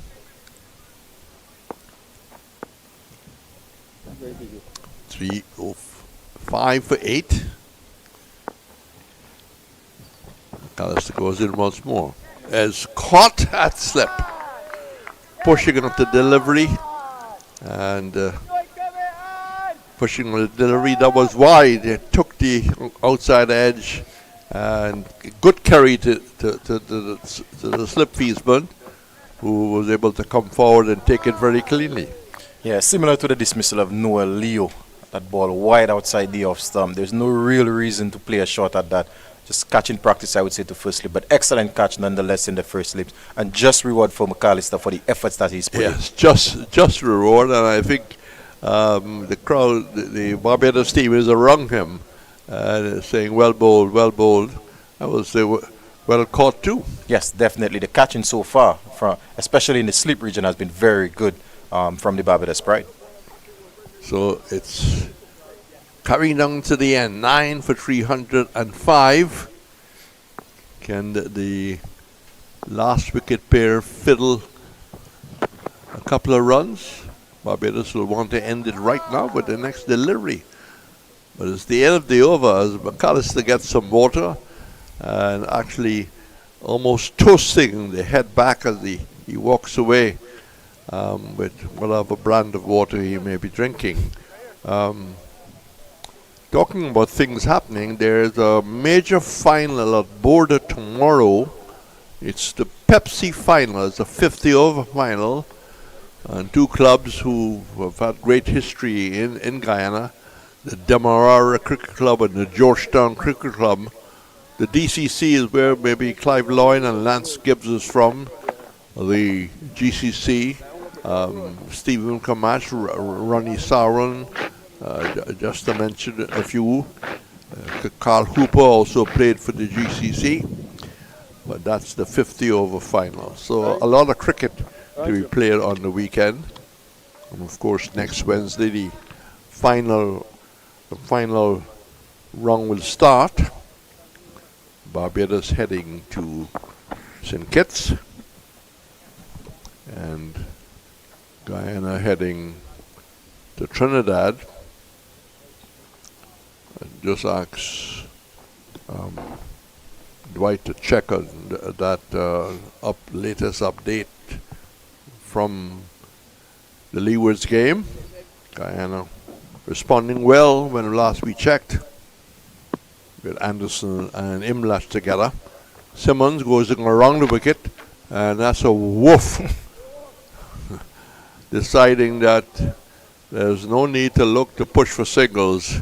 Had a go, was pitched up, took the outside edge, cleared the men back there for catching, but it brings some important runs. 309, and I think the coaching staff, the management, welcoming that boundary.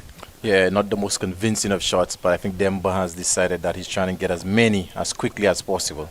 Yes, you think he's beginning to run out of time. He batted differently against the Leeward. He was very solid. He got 60 odd. He is again looking to go off the back foot. There's more runs here. He plays that square, covers running back, third man coming around. They come back for the second, not trying for the third. But that wasn't a woof. That was a much more orthodox looking shot. As he was short outside the off stump. Yeah, a much better shot by Kenneth Demba, and with that too, they were just one away in terms of asking Barbados to get over 300 in the second inning. 11 for 9. There is mid-wicket deep, backward square deep, long off deep, third man very deep. That's slammed down almost like a tennis shot. And just too short. Just too short. They're giving him almost a free hit. And luckily there's Simmons that wasn't put away. Yeah, Demba finding the man at long off. He could have easily hit that maybe through the cover region for a boundary, but with that single, they've now brought up the 300 lead. So exactly 301 would be the target if it ends now. The two in the middle will have maybe a different. And it's going to be Tyson who is in strike. And gets solidly behind that. He knows his role. Maybe I want my partner to attack, I will defend. Yeah, given that he's the number 11 and Demba has shown batting ability, that is definitely the right approach. Yes. He's also had a decent couple of games here, Tyson. Not exactly a 24-year-old. I think Dwight told me he's about 28, but still got a couple of years ahead. He's got good pace. He's looking to defend here to Simmons as he looks to flick down the leg side. A loose delivery. I think Simmons may be just trying too hard to pick up that fifth wicket, but seem to be, straying in different areas. Yeah, like you said, it's a case of just trying too hard, and even Tyson on that occasion would feel like he missed out on a ball down the leg side. Any bat on that, it could have easily gone to find leg for 4. Yes, I think Simmons was fortunate because Barbados want to add no more on the 301 they are required now. As Simmons, that low crouch straightens up, and that is going to run down to third man. This could go over the boundary, and that is important runs for the Windwards. Barbados didn't want that to happen in this over. 316 for 9 as the over comes to an end. And this partnership will be just frustrating Barbados a little bit. They've now added an important 11 runs. Yeah, definitely very important. And more importantly, psychologically, they have taken the lead past 300. Not the most convincing of shots, but for the Volcanoes, every run that they get now, no matter how they come, they would be appreciative of that. And their occupation, cutting time all the time, cutting time. But tomorrow we'll have a full day, so I don't think Barbados are worried about running out of time. They probably figure that they can end this partnership fairly quickly. McAllister, who's picked up his first cap, 1 for 35. He's had 13 aggressive overs, mops his brow. With number 47 on his back. Slip, gully. And that's hike away, the chance for a catch down at the long on and taken by Matthew Ford. So the innings have ended. 316 for 9. Well, when you start the morning at 203 for 4 and you end up at 316 all out, you probably achieve what you had talked about and discussed and planned for. I think the Volcanoes would be very pleased with the first session. Not so much. I think they put on 72 for 2 wickets in the first session. But this session, I think the Barbados Pride came back into the game, and now it's a really intriguing game. It's now 20 minutes to 2 o'clock, so good bit of time for Barbados to set their stall up to bat towards the close of the third day without losing too many wickets, scoring maybe at a pretty average rate. Yeah, one thing's for sure, based on the time left, we are going to have a result one way or the other. So it's either going to be a Volcanoes victory or a Barbados Pride victory. Well, we do hope that the local authorities will promote tomorrow, being the final day. And we'll take a break now as the umpires go off. The players are almost off. When we come back, Barbados will be resuming their second innings in what? In quest of minus 12. 305 to win? 305 to win.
Middle there. Welcome back to the Baron Sammy Cricket Ground. And the stage is well set for the Barbados Pride. Their target 305 to win. And that's the challenge that is before them. Craig Brathwaite and Shane Mosley, the two openers for Barbados. And they will be facing the Windward Volcanoes bowlers. Ryan John will be the man to start. And we are in for quite a bit of action as we're about to see the first delivery. John will move into Brathwaite, who pushes back up along the track. And there is no run. So if for any reason you are just joining us,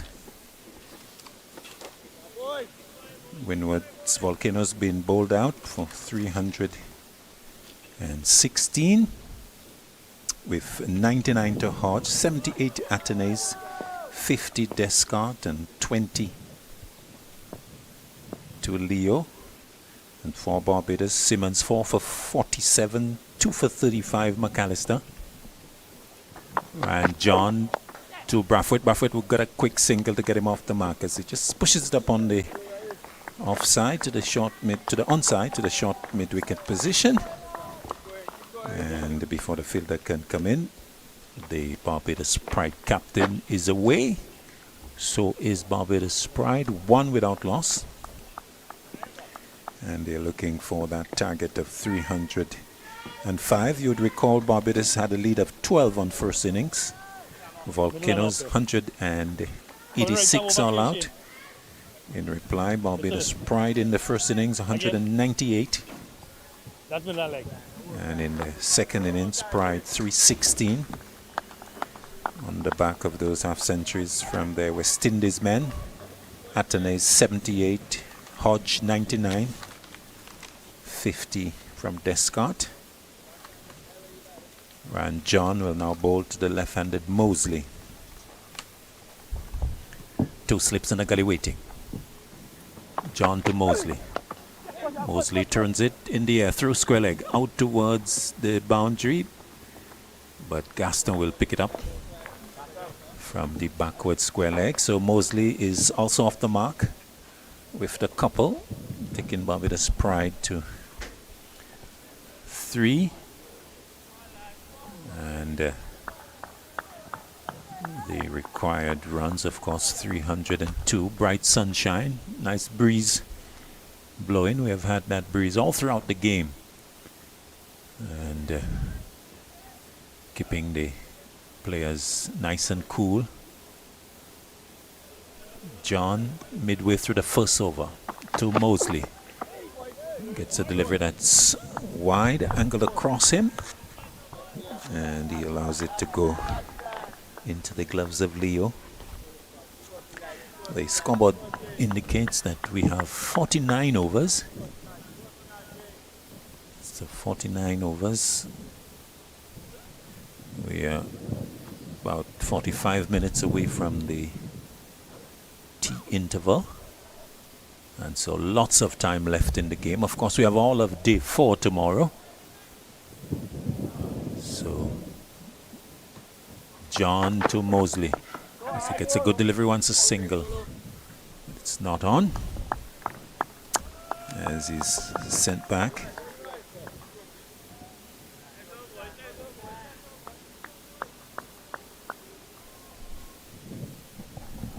So 3 without loss. 1 delivery to come in the first over. Ryan John will be the man to come in with that ball to complete the over. John to Mosley. Mosley is forward, gets a good tight delivery and blocks it away up to mid-off to complete the over.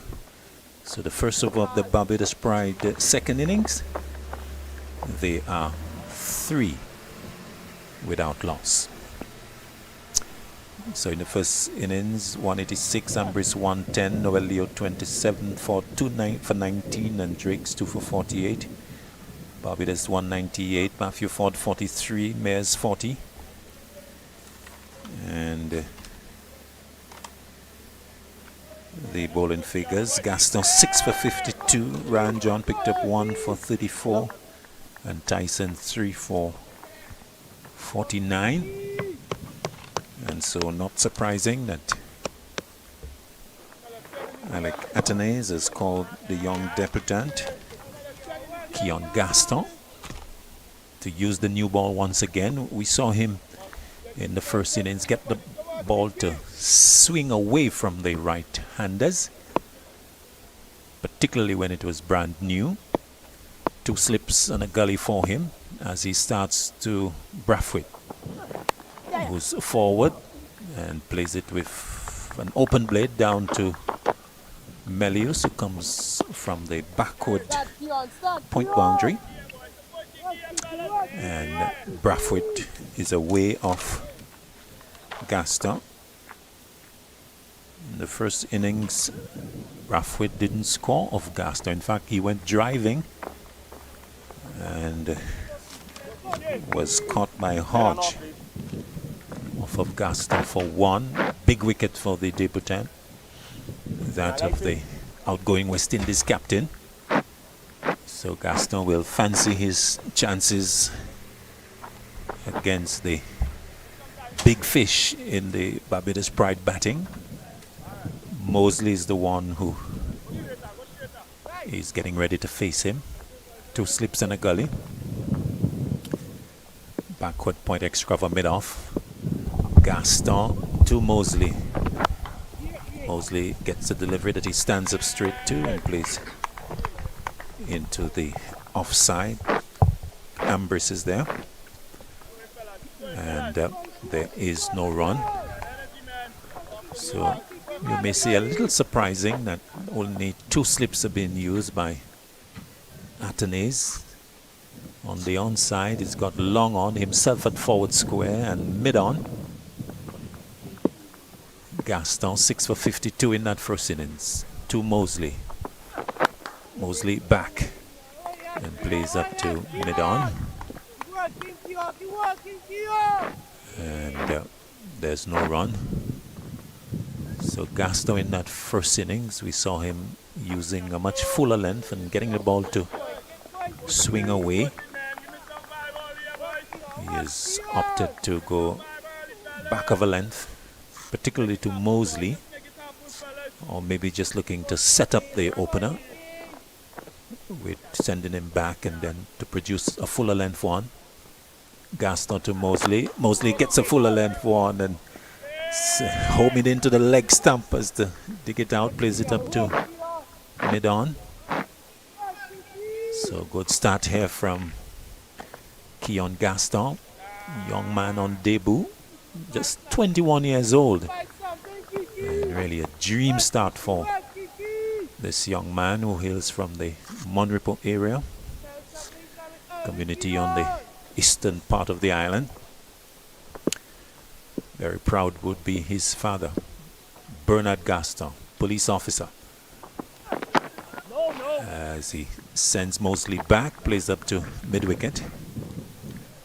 And there's no run. In fact, the entire Monrepo community you would expect to be glued into the action. Very auspicious start for young Keon Gaston, who will turn. 1 delivery left in his first over. Good start from him. He's kept a good line. Mosley needing to be very careful. Delivery that brings him forward. Perhaps a change of pace delivery. It's on target. And a good conclusion to the over from Keon Gaston. As at the end of it, Barbados Pride 4 without loss. They are in search for 305 as we say good afternoon once again to Dwight Thomas. Yeah, good afternoon to our listeners and viewers. Yeah, very good start by Keon Gaston. Pretty much continuing where he left off in the first inning. Like you said, 6 for 52 on debut, outstanding figures. And I'm sure the Volcanoes would be hoping he could replicate what he did in the first inning. But we're in for a really good session and a half left of the day. Ryan John starting the third over of the innings to Brathwaite. Brathwaite back and just stabs that in that typical uncomplicated way that Brathwaite plays. Just blocking the ball away and setting about batting and batting and batting for a long time. Not a flamboyant batter in any way. A man who goes about his task in a very simple way, effective, long-serving captain of West Indies, and who gets the one that keeps very low and given. Oh, how unlucky. That kept very low indeed. Brathwaite on the back foot, struck on the pad, and well, as we look at it once again, oh my word, that looked dead in front of the off stump. Unlucky there, Brathwaite, getting one that kept low and struck on the pad, and LBW for one. Barbados Pride, they're 4 for 1. What a delivery to get. Yeah, not much Brathwaite could have done about that one. That one kept significantly lower than what was expected. That would hit middle, maybe halfway up. But for Ryan John, the important thing, it was straight. So we get an opportunity to see it again. Yes, that kept very low. And I think Brathwaite knew. In fact, he probably began walking after that was hit. Umpire Basiraf just confirming the obvious. And Brathwaite going back. So a major setback here for the Barbados Pride. That's it. As the new man comes in. Right time over 4 balls remaining. So 4 for 1. That's Dominic Drakes. Man with number 22 on his back. Drakes in the first innings was bowled by John for 6. And so he would want to put up a much better showing against John, who, as you would expect, would be eager to move in. 2 slips and a gully extra cover, mid-off, deep backward point. John to Drakes. Drakes is forward and gets a similar type of delivery, but that one not keeping as low, but it was on the same line. And Drakes was onto the front foot, whereas Brathwaite was playing from the crease. Yeah, you are right, Claudius. That pitched in a pretty similar. That was the difference. Drakes was actually on the front foot, whereas Brathwaite was caught on the crease. John probing away at that off-stump line. Moving into Drakes. Drakes gets one that's wide of off-stump and allows it to go into the gloves of Leo. So 47 overs left according to the scoreboard on day 3. And the requirement is 301.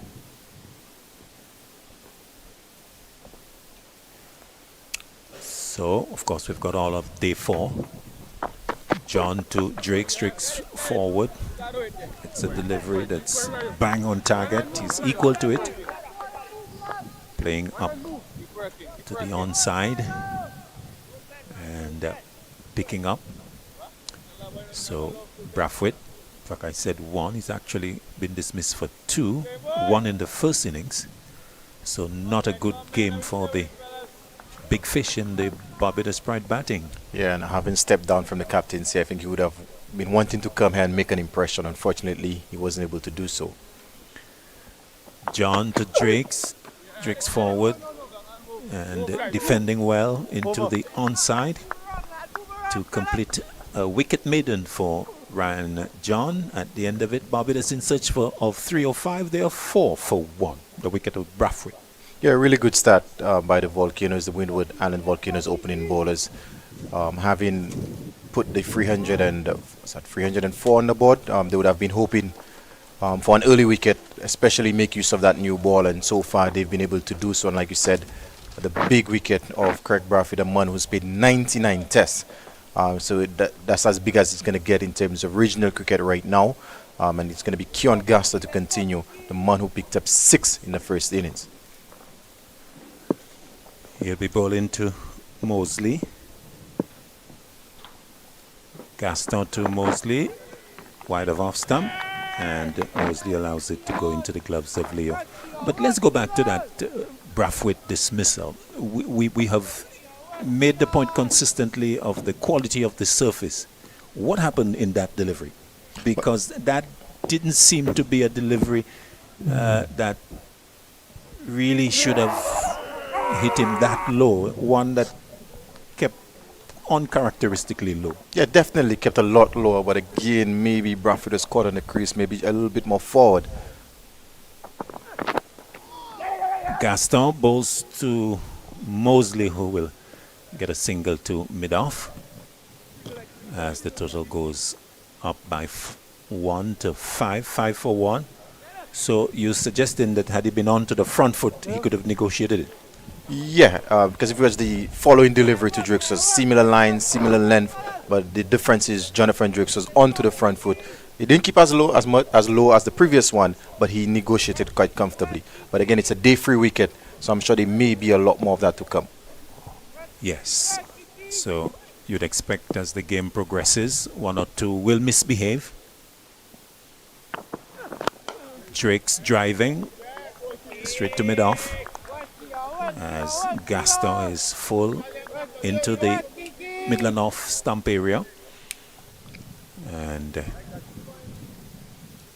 Drake's pushing up in defense. A man who has had good returns in the competition so far. In fact, he is overall at number 2 in terms of aggregate after 5 rounds. 416 his aggregate before this game.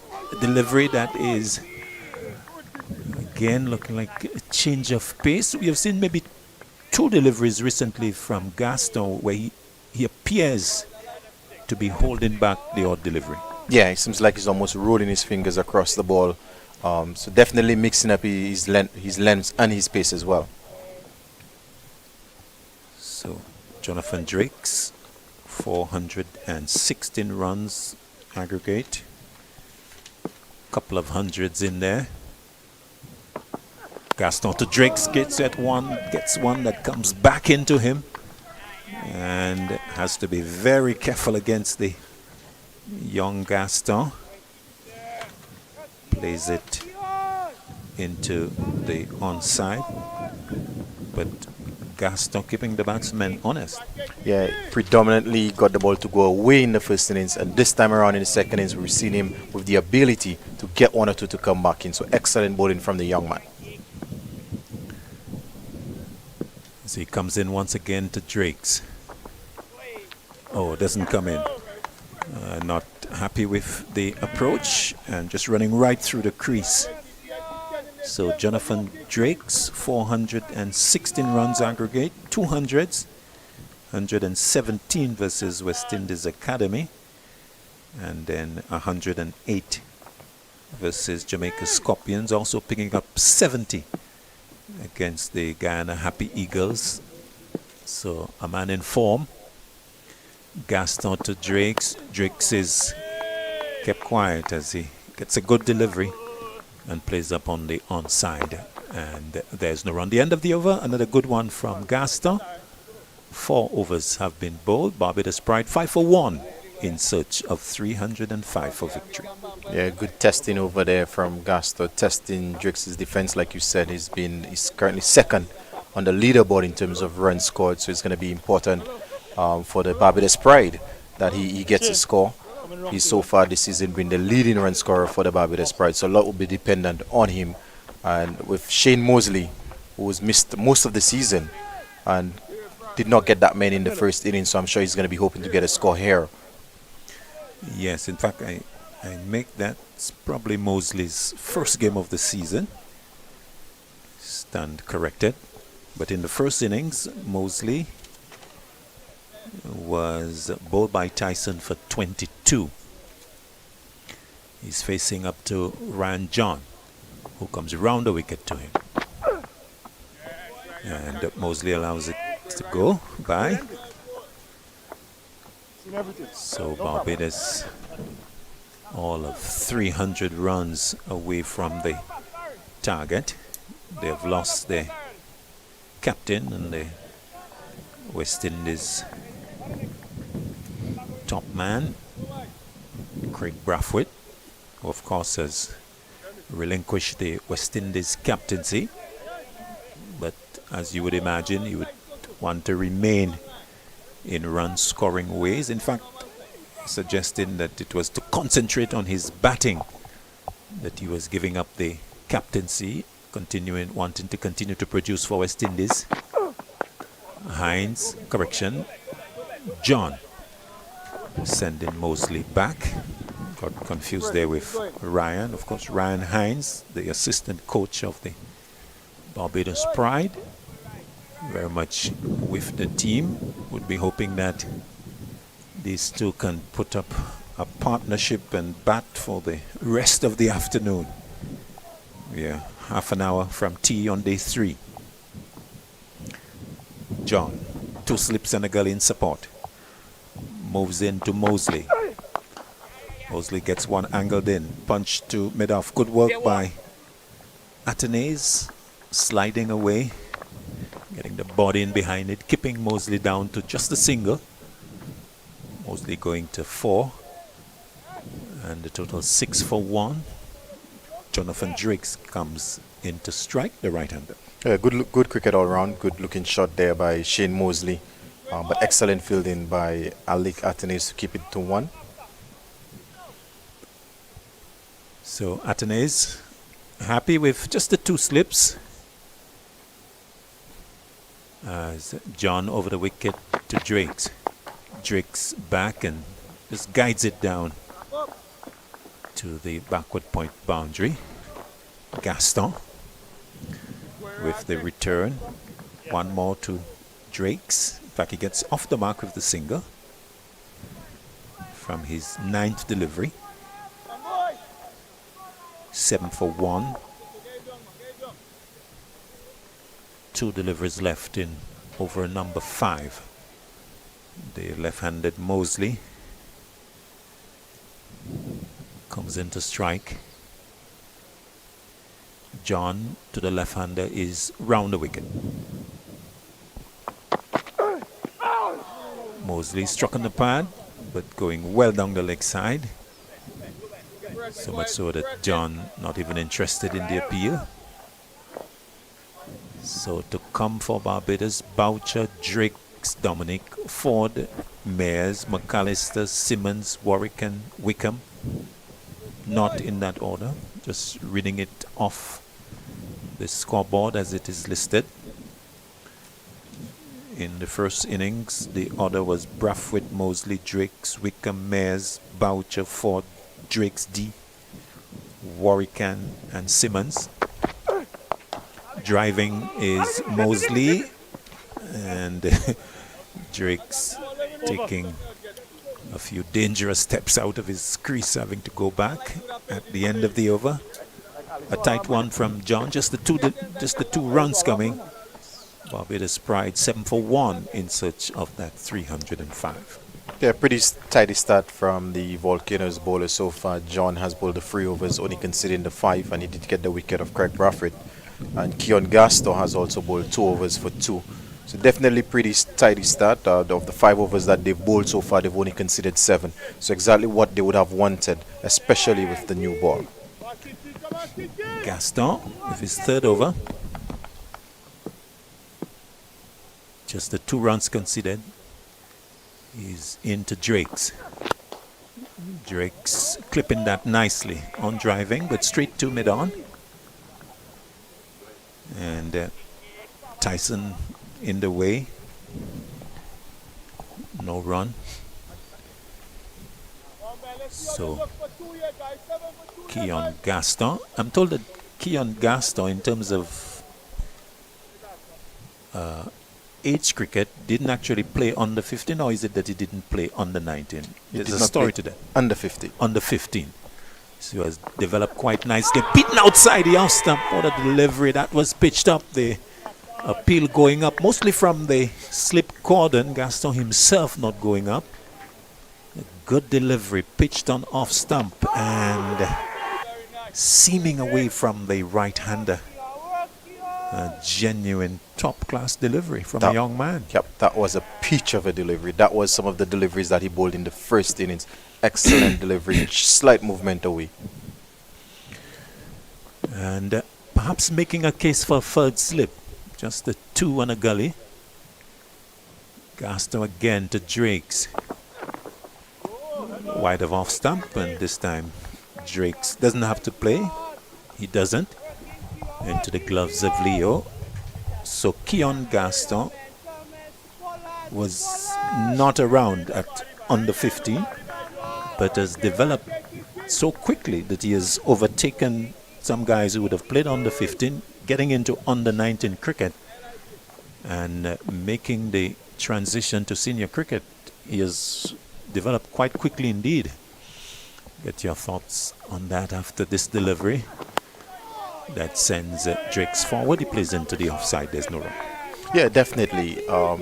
Different cricketers develop at different stages, and with Keon Gaston, he missed out on age group cricket at the under 15 level.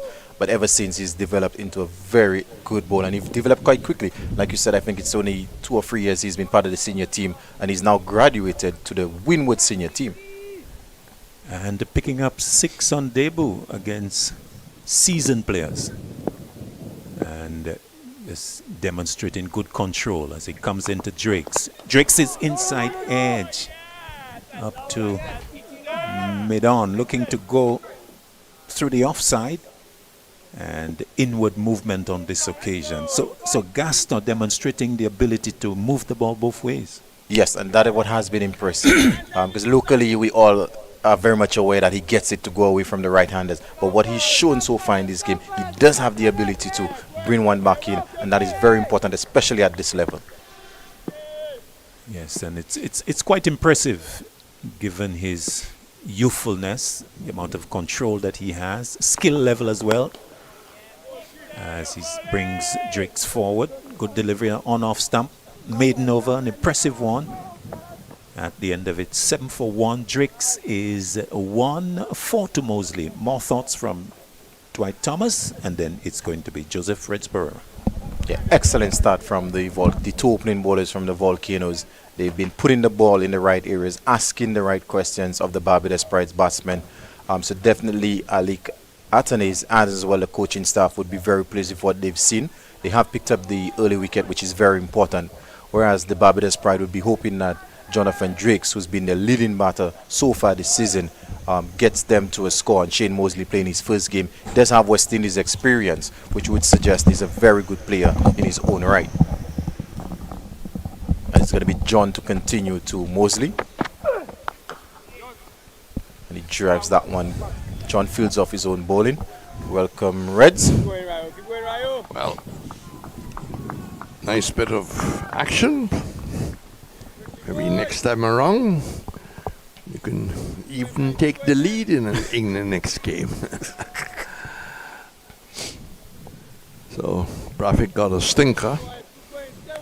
Takes me back to Roy Fredericks, late at Port of Spain. Abid Ali bowled him. He was one of the small Indian all-rounders. It just never left the ground. That's driven well. Mosley beating the cover down to the wide, long off position. Nice looking shot. He was just too far. And moving nicely into the shot. Mosley, 8. Drakes 1. Drakes has had a lot of early success in this competition. Yeah. Couple of hundreds. Yeah, 200 so far and a half century as well. currently second on the leaderboard in terms of runs, so he's had a really good season. Anderson just gone for 101. He was, what, 77 not out in the first innings. So Anderson is knocking at the door. yeah, he certainly put his hand up in latch, I think, into the 50s. Himself in savory batting outside the off stump. And left-handed Mosley playing no shot. So not a flying start by Barbados. But with this pitch is going to continue to play indifferently in heights, it's going to be difficult for the Barbados batsmen. Yeah, it's a day free wicket, so we do expect a couple of balls to misbehave. Like you said, that 300 is going to be challenging. You know, in order for them to win, they would have to bat really well. Still a bit of grass there. Right on target. Much straighter line. He allowed the shot to go for 4 because he was pitching up wide. So Braffett has gone for 2. Mosley 8. Drakes is 1. Boucher. Drakes, Ford, Mears, McAllister, Simmons, Warrican in that order. We're heading for tea on the third afternoon. He's forced back. Plays it as it came into him down towards mid-on. You're normally off on a Saturday. What do you do on a Saturday? You'll be here tomorrow. Yeah, but usually I would say Saturdays are my days to just rest. But with SPL around the corner, we do have training sessions scheduled. So you rest on Saturday and Sundays? Yes, on a usual week. Yeah. In the gym? How often? 4 nights a week, Monday through Thursday. Well, great lifestyle. Congratulations. Right to target again, coming in, forcing him to play towards the mid-on position. So would you all have any sessions on the lights before you play your first night game? Well, we've had one practice game at the Grizzly playing field on the lights. We are scheduled to have another one next week. So we are scheduling a few practice games ahead of the competition. And what's the quality of the lights there? The quality of the lights, well, Grizzly, maybe the less said the better, because one of the light towers actually, as of right now, isn't working, so hopefully they get that fixed by SPL. In terms of Mindufili Park, we haven't had any opportunity to test the lights as well. I think this is going to be the first game played there. Well, maybe that needs to be checked. Gaston looking to drive, but that could not be very far away from the edge. Gaston throwing his hands in the air. And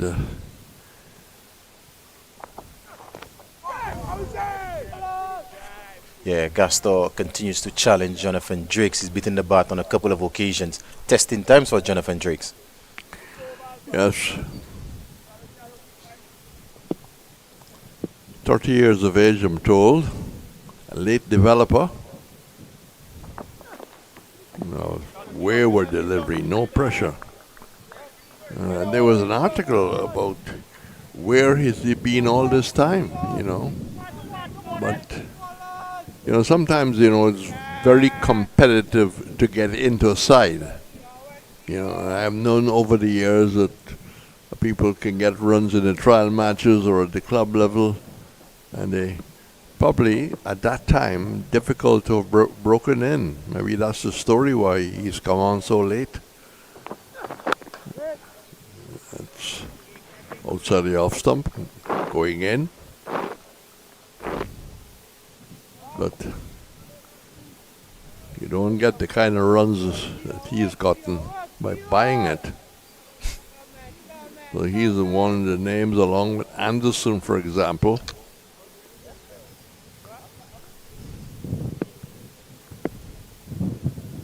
Try and update you the scores because the game has resumed between Trinidad and, of course, Jamaica. And squaring up there a bit. He looked very square as he pushed forward at a certain uncertain about the shot. They took the outside edge and went down to backward point. Yeah, Jonathan Drake's not too sure whether it would leave him or come back in. So Castro completely squaring him up there, and he's lucky to get the outside edge down to the man at point. But he did get a single. The 305 ring, 12 for 1. This is the 8th over. Barbados in no hurry. There's no lack of time. Is what they will be at closer play. Gaston goes in. Oh, now wayward delivery. And the left-hander forward and stretching well forward and shouldering arms with the feet wide apart.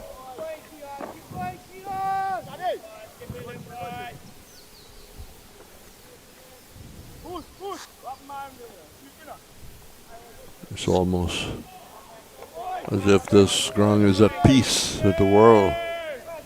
A world which is just too full of upheavals and wars and angers. Just think once more goes in. They're taking the pad, I think, as they turned down what would have been maybe a leg by. Mosley decided it wasn't on, it wasn't worth taking the chance. And he has completed Gaston, 4 overs, none for 3. It's been very, very tight. John 4 overs, and he's taken 1 for 9. And I would think that these two might well be in action right until tea time. Yeah, they've been really tight in terms of the lines and lengths that they've bowled. They've kept the Barbados Pride batsmen really quiet. But like you said, time is not of an issue. So for Barbados Pride, it's just about occupying the crease. And as long as they do so, the runs will come. So we'll look at that Jamaica-Trinidad game as the information comes available. But Jamaica, when last I checked, was in a fairly strong position.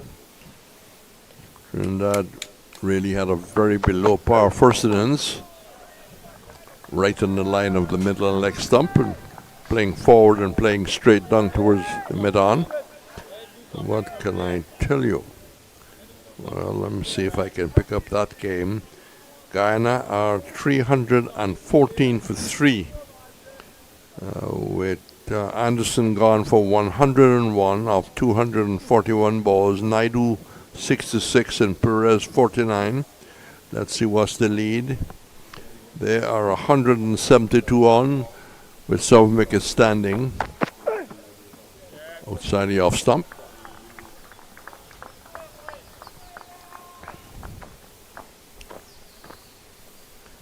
I did promise you that score from Trinidad, and you must keep your promises in life, in principle.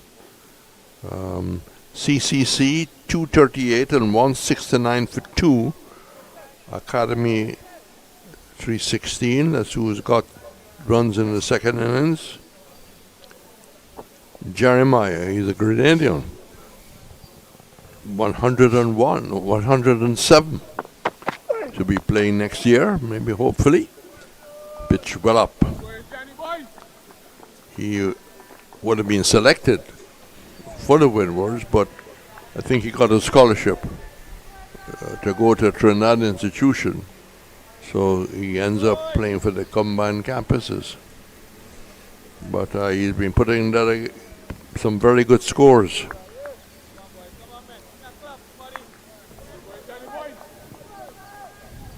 Drake's 2. Taking this time. There's no hurry for Barbados. Time is on their side. But this has been good bowling by the Windwards. Yeah, very good disciplined bowling to start off with. What's going to be interesting is when does Captain Alec Anthony's call upon Tyson and maybe Sadrak Descat, considering John is in his 5th over and Gaston has already bowled 4.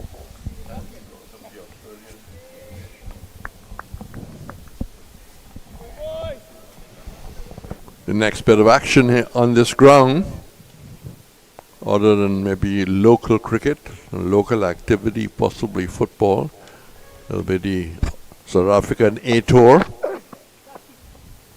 No pressure on the right-hander. wide outside the off stump.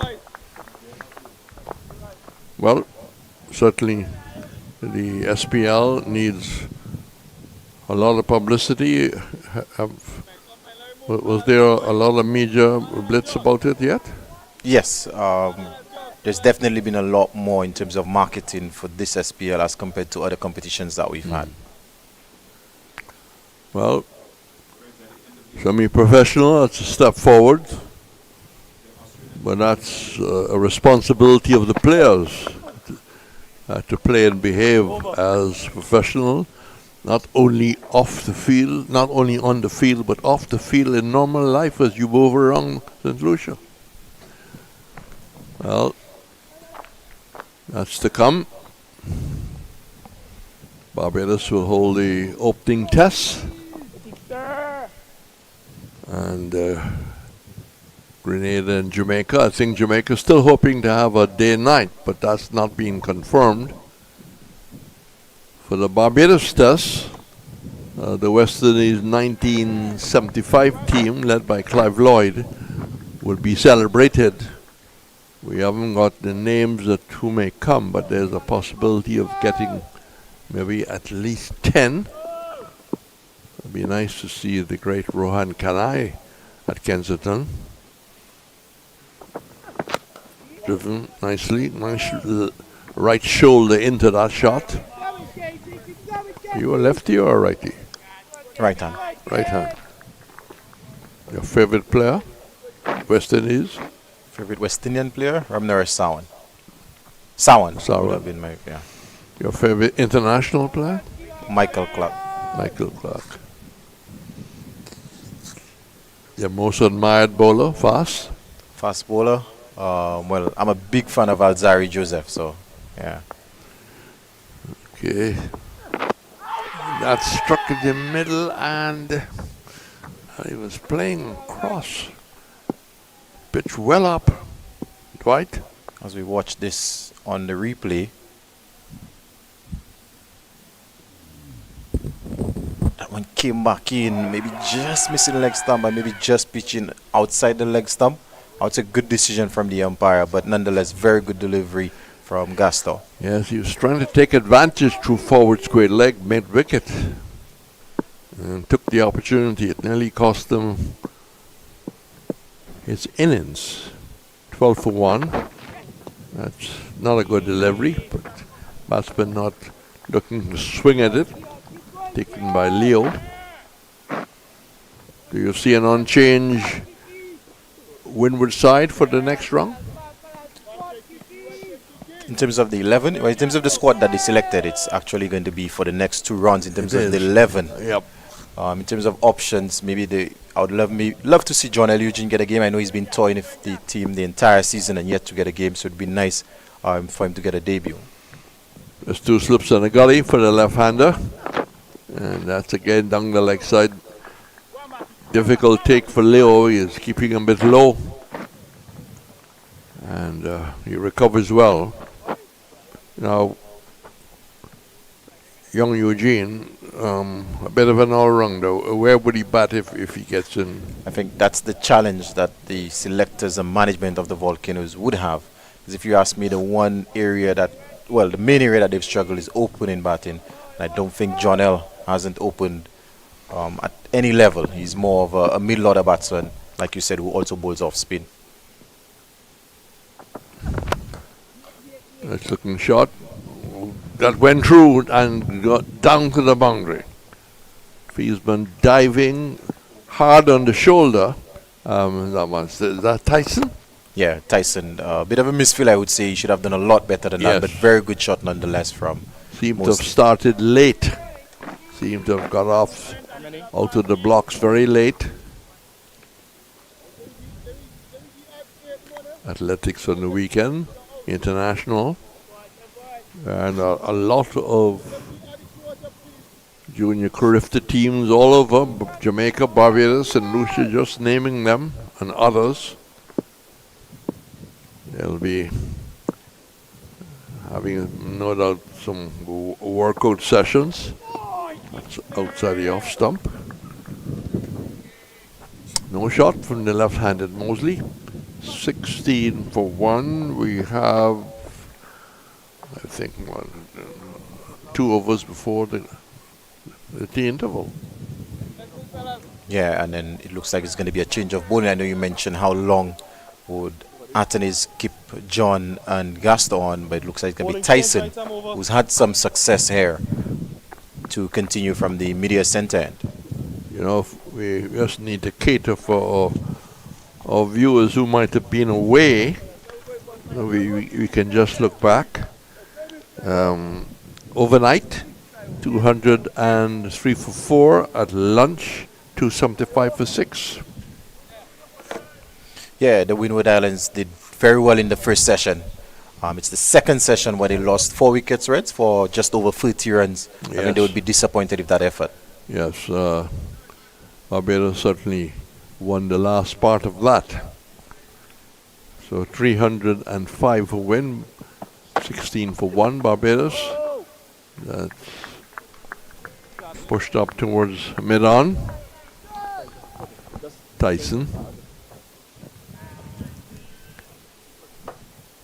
Sporting name. Related to boxing of late.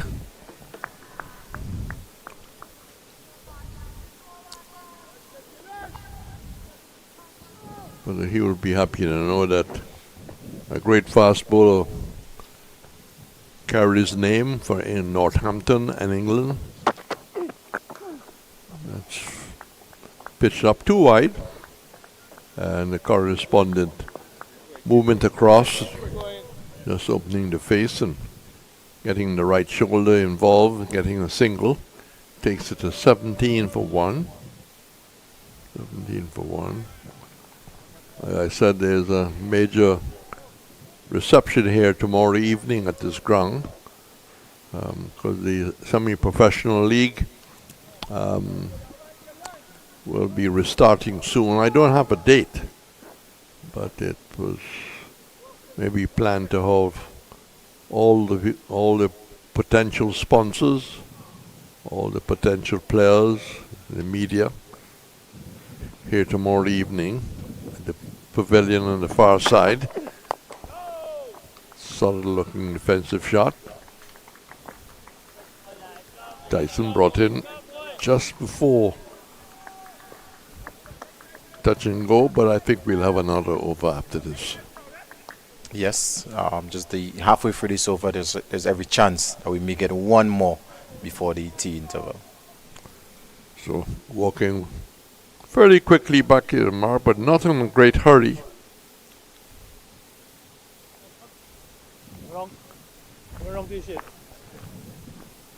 We'll update you for the Trinidad Red Force Jamaica in a while, as Tyson decides to go around the wicket to the left-hander. First slip is back, second slip is up, gully, moving in. That's played quite confidently and smoothly straight to cover. So the Trinidad Red Force 171, of which the Silver got 82. The Jamaica Scorpios 372, sizable lead. There were 3 for spit overnight, so to speak. The last total we have is that there were 70 for 3. Is that the latest? Let's just check. 78 for 3. So the Scorpions lead Trinidad and Tobago by 279 runs with 7 wickets in hand. I would think in a very strong position. Yeah, strong position, but very good delivery there from Tyson, that took the outside edge of the bat and went right through the vacancy left between the gully and the second slip. But excellent delivery, and maybe it's a case of Alec Athens employing a third slip. Well, good backup work there, Dwight, because I was trying to get across the information on Jamaica and Trinidad. I think you simply completed the action, as I was not able to give. 21 for 1. We've had 10.5 overs bowled. This might just question whether there's a second over or the boundary, the change of the field. Let's see what will happen. Look like now they're putting a foot slip in. Yes, the cattle's bolted. The horse is bolted. Whoever is bolted. And Tyson starting to move in. He's held up. More adjustments being made by Athens. So Tyson getting back to his mark. Mosley stands away, the left-hander, waiting to see if all is ready. All is ready now as the sun breaks back into action at the Darren Sammy. Nice looking shot. Over time, gentlemen. The scattered cover starting to attack the ball and then realize that he had to back away to cater for the bunks. And that's T. So set 305 for victory here after first innings. 21 without loss. The batsman out, Braffett, leg before, bowled John. So awful delivery got it, never actually left the ground. 2. Mosley is 16, Drake's is 3, and this game still evenly poised as we have one session on the third day left. I would have to agree with you, Reds. This second session, the Barbados Pride put themselves back in a position where they could actually win the game the way they bowled and in the back end of this session, and they've come out having only lost the 1 wicket. I think it's even Stevens at the minute. Yes, the last 6 wickets falling for very little after having a good first session where they hardly lost too many. So that's it. The players go off for refreshment. Some will have, some will not have. But we will have cricket after tea. So in the meantime, please, wherever you are, relax for a while, and we'll be happy if you would join us when play is resuming.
Brian. Back here at the Darren Sammy Cricket Ground, we are ready for post-tea action. The Barbados Pride, they are 21 for 1 in search of 305, so they require for the 284. Jonathan Drake's 3, Shane Mosley 16. That is the position as the players are back out.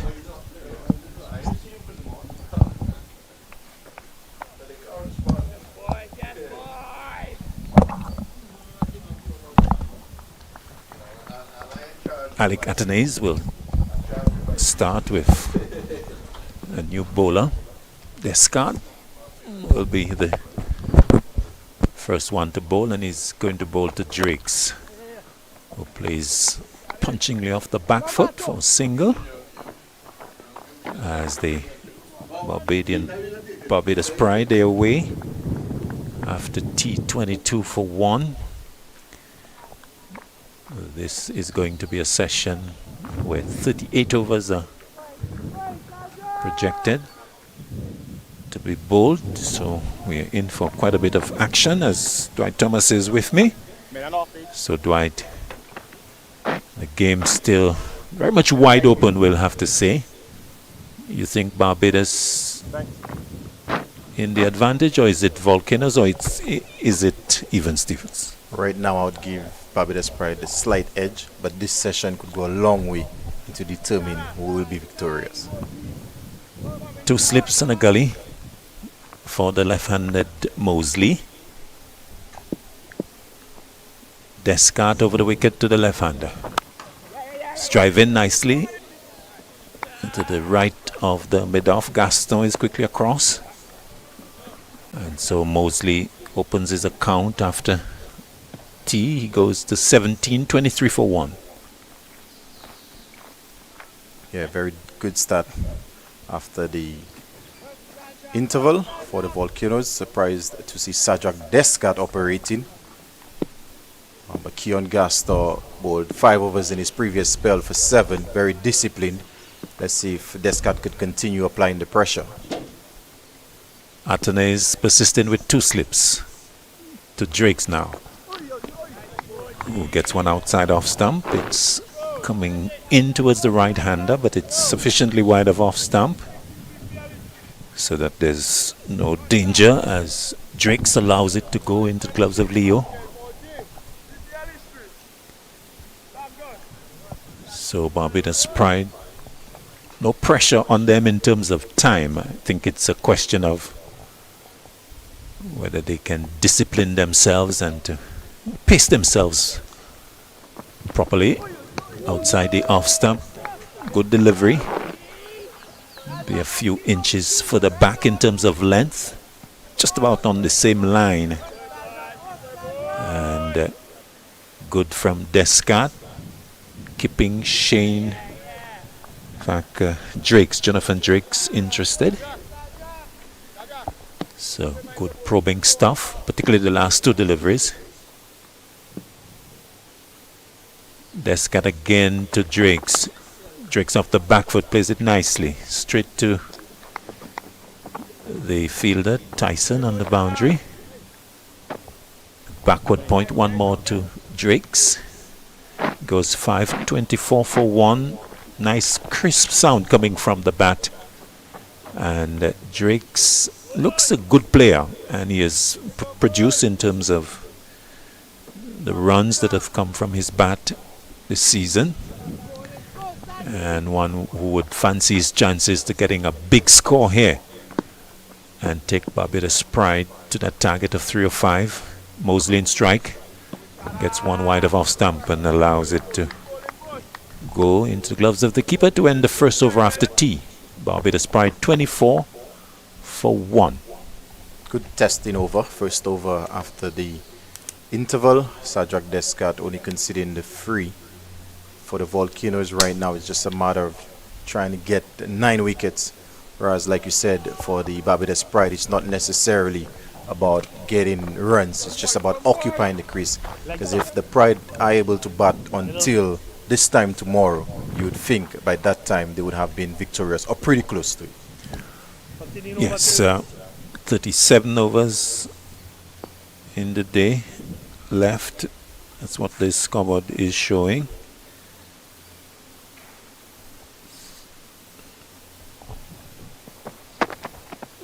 New over started by Tyson, sending Drake's back. So let's do something crude here. 37. Let's say they score at 4 runs per over. That takes them to 140 odd. And so they would be about halfway there. Let's see if they score a little more than 4 runs per over. And at that pace, Barbados can get to that 300. Of course, if they keep wickets in hand, somewhere between lunch and tea, maybe just after tea on day 4. Good delivery from Tyson, sending Drake's back. Total remaining 24 for 1. I'm just trying to project if Barbados scores at about 3-4 runs per over, how much time it would take them. So I think we could be in for a result, I would think, around tea time.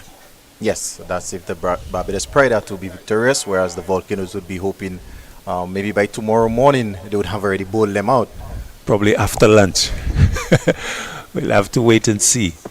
Tyson to Drake's delivery, that's very wide of off stump and into the gloves of Leo.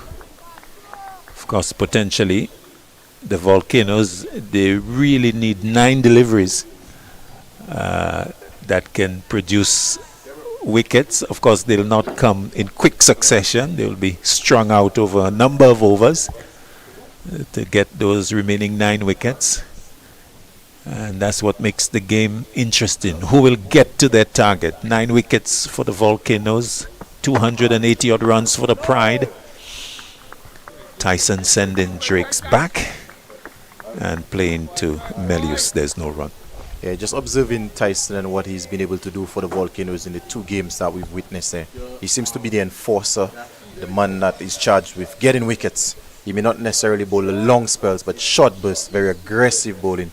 So he's now charged with trying to get at least the breakthrough right now. Interesting. I would have given him a 3rd slip to be a true enforcer. Nice delivery swinging in, but it's also swinging out towards the boundary from the bat of Drake's. It will be pulled back by Gaston, who gets the return in, but they have combined well for 3, taking the total to 27 for 1 delivery left in the 13th over.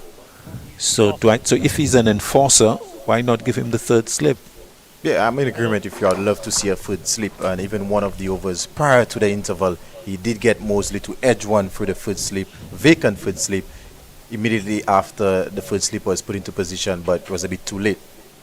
And we have come back after tea, and well, as we speak, it appears that maybe Alec Atten has heard us, because he's now putting in the 3rd slip.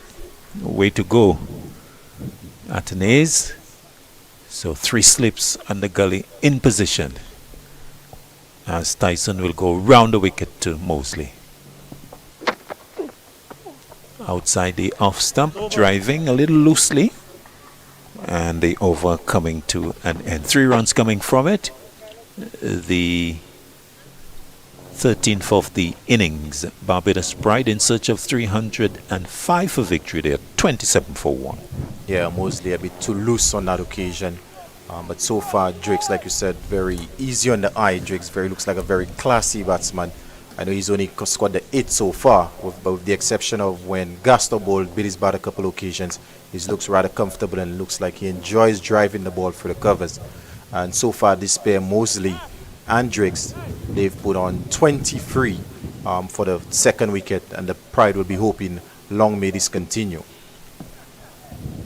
Descartes getting ready to start his 2nd over. He's going to be bowling to Drake's.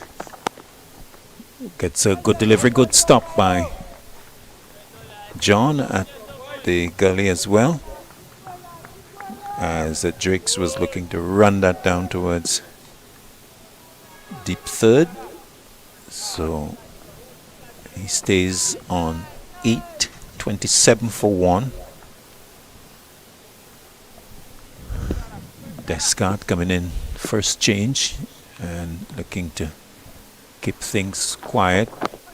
Good delivery from to Drakes, who's coming forward as the ball comes into him, playing it up on the onside. There's no run. Yeah, good delivery from Descartes. He may not necessarily have the pace that Tyson or even Gasto has, but what he can do for his team is put the ball in some good areas and keep things tight, keep building the pressure on the batsman. Descartes to Drakes. Drakes is thinking about chopping that and then going back and allowing it to go.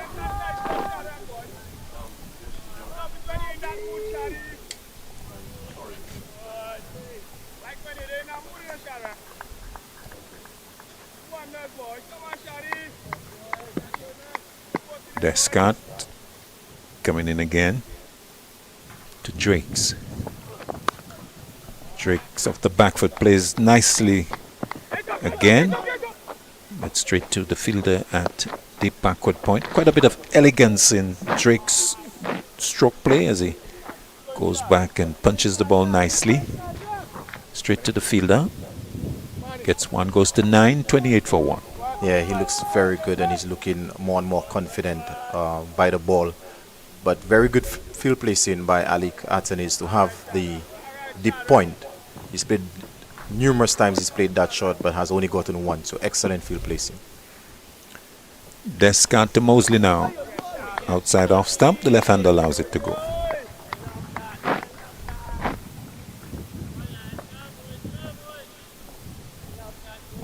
Mosley 17 from 38, Drakes 9 from 40. Partnership of 24 between these two. They would have come together with the, or at the loss of Craig Brathwaite's wicket. Brathwaite, LBW, John for 2. Descartes to Mosley. Mosley beaten outside the outside edge. Taken, is that an edge? Wonderful catch by Leo. But the umpire saying that didn't edge. What a delivery that went across the left-hander. Leo taking a one-handed catch, diving to his left. But let's look at it on the monitor. Umpire has said no edge. My word, that was very close to the outside edge. Mosley looking back with concern as the keeper took that. What did you make of that, Dwight? I would have to give the umpire the benefit of the doubt, but like you said, it looked really, really close. But by the pace the ball got to Noel Leo, I would maybe think and suggest that it may have come off the fire guard. But nonetheless, excellent delivery by Sajak Descartes, asking the right questions. Indeed. Tyson will continue. It was also noticeable that Mosley was shaking the head at the instant of the catch. Tyson to Drakes. Drakes lets it go. It's outside the off stump. And Leo takes.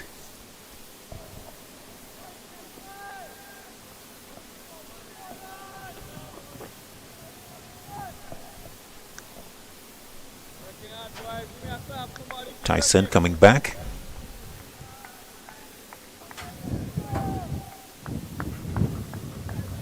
Bright sunshine at the Darren Sammy Cricket Ground, so we have been blessed with very good weather. Tyson to Drakes. Drakes is beaten, good delivery. Hitting the seam and just moving away and bouncing as well. And so luckily there for Drakes, finish that spell, was yeah. some ways away from the outside edge, but not very far. And good carry to Leo. The conditions still keeping the bowlers interested. Yeah, and that shows that even on a day free last session, day 3, there's still something on offer for the seamers if you put the effort in. Tyson to Drakes.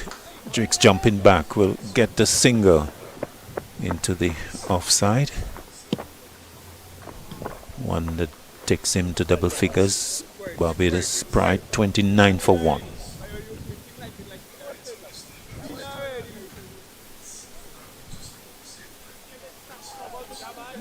Mosley coming in to strike as Barbados look to push on.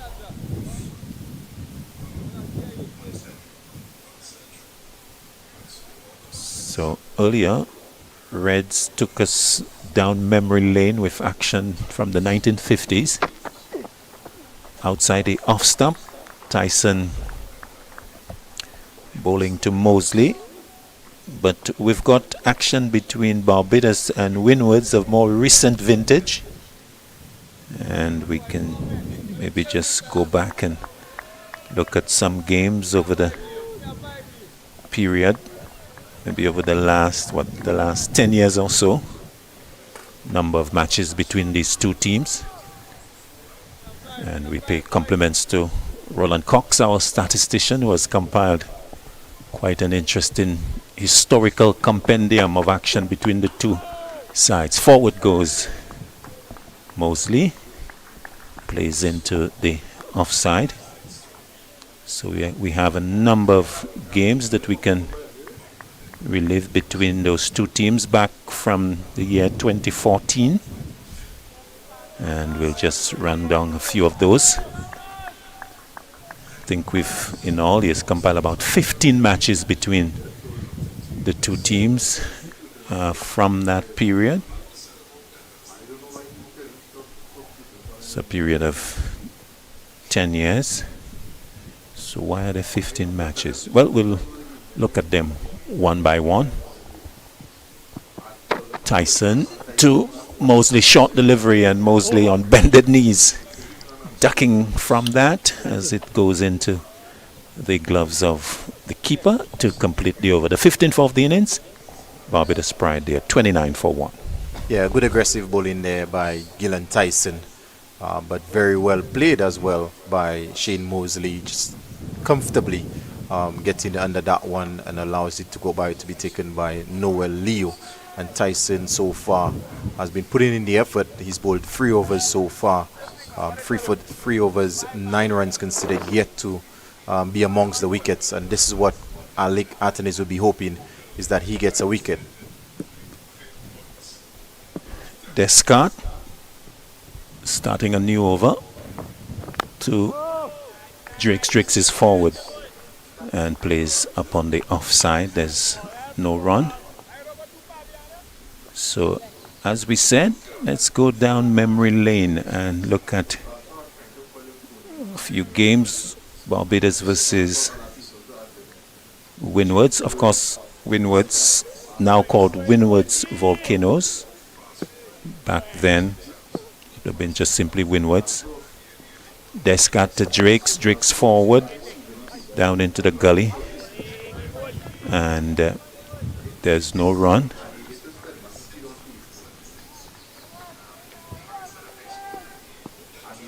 So the first of those games, Barbados versus Windwards at Annesville back in December 2014.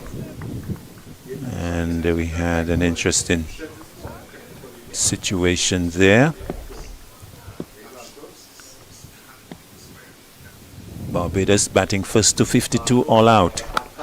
Off the back foot goes Drakes. Diving save by the man at extra cover, keeps them down to 1. That's Atenas himself. 1 more to Drakes. He goes to 11 and the total going to 30 for 1. So December 2014, Barbados versus Windwards at Annesville. Barbados 352 all out. Roston Chase 120 not out. Shea Hope 50. Omar Phillips 38. And the bowling for Windwards, Alston Bob 3 for 89, Kenroy Peters, the coach of the Windwards, now 2 for 62. Mosley turning to long leg for a single. As he goes to 17. Or is that 18? 17? 18 now, and the total 31 for 1. In reply, Windward's 274 all out. Johnson Charles, 151. Andre Fletcher, 61. Jomel Warrican, 5 for 75. And Ashley Nurse, 4 for 56. Forward goes Drakes and plays into the offside, and there's no run. Barbados in the second innings, 128 for 9. Shea Hope 34, Dwayne Smith 21, Shane Dowidge 20. And for Windward, Shane Shillingford 5 for 46. Kenroy Peters 2 for 25, Mervyn Matthew 2 for 27. Barbados set 207 for victory. Outside the off stump, good outswinger, let go though by Drakes to complete the over. And at the end of it, it's 31 for 1 from 16 overs. In that game back in December 2014, the target was 207. Barbados all out 195. So they fell short there by some 12 runs. So victory for Windwards on that occasion. No, in fact, it was a victory for Barbados. Got a bit confused there. So it was a victory for Barbados. The target was 207. Windwards bowled out for 195. And they fell short by 12. So Andre Fletcher, 65. Kedilis Sporus, 45. Bob, 26. And the bowling for Barbados, 3 for 30, Dwayne Smith. Tyson starts a new over, bowls to edge over the slip and down to third man for 4. Short from Tyson. Mosley going for the cut. And over the head of Hodge, who may have gotten the fingertips to it, but over behind him for 4. Mosley going to 22. 35 for 1. Just completing that game back in December 2014. Dwayne Smith 3 for 30. Carlos Brathwaite 2 for 36. And Roston Chase 2 for 37. So a victory there by Barbados over Windwards by 12 runs back in December 2014. Roland Cox doing that compilation, so we thank him. Tyson to Mosley. Mosley drives, glorious stroke into the offside for 4. Pitched up and flowing off drive, getting full value for the stroke. Mosley getting that boundary and going to 26, 39 for 1. Yeah, fantastic looking shot there by Mosley. The previous delivery, a half chance I would say at first slip, but he responded with what I would describe as the shot of his innings so far. Absolutely. That would build his confidence. Whereas the first one was edgy and luckily over the slips. This one in full control. Quite pleasant as well. Tyson to Mosley. Mosley lets it go. It's angled in. It's on target. Good delivery from Tyson. Good comeback. And Mosley happy to see the movement of the scoreboard. Nice little innings developing there for him. He's 26. Partnership is 35. Things are looking on the positive side for the Pride. Volcanoes thinking that they badly need a wicket. This partnership is beginning to prosper. Back goes Mosley, will get the quick single as he just dropped that in front of him. And good response from Drakes. 1 more to Mosley. He goes to 27. 40 for 1. Drakes on 11 comes into strike. Yeah, good rotation of the strike there by Mosley. Good communication between the pair. Mosley did get 22 in the first inning, so he did get a start in the first inning, missed out So far, he has 27, so another start. I'm sure he'll be looking to kick on to bigger things in this inning. Tyson over the wicket to the right-handed Drakes now. Short delivery. Drakes is under it. And into the gloves of Leo. Umpire reminding all the players that that's one above the shoulder for the over.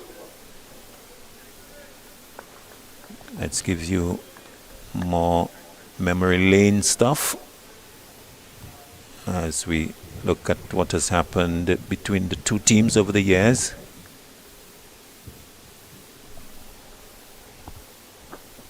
Tyson to Drakes. Drakes gets one that comes back and bounces, but it was wide of off stump, so not really troubling Drakes too much as the over is completed. 40-1, Barbados in search of 305. Yeah, good delivery to end Tyson's fourth over.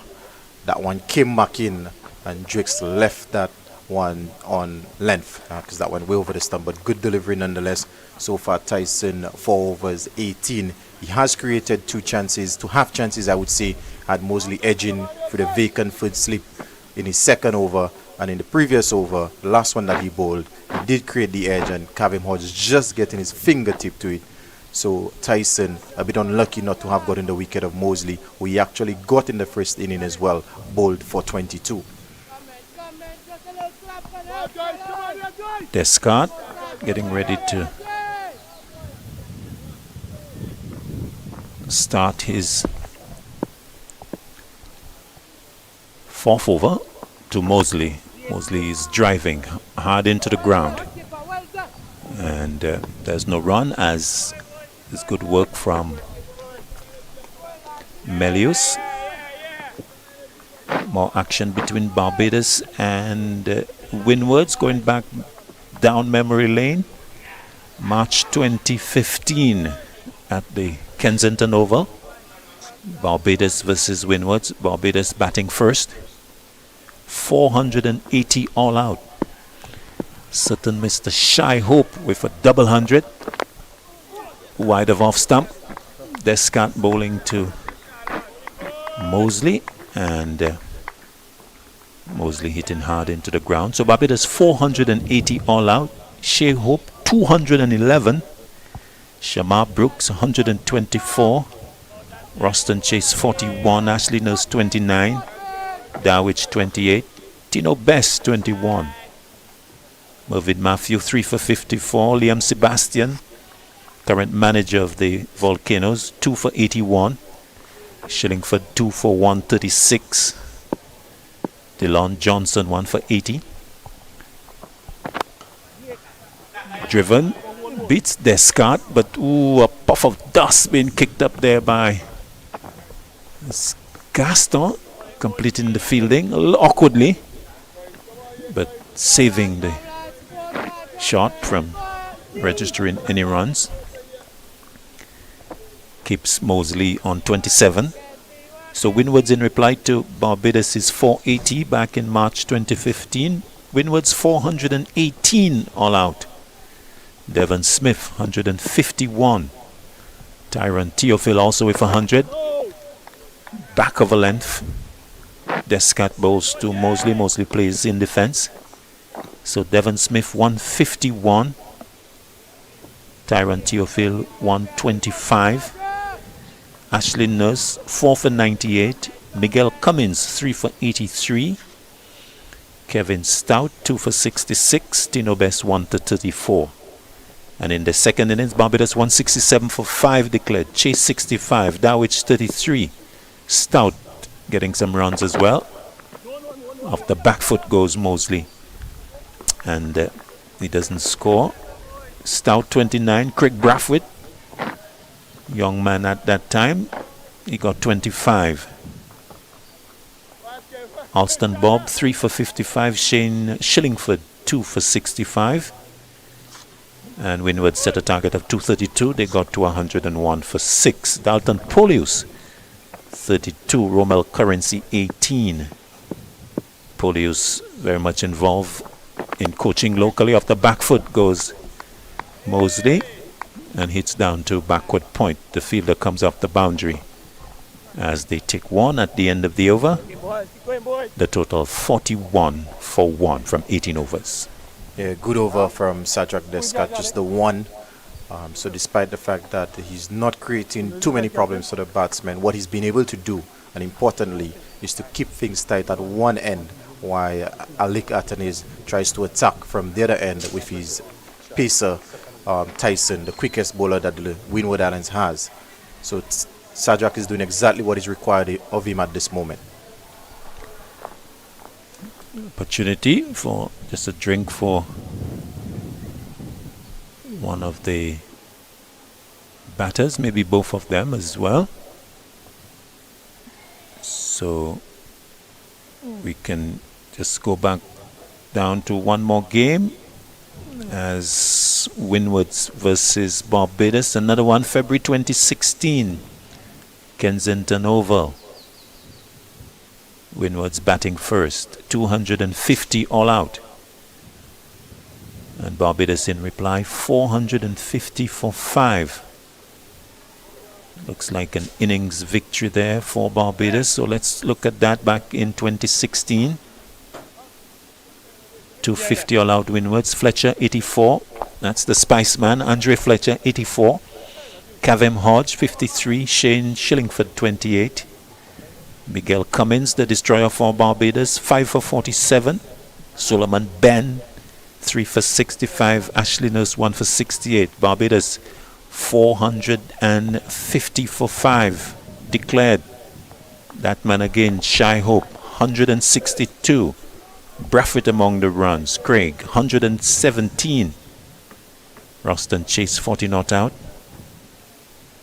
Johnson Charles in the bowling for Windwards, 2 for 51. Shane Shillingford, 2 for 131.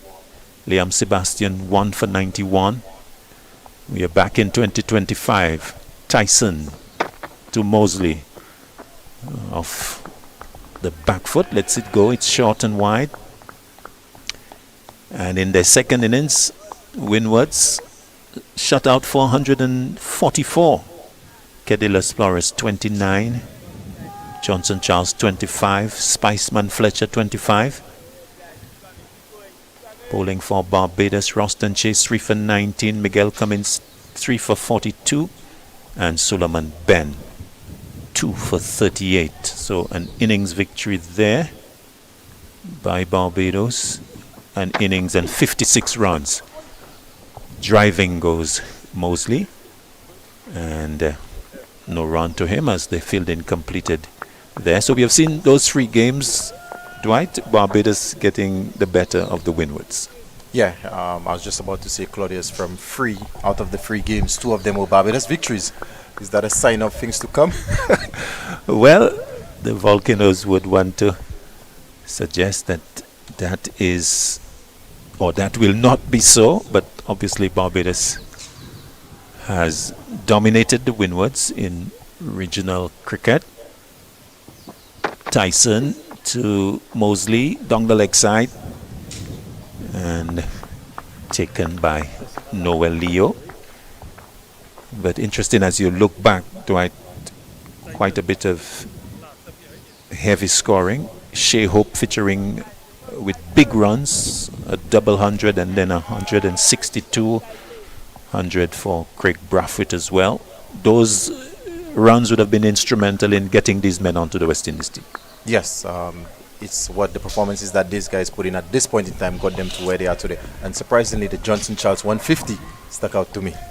Indeed.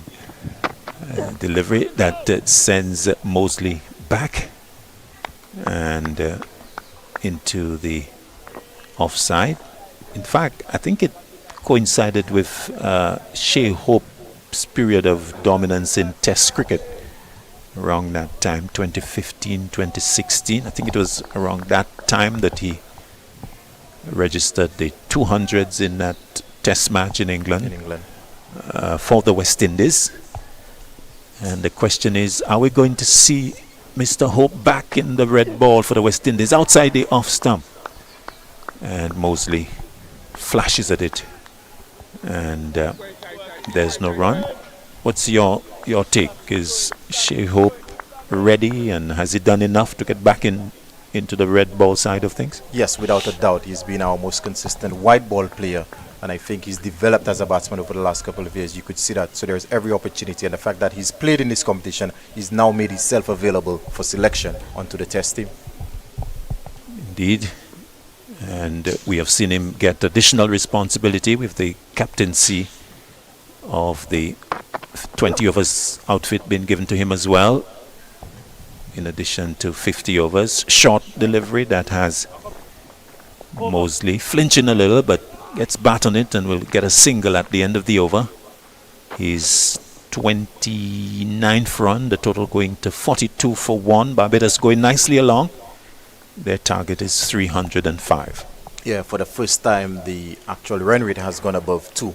They've been operating about 1.8, 1.9, which now suggests that the batsmen are getting a bit more comfortable, and at least they're now being able to rotate the strike a lot easier. And Shane Mosley has now moved on to 29, and the partnership is 38. Yes, and maybe beginning to be a little worrying from the Volcanoes' point of view. Yes, having gotten Craig Brathwaite out on the score on 4, I'm sure the Volcanoes would have had ambitions of maybe picking up another wicket or 2 here. But credit must be given to the batsmen, the way that they've applied themselves thus far. Descart continuing to Mosley. Mosley drives nicely, but good work by the debutant Gaston at mid-off. No run. So these two putting their heads down and responding well to the early dismissal of the captain, Craig Brathwaite, who went early. LBW to Ryan John for 2.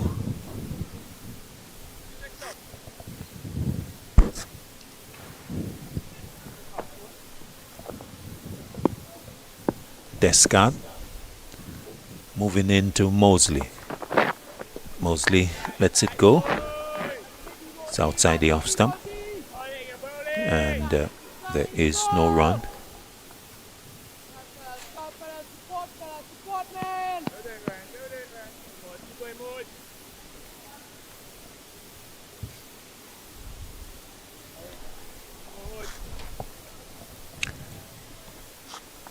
So discussion between the mid-on fielder and Descart. Now just with the one slip on the gully, man being put at short extra cover on the drive. Driving is Mosley from the outer portion of the bat down to deep backward point. Demba is in the way, and there is no run. The field changing over for the right-handed Drakes. Barbados 43 for 1. They require further 262. We are midway in the 20th over. And the game moving along nicely, still keeping interest. It's difficult to say what would be the outcome of the game. Can go both ways. Descart to Drakes. Drakes gets one that is angled in, coming in, and we'll get a single down to backward square leg as the over continues. So 2 deliveries are left, or is it 3? 3 deliveries, 2 deliveries left. 44 for 1. This partnership has good potential for the Pride. These two, as they go along, as they push along, they're putting more pressure on the Volcanoes. And as long as they stay there, they're getting the Pride more comfortable. Outside the off stump, angled across and moving further away. Mosley is equal to it, not drawn into it, allowing it to go into the gloves of Leo, and to keep the game evenly and nicely poised. Yeah, and we could see that earlier in the over, one of the slips was taken away and put into the extra cover region, which would suggest that the Volcanoes are now a bit on the defensive of this partnership, going up to 40. Driving is Mosley, square, straight to Melius. And the over is completed with the dot ball. At the end of it, 20 gone in the innings. Barbados Pride, they are 44 for 1. Yeah, another really good over from Descott, just considering the 2. So in his 5 over spell so far, he's only gone for the 9 runs. And I think his job right now, in terms of what Alec Anthony would be asking of him, is just to keep things tight. And at the other end is where they plan to attack with Tyson, John, and also Keon Gasto. And it's going to be interesting to see when the services of Kenneth Demba is going to be used. In the first innings, he did not have that much of a ball, but I'm sure as the day goes on, and especially into the 4th day, the role that the spinner is going to play is going to be very crucial. Indeed, no spin yet, still Tyson. Another over of seam, 2 slips, a gully, extra cover mid-off, deep point, mid-on, forward square, deep backward square. Short delivery, Drake's not going for the hook, allowing it to go over his back, just going down and not drawn into indiscretion. We have seen Tyson use the short one sparingly. He's not got 2 men on the hook as we saw the Barbados bowlers do. Just a 1 man at long leg. He's got a man at forward square though. Tyson to Drakes. Drakes is looking to drive inside edge, bringing that field, that deep backward square leg into field. And 1 more to Drakes, an uncertain 13th run, because he was looking to drive that into the offside, mid-off perhaps. He gets 1, 45 for 1. Yeah, inside edge there off the bat of Jonathan Drakes. He's been in for the 53 deliveries, only 13 to his name.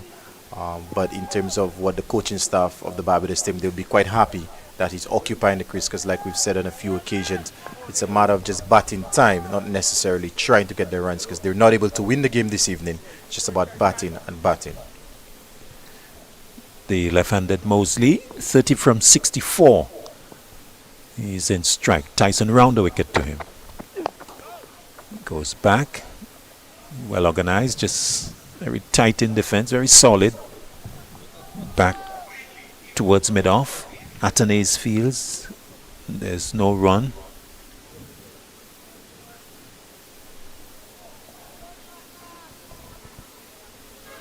Barbados Pride scoring at 2.2 per over. They require further 260. 9 wickets in hand. This is day 3, all of day 4 to come. Down the leg side, Wayward. And Leo skipping across to his right. Drakes comes down to have a little chat with Mosley. Their partnership is worth 41. And keeping the Barbados pride and the hopes alive. Yeah, and Mosley would feel like he missed out on that occasion, because that was a wayward delivery down the leg side. And with the deep field on the onside, Lord Square, any bat on that, fine, could have gone for 4. 2 deliveries left in the Tyson over. Comes into Mosley. Mosley drives outside the off stump loosely. Leo taking that almost in front of first slip. The bait being presented there to Mosley, and Mosley going for it, missing. In fact, Leo didn't take it in front of first slip. It just moved across. It didn't deviate so much, but it wasn't far from the outside edge. And Tyson would feel that he needs to stay in that general area. So he comes in once again to Mosley. Mosley driving, this time finds the middle of the bat, but can't beat Demba at extra cover to complete the over. And at the end of it, the total is 45 for 1 Barbados Pride. They're looking to get 305 more from Dwight Thomas, and then it's going to be Joseph Redsborough. Yeah, the Barbados Pride would be really pleased with the position that they found themselves in after losing the captain on the score on 4. So far this pair, they've put on 41 of 112 deliveries, but it's just about batting and batting as long as possible. They have an entire day tomorrow to potentially get the remaining 260 required. And in the previous over, we did ask about when the spinner would be introduced, and it looks it's going to be Kenneth Demba from the Players Pavilion end to Jonathan Driggs to welcome Reds. Thank you very much. And I think Barbados has done the right thing. Runs is not important. Maintaining the wickets intact. Yes, that is the important thing, because they've got the entire day tomorrow. They have not gone after, they haven't taken any chances. And working them, 4-4, so a lot of time to keep eating away at the target. Demba, the off spinner. Keep working them.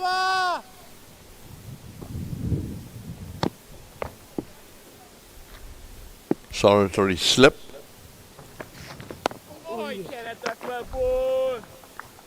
Started by bowling darts. He's got to go up a little bit when he gets warmed up. Yeah, I think he's bowling a bit too quickly. That's right.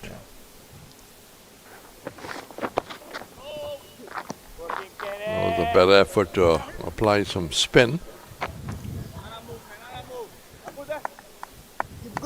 Keep coming them. Work them. Oh, you. Kenneth, box, Kenneth.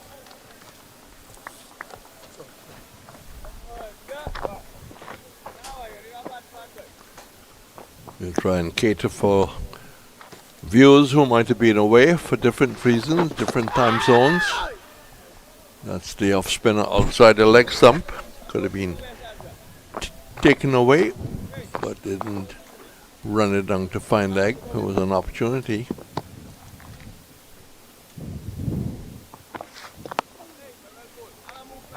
Right on target.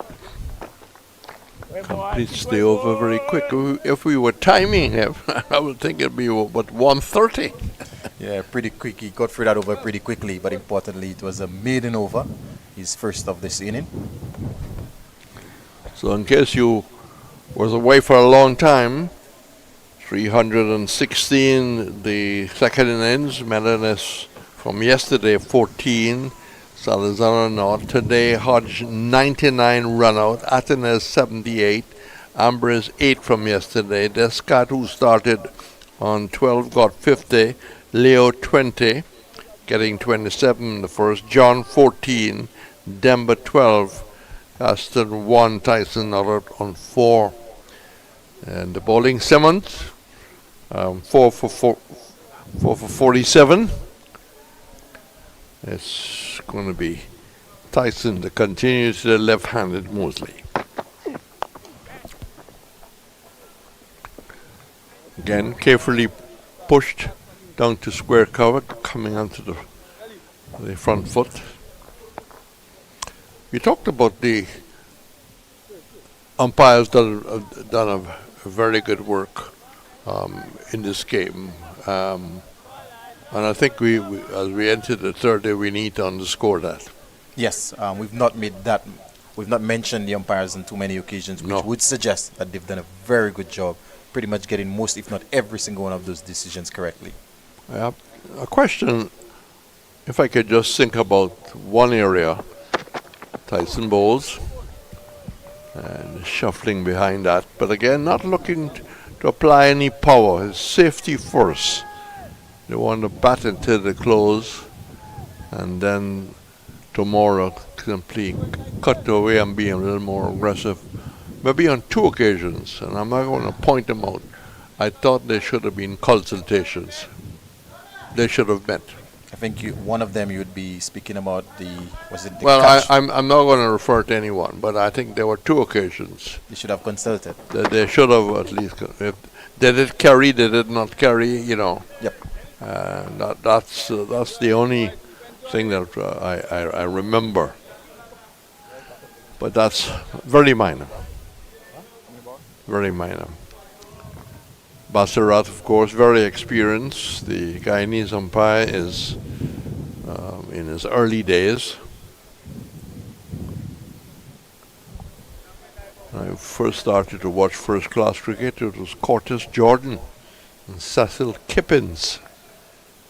Curtis Jordan, a Barbadian umpire, Cecil Kippins, a Guyanese umpire. That's flashed away down towards backward point. It will go into the boundary ahead of the fieldsman coming across from cover, but much too wide, allowing the man to free his arms, and quickly he spotted the opportunity and hitting that very, very nicely indeed.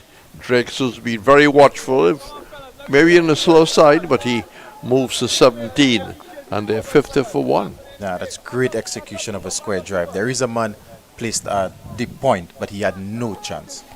Yes, it went like a belter.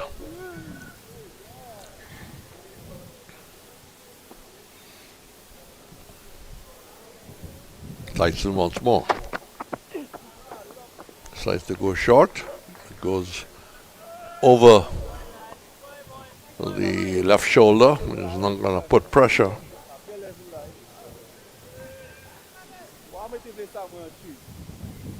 The Windwards working for a second wicket. They had Braffett, of course, out unfortunately to something that didn't get up at all.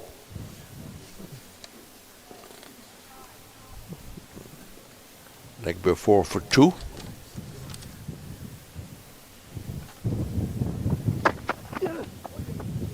This time he's wider side of the off stump. He's been going for a while. We can see a possible change coming from this end. Yeah, this is the 7th over of this spell, so we may very well see a change after the drinks break. So drinks, the order of the day, the order of the afternoon, and I have my tea, nicely prepared by my wife, Sandra, whose birthday is today, but that tea is long gone its way. Long gone its way. So we are relying on agua. How much water do you normally drink a day?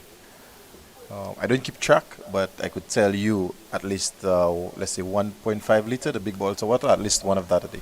Okay, make it simple for the average man or average woman listening. 6 glasses, 8 glasses? I think that would average to, let's say, 8 glasses of water. Pardon? Let's say 8 glasses of water. Yes, I'm aiming for about 6. But being a little older than you, maybe my body needs a little bit less. And I'm not as active as you are anymore, yep. For obvious reasons. But very happy that I'm still able to come and share my thoughts with a 4-day game. Certainly be nice to have the opportunity. It's good therapy, really. You know, it's good therapy. Just keeping the mind sharp. And based on the comments that we've been seeing on social media, Reds, I could tell you they do enjoy listening to you and listening to your commentary. Well, I'm not seeing much of that. Maybe I've got the wrong Facebook page. No, as I said, I had a call yesterday from Mike Worrell, who I knew playing for the Wanderers. A very good keeper, you know, very good keeper. He himself in tensile pain, probably shared the gloves at that time. And Barbados had many keepers, You had Hoyt. There was, of course, David Murray before. And then you had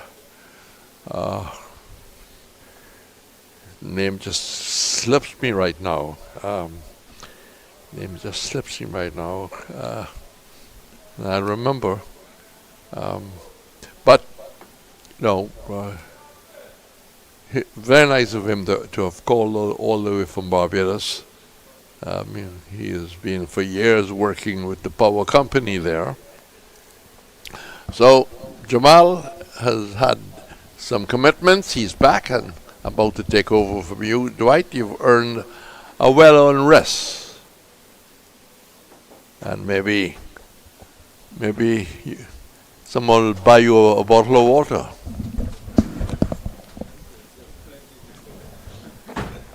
So Jamal is back. And of course, he'll be missing. Jamal, you have to report on your activities that you can tell us about. Where have you been all day? Oh my goodness. Oh my, oh my.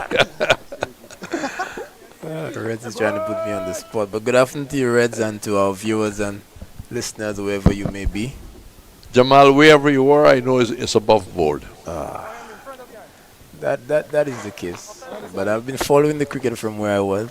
Okay. And it seems to be a match that's heating up, poised for a tight finish for tomorrow.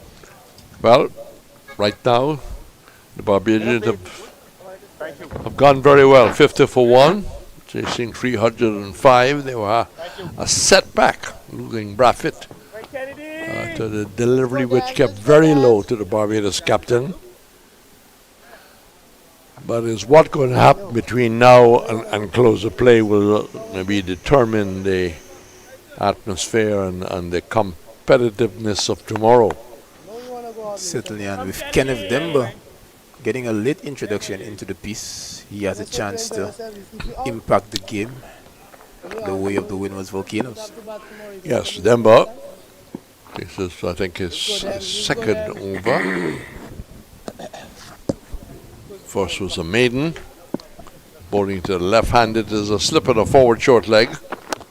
And it goes back and looks to cut at it. I thought the first over he was pushing it through much too quickly. Yes, and he started in the same vein as well. Surely some flight and guile is in order on the surface. Yeah, if you're going to make the batsman look up off the back foot, easy single out to a square cover. I grew up on watching Lance Gibbs and later Tony Howard of Barbados, who got one test match against New Zealand. But you really have to make the batsman look right. It's a bit of Jack Norriga. He made the batsman look up too. That's a delivery where there's a shout. Half shout, really. I remember a very tall Barbadian, Maxwell. I think he was a police officer. Can't bowl darts. That's in the air over the top of the man at short fine leg. Rolls away over the boundary. They don't need to run anymore. He should signal and tell the batsman that it's gone. But that's pitching outside leg stump and allowing the sweep, although it was a top edge, it was almost a free hit. Yes, Demba has been guilty of missing his line from his introduction, so the batters would have picked up on that, and the sweep is a safe option. The wicket has played through, no demons in the surface, so good shot, just one man to beat at 45 and successfully done by Drakes. Partnership of 50 odd. Much better delivery, bowling in the line of the off stump. And important when you have maybe one front line spinner along with, let's say, Athenes and Hodge, that front line spinner carries his weight. Yes, and with that boundary, the 50 partnership had come up. Chance for 2, taken quite comfortably. Partnership moves to 53. And that's playing with the tide as it turned. He just helped it on down towards a deep square-like positions. Back for the second, 57 for 1. 57 for 1.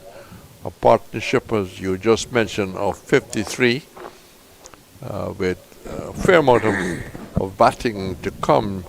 Boucher, Dominic Drake seem to be maybe batting a little high. I will think that Ford should come in front of Drake's even Mayers, and then you have McAllister, Simmons, and Warwick. So maybe that needs an adjustment if it is the official lineup. Don't forget Kevin Wickham. Yes. And he needs to remind us with some runs. It's a little short of runs. Everybody may be competing for, first of all, a spot against South Africa A. Anderson getting 101 today. He was undefeated in the first inning, a big appeal for leg before. And more coming from the bowler initially. It wasn't really carried through with a loud crying shout.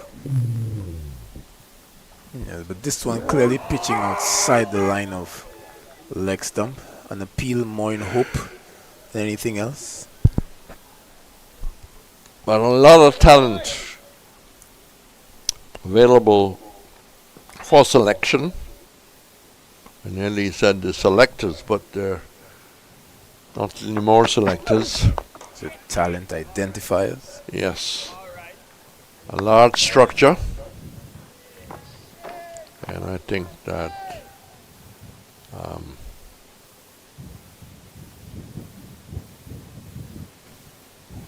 one would be here, one would be in St. Kitts, one will be in Trinidad. Having a look, one will be at the CCC game.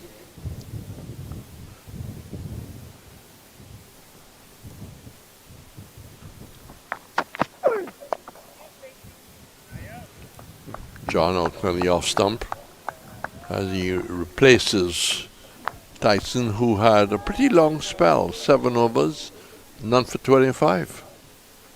Yes, but you know, Reds, I wouldn't dare call you an armchair selector, but I know that throughout the course of this game, you've really highlighted some talent in the region, so it would be interesting at some point to get your thoughts on those individuals who really caught your eye in this first-class season. John, once more beaten outside the off stump, wasn't far away from the edge. He got forward and pitched and left him. Well, basically, I was looking for people who can go beyond, let's say, the A team. People who can maybe bat their way into the test squad, which, you know, could be changing with a different coach and different ideas. John. Badly lined. And just about the two people that we mentioned, Anderson, Wickham, you know, for example, you know, not many young opening batsmen has really put their hand up. I like young Naidu, who got some runs. Nandu from Guyana. Yes, I am glad that the Kittition, you know, Mikel Louis has got some runs. I think he will probably start. John Campbell has failed and just dropped away after a very good early start. But let me tell you that the over is completed by John, and John, his figures just appearing. He's just wandering away.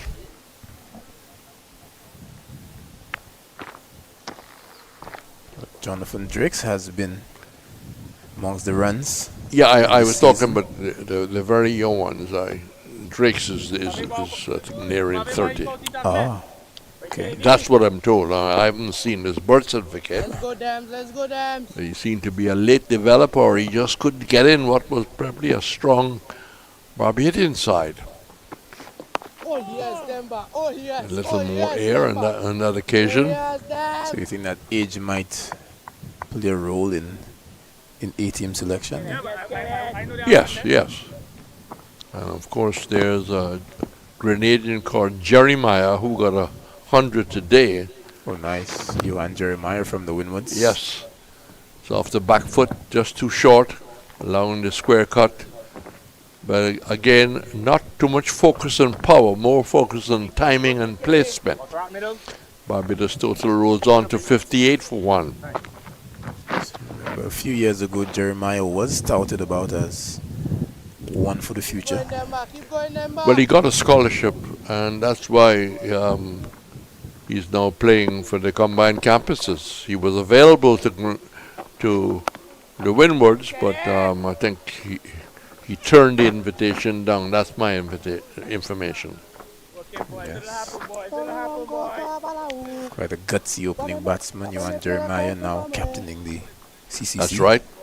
I think he's at university in Trinidad. That's hit over the top deliberately, waiting for the right ball to be pitched up, and as soon as it came, hitting it high over the middle and down to the boundary. So the first real sign of aggression since they started to attack eventually the 305, which is the final target. They've gone along quite, turning the strike over, picking up the twos. There's some major boundaries off the back foot this occasion. So they've gone back for the single. Haven't had many boundaries, but that's not the focus for Barbados. At the end of that over, the 64. It's not the end of the over. They're just changing for the left-right-hander. Must apologize. Solitary slip on a forward shoot like, and that's pushed out in the offside. The keeper Leo was after it very quickly, and maybe that stopped any chances of a very sharp single. But we just have to wait and see what, first of all, is the selection of the white ball squad that is going to England. Are we going to see changes? Many new faces. We don't know. Are we going to see basically the same sort of people who we have used in the white ball franchise? We just have to wait and see. It's very interesting, this tournament. Players get a chance to put up their hands and catch the attention of the selectors. Lots of intrigue in this tournament. It's been a long time, Red, since we've seen first-class cricket garnering so much attention and focus. Gentleman from Orlando Gaskin sending a note to say that he's following this game. Good afternoon to you, sir, or good evening to you, because I don't know which part of the world you are in fact sending a message from.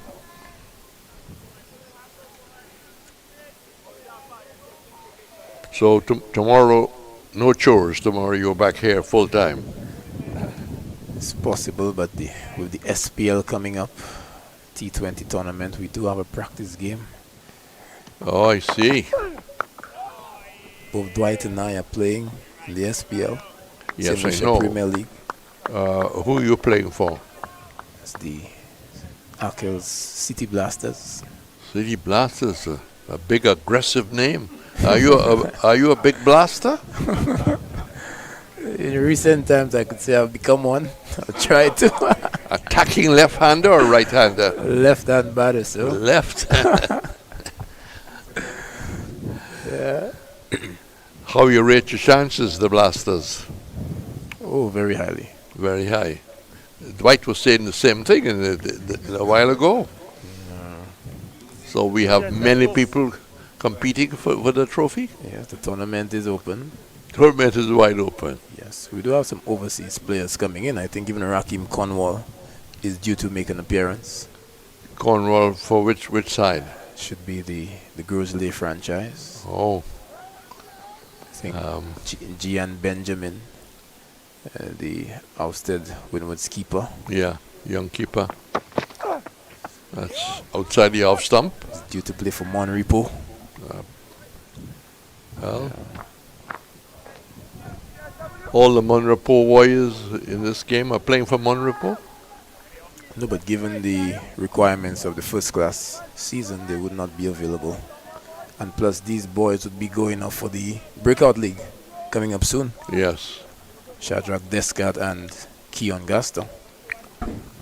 So the first class season gets the priority over the SPL. As it should. And I think that many teams would be quite happy that Shadrach Descat and Keon Gaston would be away for this tournament. That provides an opportunity for others. You have to see it that way. For sure. Well, Mr. Orlando Gaskin, I'm living in Springfield, Massachusetts. Well, hope the weather is good, sir. And you think of Springfield, it has a little bit of a basketball ring. I don't know why.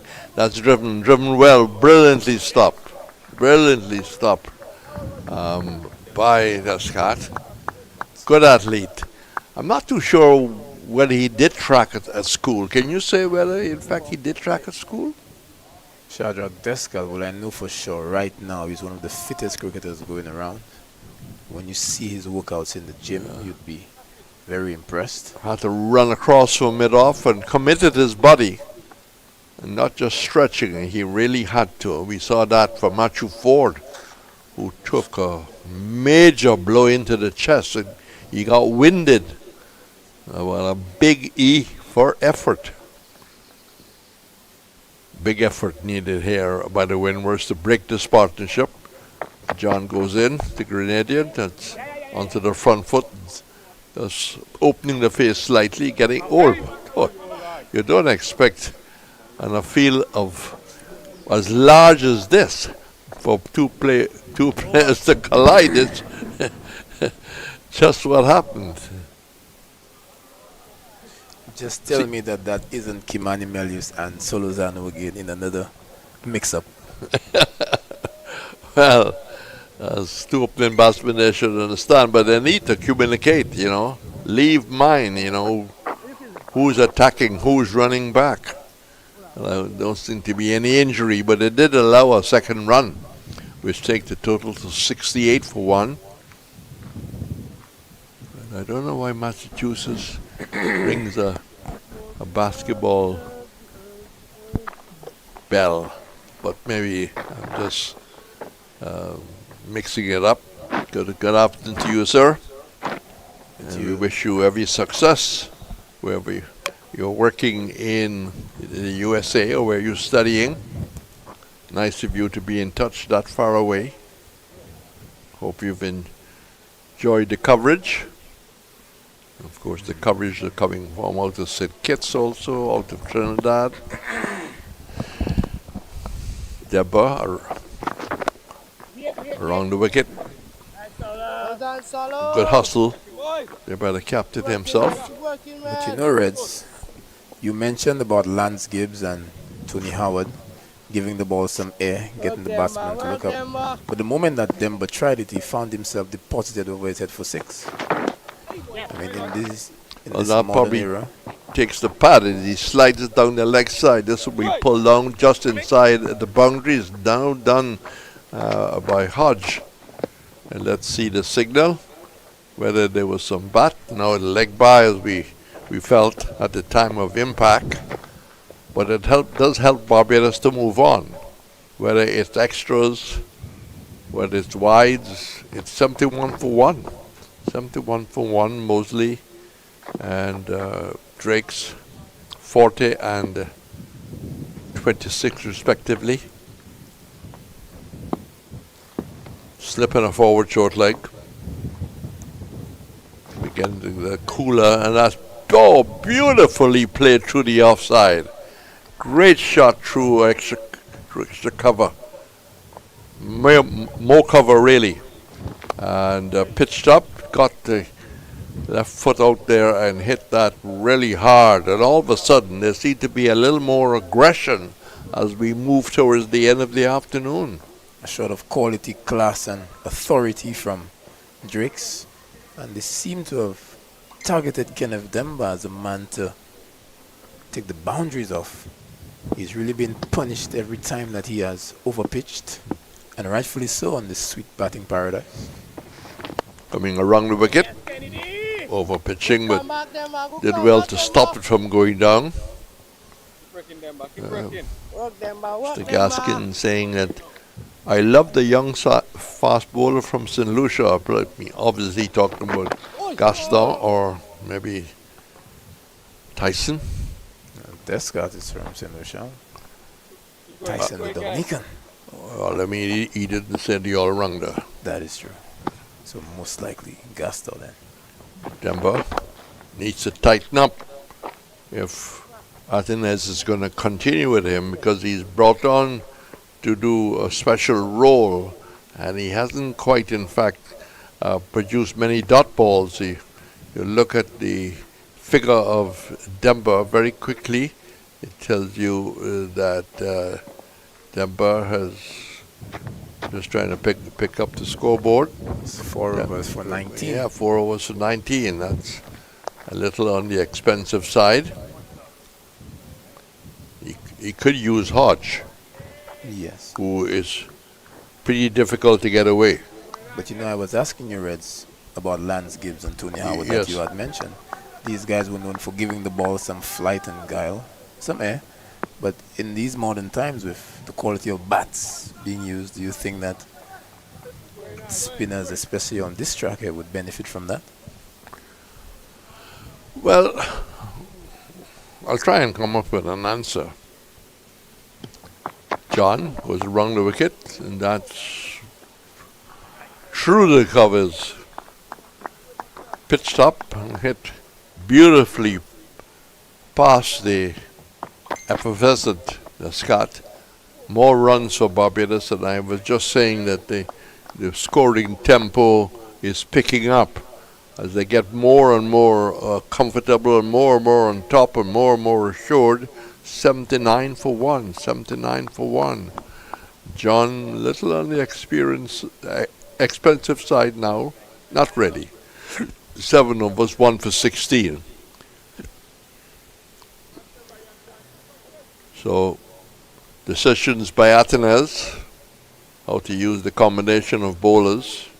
He could have maybe a defensive role for Hoyt here, for the left armour. My goodness me. And that's exactly where it's gone. My goodness me. It's gone to the right of it off, down to the boundary for 4. So back-to-back boundaries. Barbados goes marching on to 83 for 1. We're in the 29th over. Drake's is 30. Mosley has now moved to 48, a partnership of 79. Yes, there's an aesthetic appeal to the stroke play of Shane Mosley. Left-handed driving gracefully to the offside and bisecting that gap with that precision. Some adjustments being made to the field, and Ryan John has made the adjustment as well. He came from the round the wicket angle and over-pitched outside off stump. He's now shifting back to over the wicket to maybe take away the hands of Mosley.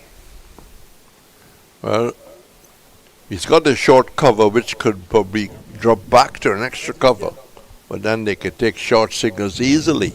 No one is really on the square. Now John deciding to go over the wicket. He was bowling on wrong previously, as opposed to Mosley. I seem to have just lost it. It goes wide outside the off stump. Mr. Gaskin has come back by asking questions that I don't really want Mr. Gaskin to comment on. So we'll leave it at that. Thanks for your interest. Continue to follow the game. And we wish you well wherever whatever you're doing, studying, working, yourself and your family. And Batsman in two minds there. He decided that the simple one is to simply get back on your backside and get out of the way.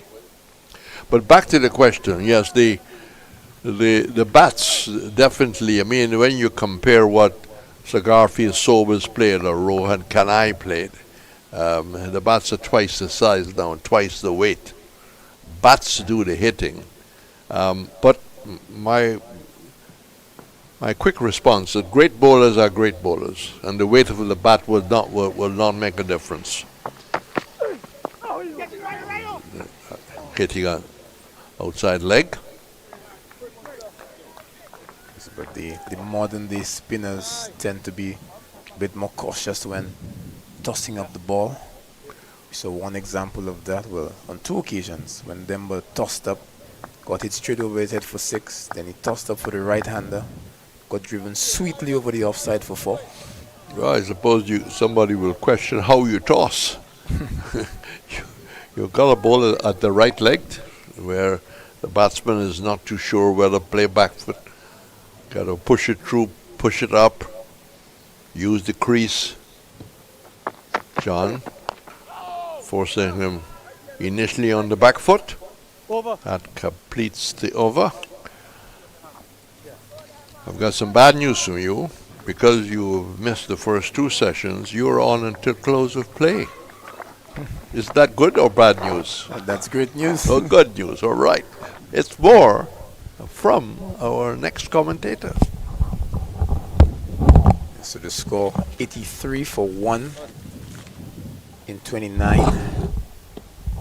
Kenneth Demba, late introduction to the piece. And since he has been on, it's fair to say that he has been targeted by the Pride batsmen. And every time that he has looked for that loop, he's been attacked. Has bowled 4 overs for 19. Welcome back, Claudius. Thank you, Jamal. So Demba continuing his 5th over, the 30th of the innings, as he bowls to Drake. So stands up straight and hits back to Demba.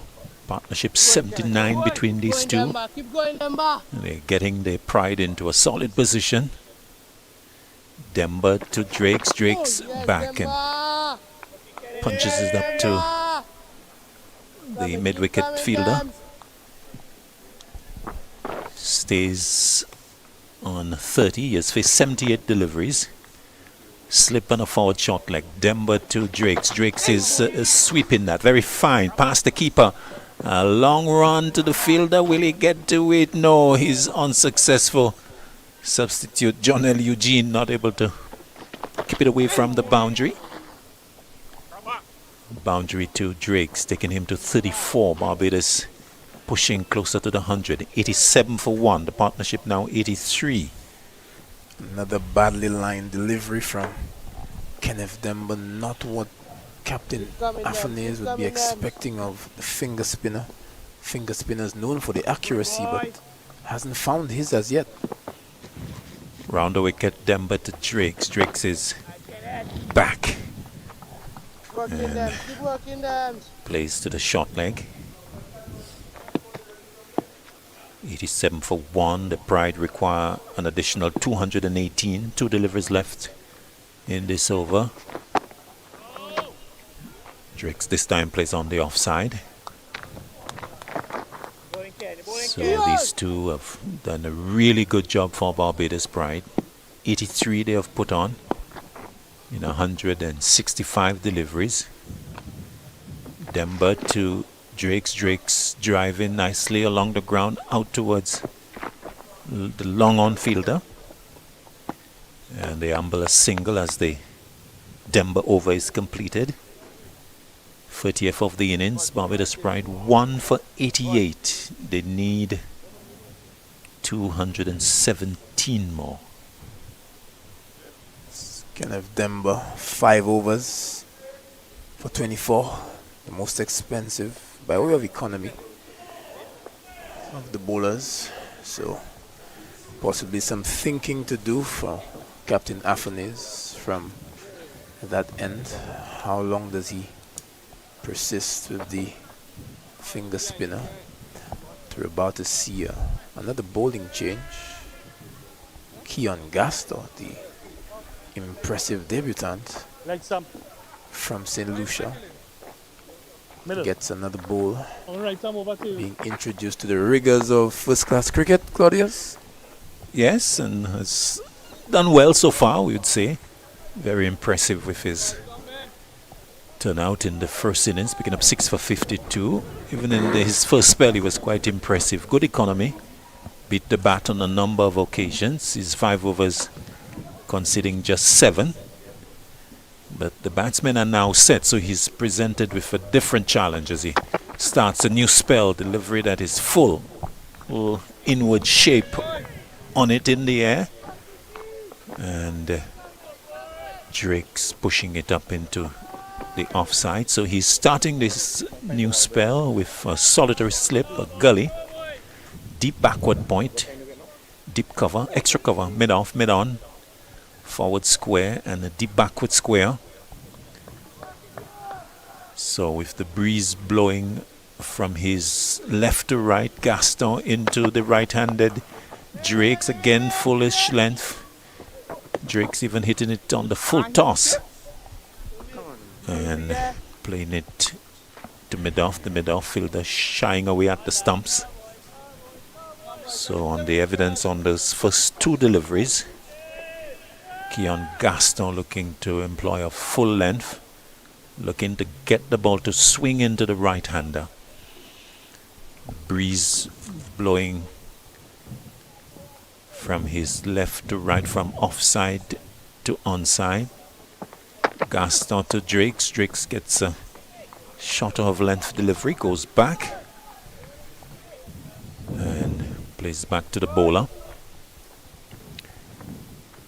So Gaston continuing to have decent control. He's been tight and solid economy in this second innings effort. This is his 6th over. It's considered just the 7 runs. And so a good platform for him. Needing to produce a breakthrough for his side. Comes in, bowls to Drake's edge. Caught! What was that caught? Taken eventually, yes. Big drive from Mosley. In fact, it's Drake's with the drive outside the off stump. And a thick edge going to first slip. The fielder taking it chest height and tumbling to the ground. So for a while I wasn't sure whether he held on. And yes, he did.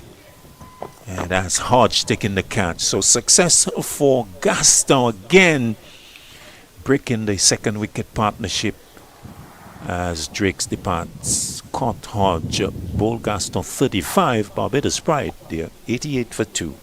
Keon Gaston announcing his presence at the first-class level as a genuine wicket taker. 6-wicket haul in the first innings. Very economical in the first spell. Windward's in need of a wicket. Captain Afanis called upon the youngster, the 21-year-old, and within the space of 4 deliveries has picked up the wicket of Jonathan Drakes. Drakes who had looked good. And you just have to admire the setup, because the first delivery you saw that inward movement. It was a full toss, didn't land where he wanted. The second one was the same. The third one, just short of a length, coming back in. And the fourth one, just that outward movement. So good skill from Keon Gaston. He enticed the drive. The batter obliged, and comfortable catch to Kavim Hodge at first slip. Absolute great stuff from the young man, and to have produced the delivery to first of all entice a batsman who's well set is really an indication of good bowling from Gaston. A performance that belies his age. It's a 21-year-old doing quite well at this, his first opportunity at this level. Important blow struck by him. Wickham, the new batsman, as Gaston bows to him. He's getting a delivery that is angled into him and plays it up to the mid-on fielder. And there's no run. Gaston has really come on leaps and bounds from the time he started at the under 19 level, having not played in under 15, and making rapid progress. Don't even think he got onto the St. Lucia under 19 team either, Claudius. So just proved that development. Down the leg side, clipped away by Wickham into the boundary ahead of the backward Squellic fielder for 4. So a loose delivery there from the young man Gaston. Concedes the boundary, but it's been a very successful over for him, getting the wicket of Drake, whom he had caught by Hodge for 35. So at the end of the over, the 31st of the innings, it's 92 for 2 with Mosley on 48 and Wickham on 4. That last shot was expertly well played by Kevin Wickham. Would have come in under some pressure, would have just lost the set and established Drakes, and Kevin Wickham got an opportunity to pounce on a bad delivery, and he was equal to the task. Speaks to the frame of mind of the batter, ready to seize on available opportunities for run scoring. Wickham in for a job to do. One touted as a man for the future, and if he can play a big innings here. Demba starts the new over to Mosley, who turns it to the backward Squellic region. They think of the second, but it's not on. Tyson is quickly onto it. And they take one. Mosley within 1 of his 50 with that single. And the total going up to 93 for 2. The right-handed Wickham comes into strike in the first innings. Wickham, LBW Gaston 12. And, well, number 12 on his back. Wickham would want to do a lot better than that number. Demba is into him. First delivery from the off-spinner. He plays to the substitute Eugene at backward square leg. Halfway towards the boundary. A slip and a forward short leg. In place. Wickham waits. Demba round the wicket. Bowls to him. He's forward. Plays it up to short mid wicket. There's no run. So Barbados losing Brathwaite very early. Then a good partnership between Drakes and Mosley. Been broken recently. Caught at mid wicket. Wickham looking to clip a delivery from Demba has gone straight to the short mid wicket fielder in Kimani Melius, and success for the Windward's Volcanoes with the dismissal of Wickham going. Caught Melius, bowled Demba 4, and Barbados Pride losing their 3rd wicket. Things slightly falling apart for the Barbados Pride, and you see this often. Once a big partnership is broken, pressure on the new batter, and as they often say, 1 brings 2. But you'd have to admit that this was a soft dismissal from Kevin Wickham. Kenneth Demba was under pressure. He was quite expensive and gifted his wicket to the off-spinner. So not what the Pride team would have wanted. A disappointing end for Wickham on this sweet batting paradise. But the Windwards picked up 3 wickets. 2 in quick succession, 2 in successive overs. A good run. The very soft dismissal with Wickham finding the fielder on the onside. So the opening created initially by Gaston with the dismissal of Drakes now being exacerbated by the departure of Wickham. Calmez, the new batter, will join Mosley. So 2 left-handers now for Barbados. as Demba will bowl to Mayers. And the question is, how will Mr. Kyle Mayers play? He's got a little crisis here to deal with. 93 for 3, Barbados Pride. As Atanas posts himself at forward short leg. There's a solitary slip. Demba will continue round the wicket to the left-hander. Mayer's first delivery. Goes back and plays up on the onside. There's no run. So Jamal takes a break and Dwight comes back. 2 deliveries, 1 delivery left in this over. Demba to Mayers. Mayers goes back and plays the ball back to Demba, who collects and is happy to walk away at the end of a successful over for him. The wicket of Wickham. It ends with Barbados Pride 93 for 2, and we've had 32 overs in the innings. Yeah, much needed wicket for Kenneth Demba. If you ask Alec Atanis what he would want from his off-spinner, is to keep things tight from one end, and previously prior to this over that's not something that he was able to do, but much better over from Demba, and more importantly he has gotten the breakthrough. 10-15 minutes ago it seems like Barbados Pride was running away with things with the partnership from Mosley and Drakes, but 2 wickets in quick succession. Again, this game continues to deliver, and it's going to be an interesting last 17 overs if we are able to get that many. Indeed. Gaston with the ball in hand. Barbados Pride still 212 away. So lots of work for them to do. They've got 7 wickets in hand. Gaston looking for more wickets. Bowls to Mosley off the back foot. Mosley flashes at it loosely and playing maybe just under that. The ball going to the keeper. It was wide. And Mosley thought he got a scoring opportunity, wanted to cash in.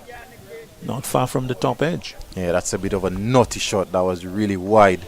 And considering they've lost 2 wickets in 2 overs, he's better off allowing that one to go by. And to make matters worse, he's poised on 49. Would not want to be dismissed on that score. Gaston to Mosley.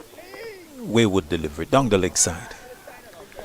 And if there's maybe one criticism of young Gaston, is that he tends to lack the consistency of stringing the balls in the right areas.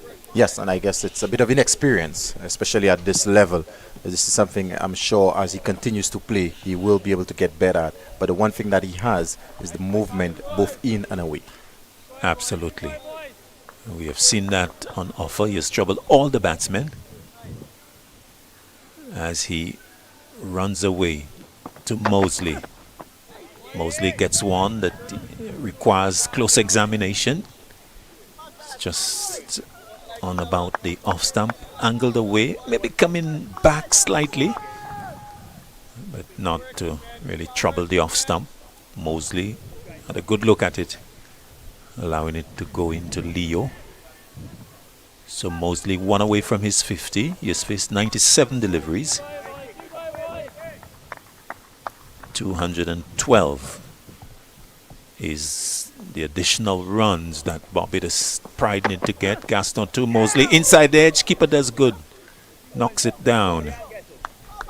And keeps Mosley on 49. Gaston getting Mosley to play an uncharacteristic stroke. I was remarking off air earlier that he tends to present a nice vertical bat when he's playing off the back foot. But on this occasion, the bat coming down at an angle, inside edge being hit. Keeper doing good work. Gaston to Mosley. Mosley turns it nicely down to long leg with a straight bat and will get his 50 according to what we have before us. So the acknowledgement coming from him. So 7 fours, 99 balls, and a strike rate of 50.5. Shane Mosley celebrating a good half century. Yeah, good 50, exactly what was needed. His captain went early, and since then he's been a solid rock that the Pride can depend on. And this is his first game of the season, got 22 in the first inning, and he's now backed it up with a half century. So well played, Shane Mosley. Gaston to Mears. Mears is getting a good delivery that is coming into him. It's over. Time and drink, But he's correctly on the front foot, has to play bat and pad very close together to keep out a good delivery from Gaston at the end of the over. Score staying in fact on 94 for 3 as the umpires call for drinks. So a good time to reflect on the state of the game. Dwight, 305 target. The Barbadians, not a good start with the early dismissal of Brathwaite. Good partnership between Drakes and Mosley, but 2 quick wickets in recent times have let the Volcanoes back in. Yes, and I think as of right now, maybe the Volcanoes slightly ahead with the 2 wickets that they've taken, but still an entire day tomorrow plus maybe an hour or so left in the day's play. It's going to be interesting to see how Kyle Mayers approaches it. Normally, he's a very aggressive type of player, but the situation right now he's faced with requires him to at least try and bat out the remainder of this day.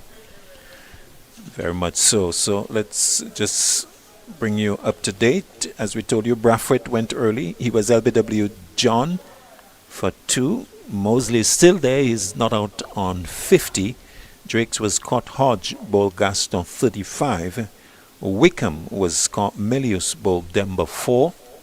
And the bowling figures: John, who started 8 overs, 1 for 20. Descart, 5 overs, not for 9. Tyson, 7 overs, not for 25. Gaston, 7 overs, 1 for 12. And the spin of Demba, 6 overs, 1 for 25. And the scoreboard showing 16 overs left. Last evening we finished at 5:30. We are about 50 minutes away from that, so we may not get as many as 16, but still quite a bit of play left. And as the Windward's Volcanoes in a huddle over the drinks, they would think that they need to make further inroads to put pressure on the Barbados middle and lower order. Yeah, for the Volcanoes, it's a matter of maybe trying to get at least 1 or 2 more wickets before the close of play. I'm sure that's what they will be discussing in the huddle. As for the Pride, they themselves will be hoping that Mayers and Mosley seize out the rest of the day, come back tomorrow, and look to capitalize on the sunshine. The wicket still a very good wicket to bat on. Yes, and you just get the sense that Kyle Mayers' wicket is key. And he, as we've said, it'll be interesting to see how he plays. Set is Shane Mosley, so he's 50. And I think from the Barbados point of view is for Mosley to really dig in, bat for the rest of the innings.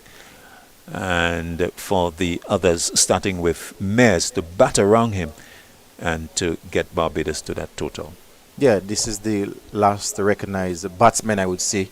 Matthew Ford has shown potential. He did get 40 odd in the first inning. In addition, Jonathan Drakes has actually won games with the bat for Barbados. So definitely there is potential in terms of batting left. But in terms of recognized batsmen, this last pair, it's important that they themselves try and bring it as close as possible.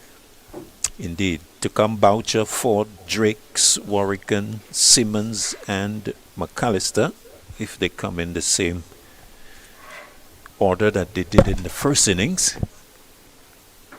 Demba is going to continue after the break, and he'll be bowling to Mosley. Mosley's 50. Those have come from 99 deliveries. And the action about to continue. Little hold up. A signal from the umpire. I think we about to resume with Kenneth Demba. To Mosley. Mosley turns it away from the backward short leg fielder. And he will get a single as Tyson comes around to pick up. Atanas there under the helmet.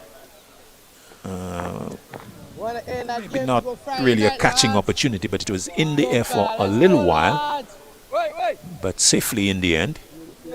Single to Mosley goes to 51. Mayers comes in to strike. He's yet to score. Slip and silly point being used for him. Just two men on the boundary, one at deep extra cover, one at square leg. Mayers goes back and punches to the offside sweeper to get off the mark. Total going up with the single to 95. Is it 96? 96, correction. 96 for 3. Barbados Pride scoring at 2.86. Mosley coming back into strike.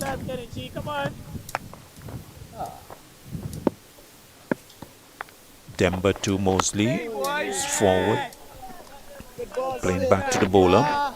So for Mosley, the man under the helmet goes at backward square leg. But for Mayers, comes in to silly point. That's Atenez, the captain. Demba to Mosley. Mosley back cutting, but straight to the backward point fielder.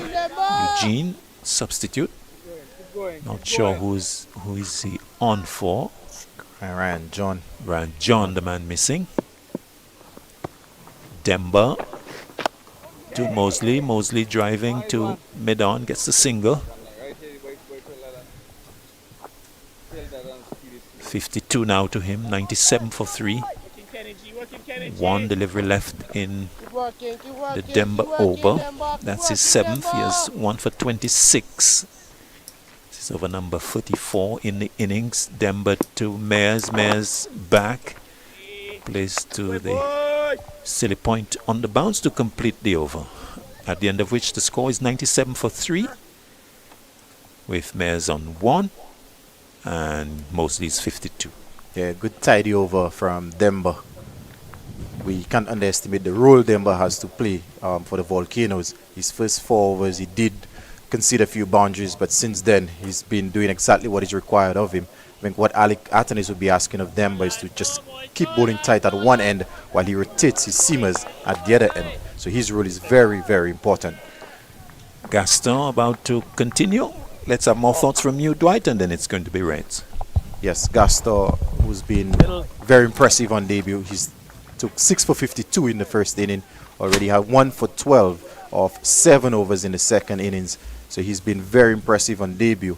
And I'm sure he has ambitions of maybe taking a 10-wicket haul on debut. But Shane Mosley and Kyle Mayers may have something to say about that. Welcome, Reds. It's Tyson. Outside the off stump. Did I say Tyson? Tyson was off a long time ago. Gaston, who's replaced Tyson. And what a difference 20 or 30 minutes could make to a game. When I departed, handed over, Barbados were, very much in control. But all of a sudden, a different situation here. 3 for 97. They cannot afford to lose another wicket by close of play. And I think it'd be interesting. Mayers in the first innings, by nature, is an aggressive player. Now, can he play the role that Bradford would like him to play, which is simply stay there, runs not that important? Yeah, it's going to be testing in terms of not only his technical ability, but mindset, in terms of whether he could actually rein himself in and apply himself given the situation that he's faced with. And the 208 still required. Ball coming into the left-hander. So Mosley 52, Mayers 1. Gaston 12 overs.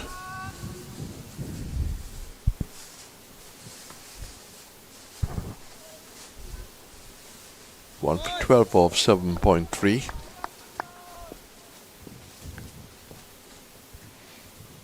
Afternoon gets very cool now. Right on target. Good bowling. And I would think that Athens will want to keep him going as long as possible. Yeah, definitely. And the fact that Denver is keeping things relatively tight at the other end now, he has the opportunity to use his seamers from this end. And credit to Athens for keeping him on, because he could have easily pulled him out. He could have been justified. Yeah, because his first 4 overs, he did concede a few boundaries. So credit must be given to captain for believing in his off-spinner. But, you know, he's limited in terms of, you know, how he can change things. That's a good delivery, kept it a little low. As Mosley just emphasizing by bending of the knees and staying down. 3 for 97. Mears 1. Mosley 52. Entering the last phase of the third day.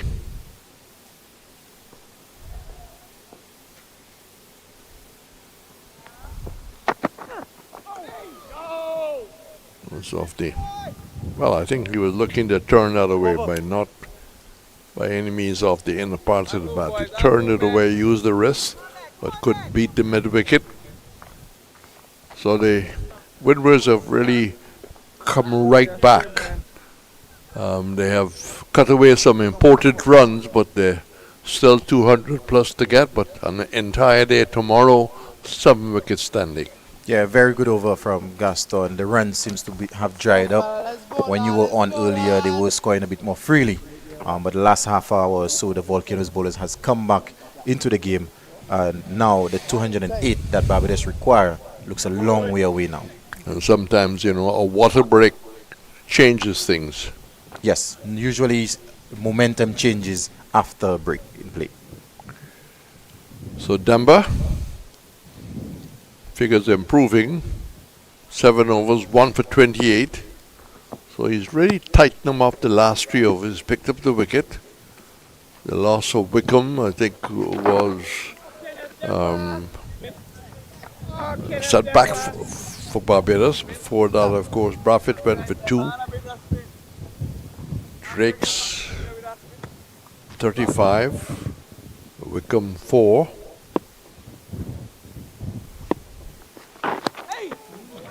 Playing across, looking to turn that. If that rushes on, it could be a good shout for leg before. Yeah, Mears has to be careful because Demba's not getting much turn. So more often than not, he will angle it. So he has to be careful playing off the back foot. A slip on a forward silly point. And that's in the air and caught, yes, but not off the bat. Well, just for a fleeting second, they probably thought that it did come off, maybe part of the wood. Oh, that's all pad, and that was good decision by the umpire going down the leg side. Difficult for someone like Bears, who is by nature an aggressive cricketer, whether bowling or batting or fielding, you know. Demba wheels away and looking to drive, gets an inside edge. Shadows starting to lengthen. Shadow of the Johnson Charles stand. The pylons, of course, also. Demba goes wide of the wicket. Mears goes back, plays that well, comfortable. Well, he's been around long enough, Mears, to be able to make the adjustment, I would imagine. Yes, and there has been occasions in the past where he's shown that he has the ability to bat and bat long. Not too long ago, a double century against Bangladesh to help West Indies win. So he has shown that ability. He batted very long. Yep. So, Gaston, 8 overs, 1 for 12. And still requiring 208 on this Friday afternoon. So, unlike the the Leeward's game, which was virtually finishing by this time, or finished already. This will go into the fourth day. A lot of interest here. Is hoping we have a fair crowd. Driving the cover. We should have, because it's not a working day for some, for many. Yeah, it's not a working day here, so I'm pretty sure that we are going to have a few more patrons tomorrow. Yes. Aston walking back. Mosley just pulling away and settles. A well-played 52 by the left-hander. The Barbados selectors have invested in him. Looking to drive. Whoa. And he got himself in some trouble there. That wasn't too far away from the outside edge. Yeah, that one actually completely deceived Mosley, looking for a drive, and completely beaten by Keon Gaster, who continues to bowl well. And so far, we've had 14 dot deliveries in a row, so pressure is building on the two batsmen. 97 for 3. This is the 39 over. The board says remaining over 13. How much we'll get from that? I think we probably will get about 5 or 6. The light's still holding. That's reaching out, playing nicely, smoothly, using the arms, playing it square as he comes forward. Another elegant looking shot. Mosley 53. Mayers 1. That's middle. Will he continue to play defensively as required? You get caught in a vortex, if there's such a word, because you want runs, you want to keep your wickets. Mayers can get very quick runs, but in getting those, you're taking a chance. Yes, turning it nicely off the pads.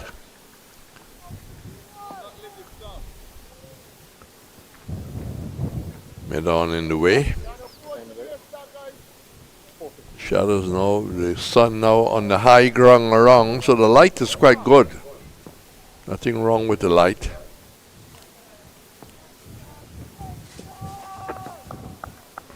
Don't think the umpires have been afforded light meters yet by the West Indies board. That's too wide. And Mayer's just moving backwards, steering it down to backward point. Happy to take the single, happy to pick up his second run. 99 for 3. Yeah, that backward point region is a very strong point for Kyle Mayers. As we saw in the first innings. Yes. As we've seen over the last couple of years.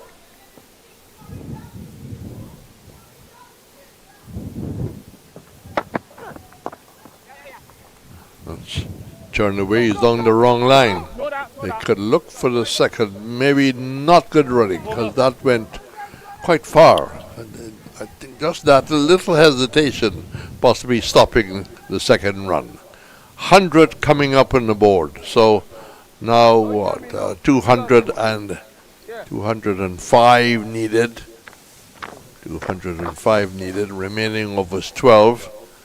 Batsmen chat about this. I was saying we probably will getting another 6. So you agree with that? Yeah, with the spinner Demba on, we can easily get another 6 within the next 30 minutes or so. Yes. He hasn't used himself, Athens. In case the umpire says play will continue if you bowl spin, himself and Hodge may come in to join Demba. So Mosley 54.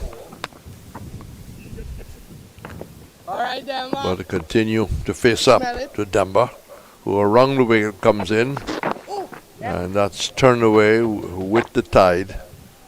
Then relay to solo. Angle, then leg. Just turning it over, rotating the strike. Keeping Mayers in the action. his job is to give back the strike to Mosley where possible. Slip in a silly point. Pushing forward quietly to cover. Keep coming them more. If you both trim balls in that spot, guaranteed out. Number, a little hop. A nice looking shot by Bears. Just short enough for him to come back and play it very orthodoxly. Down to the man down at long off. Good orthodox shot. Showing the face of the bat. Very pure. 102 on the board. Keep coming, bro. Cover square right out. That's turn away just to the Oh yes, Lemba. Oh yes, KD. forward short leg. Work, KD. Work, KD. Wait. Short enough to try and push him onto the back foot, which he does, but gets it down to Melinus at that backward point.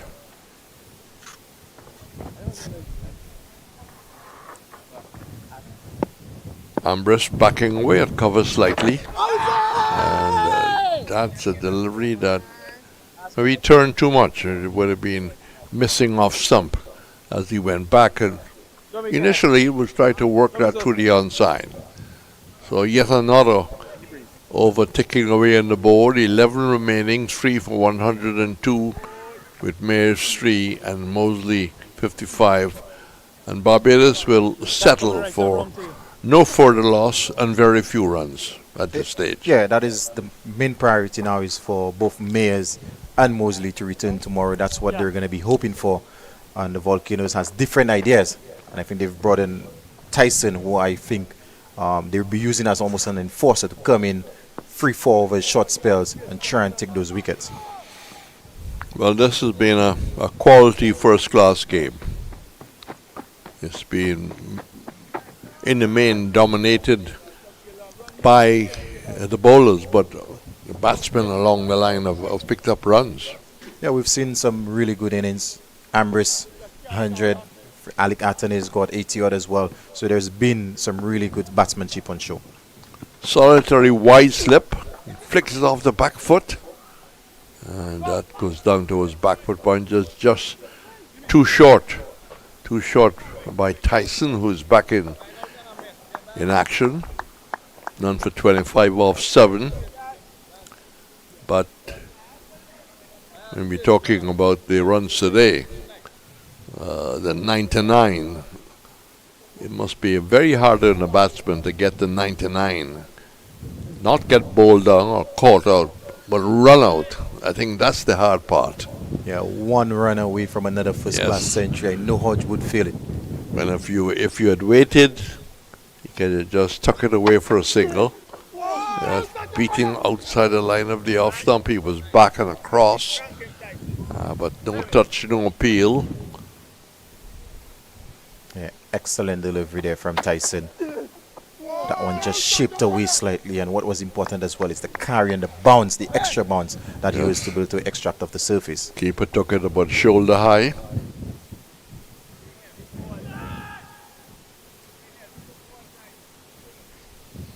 The square leg coming off the square leg boundary near to the square leg umpire. Driving, knocked down by the cover fieldsman.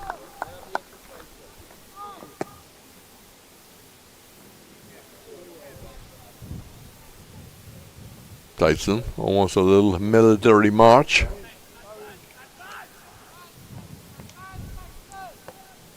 Where does Tyson work, in the private sector? I'm not sure. You're not sure. Because currently he's contracted Volcanoes player. Doesn't have to. Yep. His job is cricket. That's turned away. And a little bit of football skills being demonstrated. But a single that rotates the strike. 104 on the board. And last we checked, the Imlach was nearing another 100. Let's see what we can share with our audience.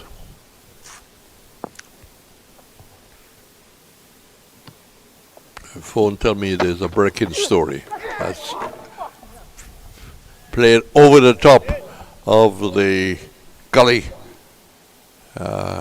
Some important runs for Barbados, but not meant exactly to be there. That could have easily gone down the throat of the gully fieldsman. They play at it. Yeah, I've been in two minds there, Mayers there. One moment he was going to play, then pull the bat away a bit late. That went well over the gully fielder, so safe. But 4 runs nonetheless, and right now the pride will take them however they come. He's 8. It's 108 for 3. This is a much better looking shot, a sure shot. Short off the back foot and hitting that nice sung off the bat. Bats are so different these days. 109 for 3. 109 for 3. We've had some 39 of us. And let's see if we can pick up, first of all, whether in fact Guyana has gone towards the close. And it tells me there, let's see if that's the latest score. Guyana batting the second time, 381 for 4. Imlach 103, earlier Anderson 101. And a friend who had most of the day off is back with us. Welcome. Thanks a lot, Reds. So you're saying that Imlach raised his bat twice and got a century? Yes. Let's try and pick up the action. But just back for that, they lead by 239 runs with 6 wickets remaining. So the Leewards will be really trying for a victory on the last day that will maybe push them into the lead. There's a lot of bonus points to pick up that we are not aware of. Not aware of it. Trinidad or same thing here. So 3 for 110.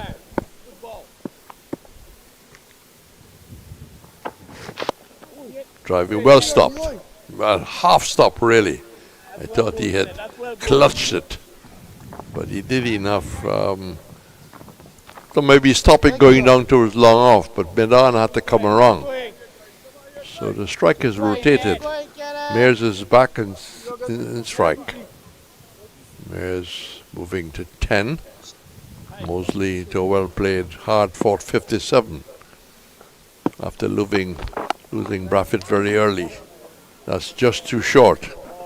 And Mears doesn't have to look for any aggression there. Just goes back. Plays the very orthodox shot off the back foot towards cover. And it's 3 for 112.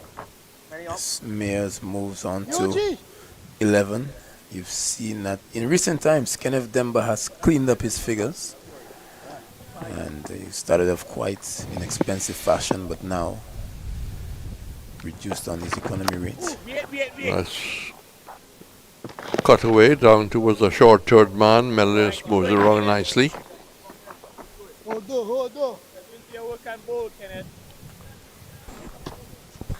Denver appearing to be short in this over. Quite a few shots off the back foot. Now he's forward. Brings the batsman forward and pushing it quietly out to the onside. If runs are available, the Barbados batsman will take it. But the important stuff, they must not lose another wicket this afternoon. Demba from wide of the crease and cutting at that. Where did that end up? Just end up at the toes of the keeper. So the Windward is trying to run into position to try and get as many overs through. Board says 9 remaining. But the light is still quite good. Sun is on the high ground around us, so it's quite bright on this Friday afternoon. So you reckon that we will get in those 10 overs? And with Kenneth Demba getting through his overs quite quickly, it seems that it will happen. But Kenneth Demba has shown wicket-taking potential. Has picked up the wicket of Wickham. Well, he didn't start all that well, but the captain, Nathan, has persisted with him, and he responded. It's Tyson. That's a square drive. Nice looking shot. This can go into the boundary. Can someone come around? Yes. The Scott, the likely person, very athletic, had to really commit himself to get down very low. But nice aggressive shot by Mears. I think that's Keon Gaster. So the other man from Monrepo. Monrepo is the talk of the week. Mosley 57. Mears 12. Tyson bowls. That's taking the outer part of the bat. I don't believe you can say he opened the face. He pushed at it. Outside the line of the off stump. The strike rotated once more. So the scoreboard is ticking on. 3 for 114. They're chasing 305, which is all part of the morrow.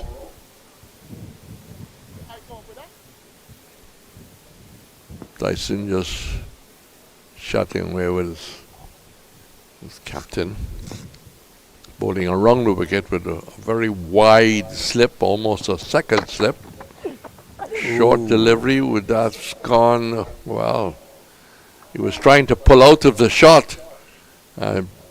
Pulled in short, took the edge, went over the slip area. More important runs to Barbados. 118 for 3. And Mears now moving to 16, but not in control. Not at all. Such was the pace and intimidation from Gillon Tyson. Really tried to sway out of the way, but the inward movement of this delivery just kept following him and picking up that fortuitous boundary. Moves to 16. Top edge, clearing everyone. Tyson from wide of the crease goes down the leg side. Leo skips across, takes it nicely. Tyson walks back. Very military medium walk. Back a little faster now. Trying to get in as many deliveries as possible. Braffett 2. Drake's 35. Wickham 4. Mosley 58. Mears a non-strike on 16. And looking to go back there. Mears in strike, in fact. Looking to square cut. A little danger there. Well have left alone. You know, I was just thinking about that, Reds. Kyle Mears is the sort of player not to allow this level of aggression from Tyson to go unanswered. So just wafting at one which he didn't have to. Well, he doesn't need to. He's got to respond to the demands of the game from the Barbados point of view. He's back defending. That challenged the off stump, goes across, plays it just in front of him. So Tyson has completed yet another over. He had a 7-over spell. Now he's had 9 overs, none for 38. And that is something that should, in fact, test the West Indies when the Australians come. They're playing 3 test matches and a couple of the shorter format. Barbados, Grenada, Jamaica, and St. Kitts. St. Kitts certainly has gotten a lot of cricket of late. It seems to be the flavor of the year. They cannot complain at all. Other countries maybe not being considered as much, but there are probably reasons. Costs, operational costs, hotel costs, and things like that. But the wicket over there in St. Kitts is also very good for batting. Yes, very good for batting. You can see what the score is in Leeward's Guyana Let's go, Kenneth. already. So it's going to be Denver.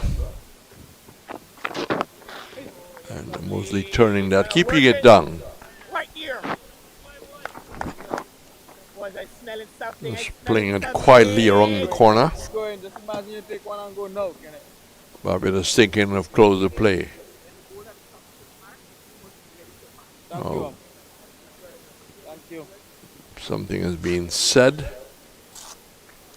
Going, Difficult to pick it up from here. I don't think it was a warning to Denver for running on the area. Because he bowls quite wide. Keep working them. Keep going, Denver. Keep going, Denver. Umpire felt he should come forward and say whatever he had to say. Sun is back out. Denver is in. And loses his shape, loses kind of bowling rhythm, and lets the ball go. That ball.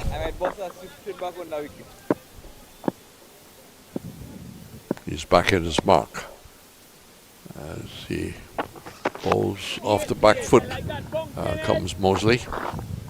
Plays it down to Melius at backward point. You got to spin it, Kenneth. You got to spin it, Kenneth. Young lady with a glaring red outfit all of a sudden appears, stifled the peel, and he went onto the back foot, but probably hit outside the off stump.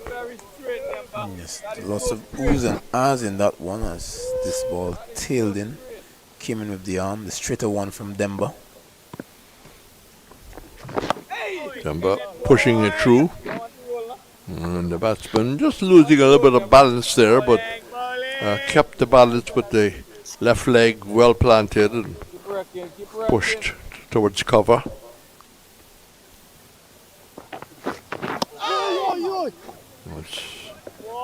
Outside the off stump, no shot. Arms go up around.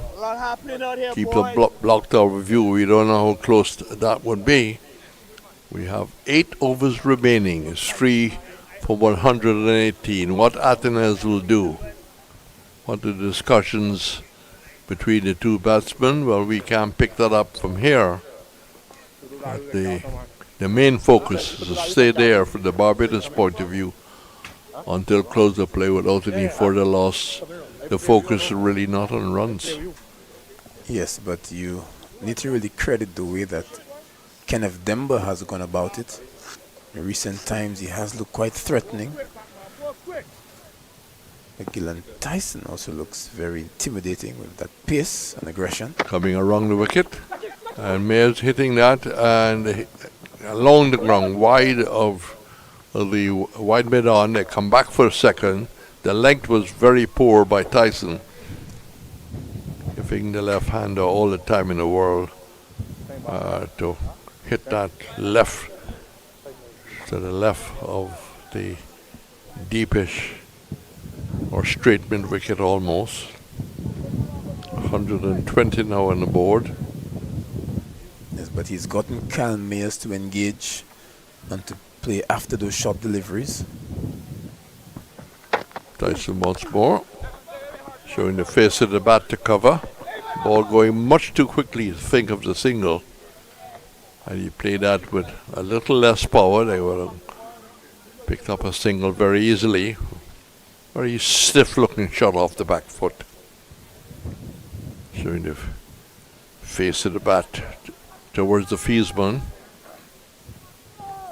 Mid off, cover.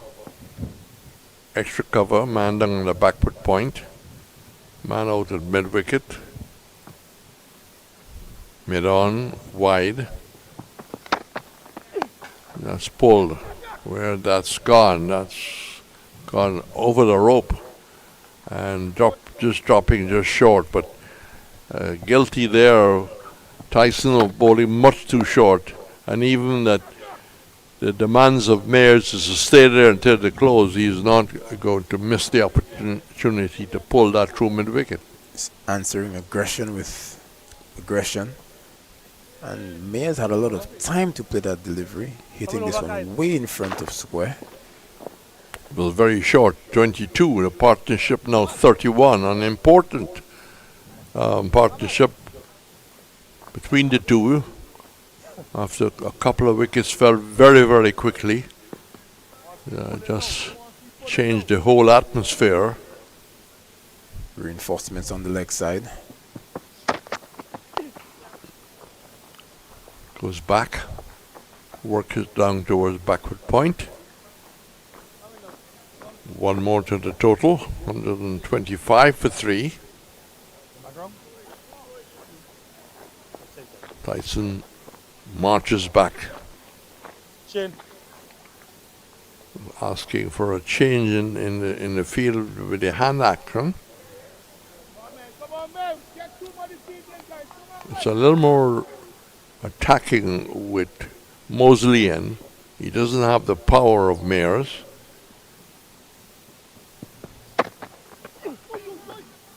Mosley getting right down. Was aimed at the head, getting down under. Ball hardly carrying to Leo. But this seems to be the role of Gillan Tyson, to come in at this stage, at this time of the day, to entice the batters into the hook. About to complete the 10th over, none for 45. That's now 9 overs, 1 for 15. And that's played off the back foot. Slower delivery. And the over is completed. We have 7 overs remaining. 3 for 125. Mayers is 23. Mosley is 58. And a very important partnership of 32. Certainly is. Mayers would have been distraught yesterday to have been out on the very first delivery of the morning. A chance to make amends and really cash in. He left a lot of runs out there. Been given a second opportunity. Prospect of a big finish tomorrow. Once he can see off the night, coming with another day on this sweet batting paradise, but Kenneth Demba tasked with the responsibility to ensure that that doesn't happen. He's had 11 overs, 1 for 33. The first 3 or 4 overs were ragged, but Atenez kept him on. He justified that decision. He continues now as he bowls to Mayers. The Mayers falling canine-like, swings that down towards square leg, and 4 more runs. Rohan Khan used to very often end up exactly like that. Being a right-hander, of course, Mayers' bad delivery and really put away. Yes, Mayers, a batter known for his belligerence, acreage of space, vacancy out there, the backward square. Badly lined delivery was put away. 27 of 30 deliveries, and goes for another flashing drive down towards the backward point, and picks up another important run for Barbados. So Mayers going quite quickly, 27 of 30. In contrast, Mosley, great responsibility. He started early, 58 of 133. And Barbados are 3 for 130. Denver bowls, forward he comes, third is the way to square leg, running very slowly down towards that area, but they're not looking for a second. And the strike is rotated. Mayers 28, Mosley on 59. 3 for 131. The light just starting to dim a bit, and pushing forward just to cover. Keep going. You working them, Mark. You working them, But Mears has maybe just got too many away for the Windward's liking. Taking a chance or two, but that's the style. Off the back foot, gets another single. As Denver is just too short outside the line of the off stump. Here's 29. Mosley, 59. Partnership, 39. All the nines. Maybe you should buy a bingo ticket with lots of nines. Spend $10 at the lotto. Well, you're able to win some money.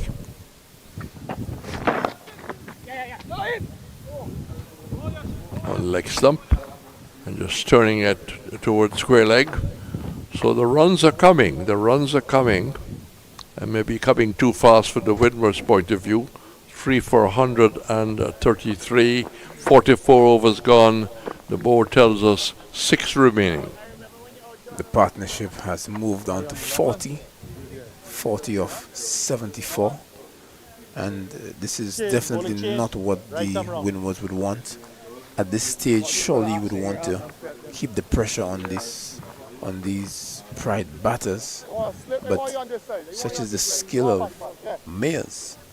Mears, a batter known for imposing himself on the bowling, not one to let loose deliveries go without the treatment. But at this stage, we're about to see the introduction of another off-spinner, not one of the individuals that you would have mentioned as an option. It's going to be the off-spin of Sunil Ambrose. Yes. Thought we might have seen Hodge or the captain himself, but maybe the experience of Ambrose. He's been around much longer than anyone else, and Bozov attempted off-spinner, well, started maybe to get some rhythm, got to the delivery point and didn't let it go. I think he just saw Mears ambling out of the crease there. Could have man-cat him. Just a bit of gamemanship. He's just short, and that's tucked away for 1 by Mosley. Ambrose didn't find the length on that occasion. And easy off the back foot down towards square leg. 134. Mears 29. Let's see how we will respond to Ambrose coming into the attack. Goes back easily, like Sunday morning, and easily like Sunday morning it becomes a boundary. Just beating Tyson. He didn't seem to hit it out that hard. The timing was great. I don't know if Tyson lost it for a while. Kyle Mears, he's more than just the muscle. He's a sweet timer of the cricket ball and showing some good batsmanship on this occasion to bisect that gap. He raced it to 33 off 34. There's more runs here. Again, Ambrose is short. He goes back, punches it down towards long leg. The runs are coming quite quickly now. 139 for 3. Ambrose has already conceded 6 off 3 balls. And takes the pad. That will probably run away into the boundary. Let's see the signal. Nope, there was bat. So runs to the man in strike. Mosley is 65. 3 for 143. And towards the close, the scoring is picking up. So the partnership has raced on to 50. Ambrose, the experiment of Ambrose, we can call it, has cost the Windwards 10 runs. Very important runs. At this stage of the innings. But you can almost understand the decision to give Ambrose the ball at this time. Sometimes the part-timers can just get the batters to relax the guard and look at the bio wicket. Well, didn't quite succeed. Well, there are 2 deliveries left, right? With the potential sail. And quickly turning away, down to his square leg. Another single to Mosley, who moves to 6-6. Partnership 50 plus 1. 51. Coming up to 5:30. 5 overs remaining after this. A faster delivery outside the off stump. I doubt whether we will see maybe Ambrose in the second over, but this looks like close of play. We did say the light was in fact going, and very quickly the umpires have called it a day. So needing 305 for victory, they have lost Braffett for 2, Wickham for 4, Drake's for 35, Mears is not out on 34 and scored very quickly indeed of 36. Mosley is 66 off 138, and they require 161 to win the game tomorrow on the 4th day Barbados. The short bowling figures, you can tell you that Demba, 12 overs, 1 for 41. John, 8 overs, 1 for 20. Descat, 5 overs, none for 9. Tyson had 10 overs, none for 45. Gaston, 9 overs, 1 for 15, the pick of the bowlers. So we hope that you have enjoyed the service, enjoyed the pictures, enjoyed the action that you have had. The ground staff just bring in the precautionary cover of the main strip. No other covers are coming out. The third umpire comes out and show that all is being done. And we can tell you that we will be back tomorrow just before the start of play, just close to 10 o'clock, with more of the efforts from Barbados to get the remaining runs. As we've said, 161 required, but they've got 7 wickets, and I would think that they are the betting favorites at this time to take the full points. But who knows what will happen tomorrow? Yes, tomorrow it's anybody's game. The game interestingly poised. Mayors again doing the business for the Pride, a chance to start afresh.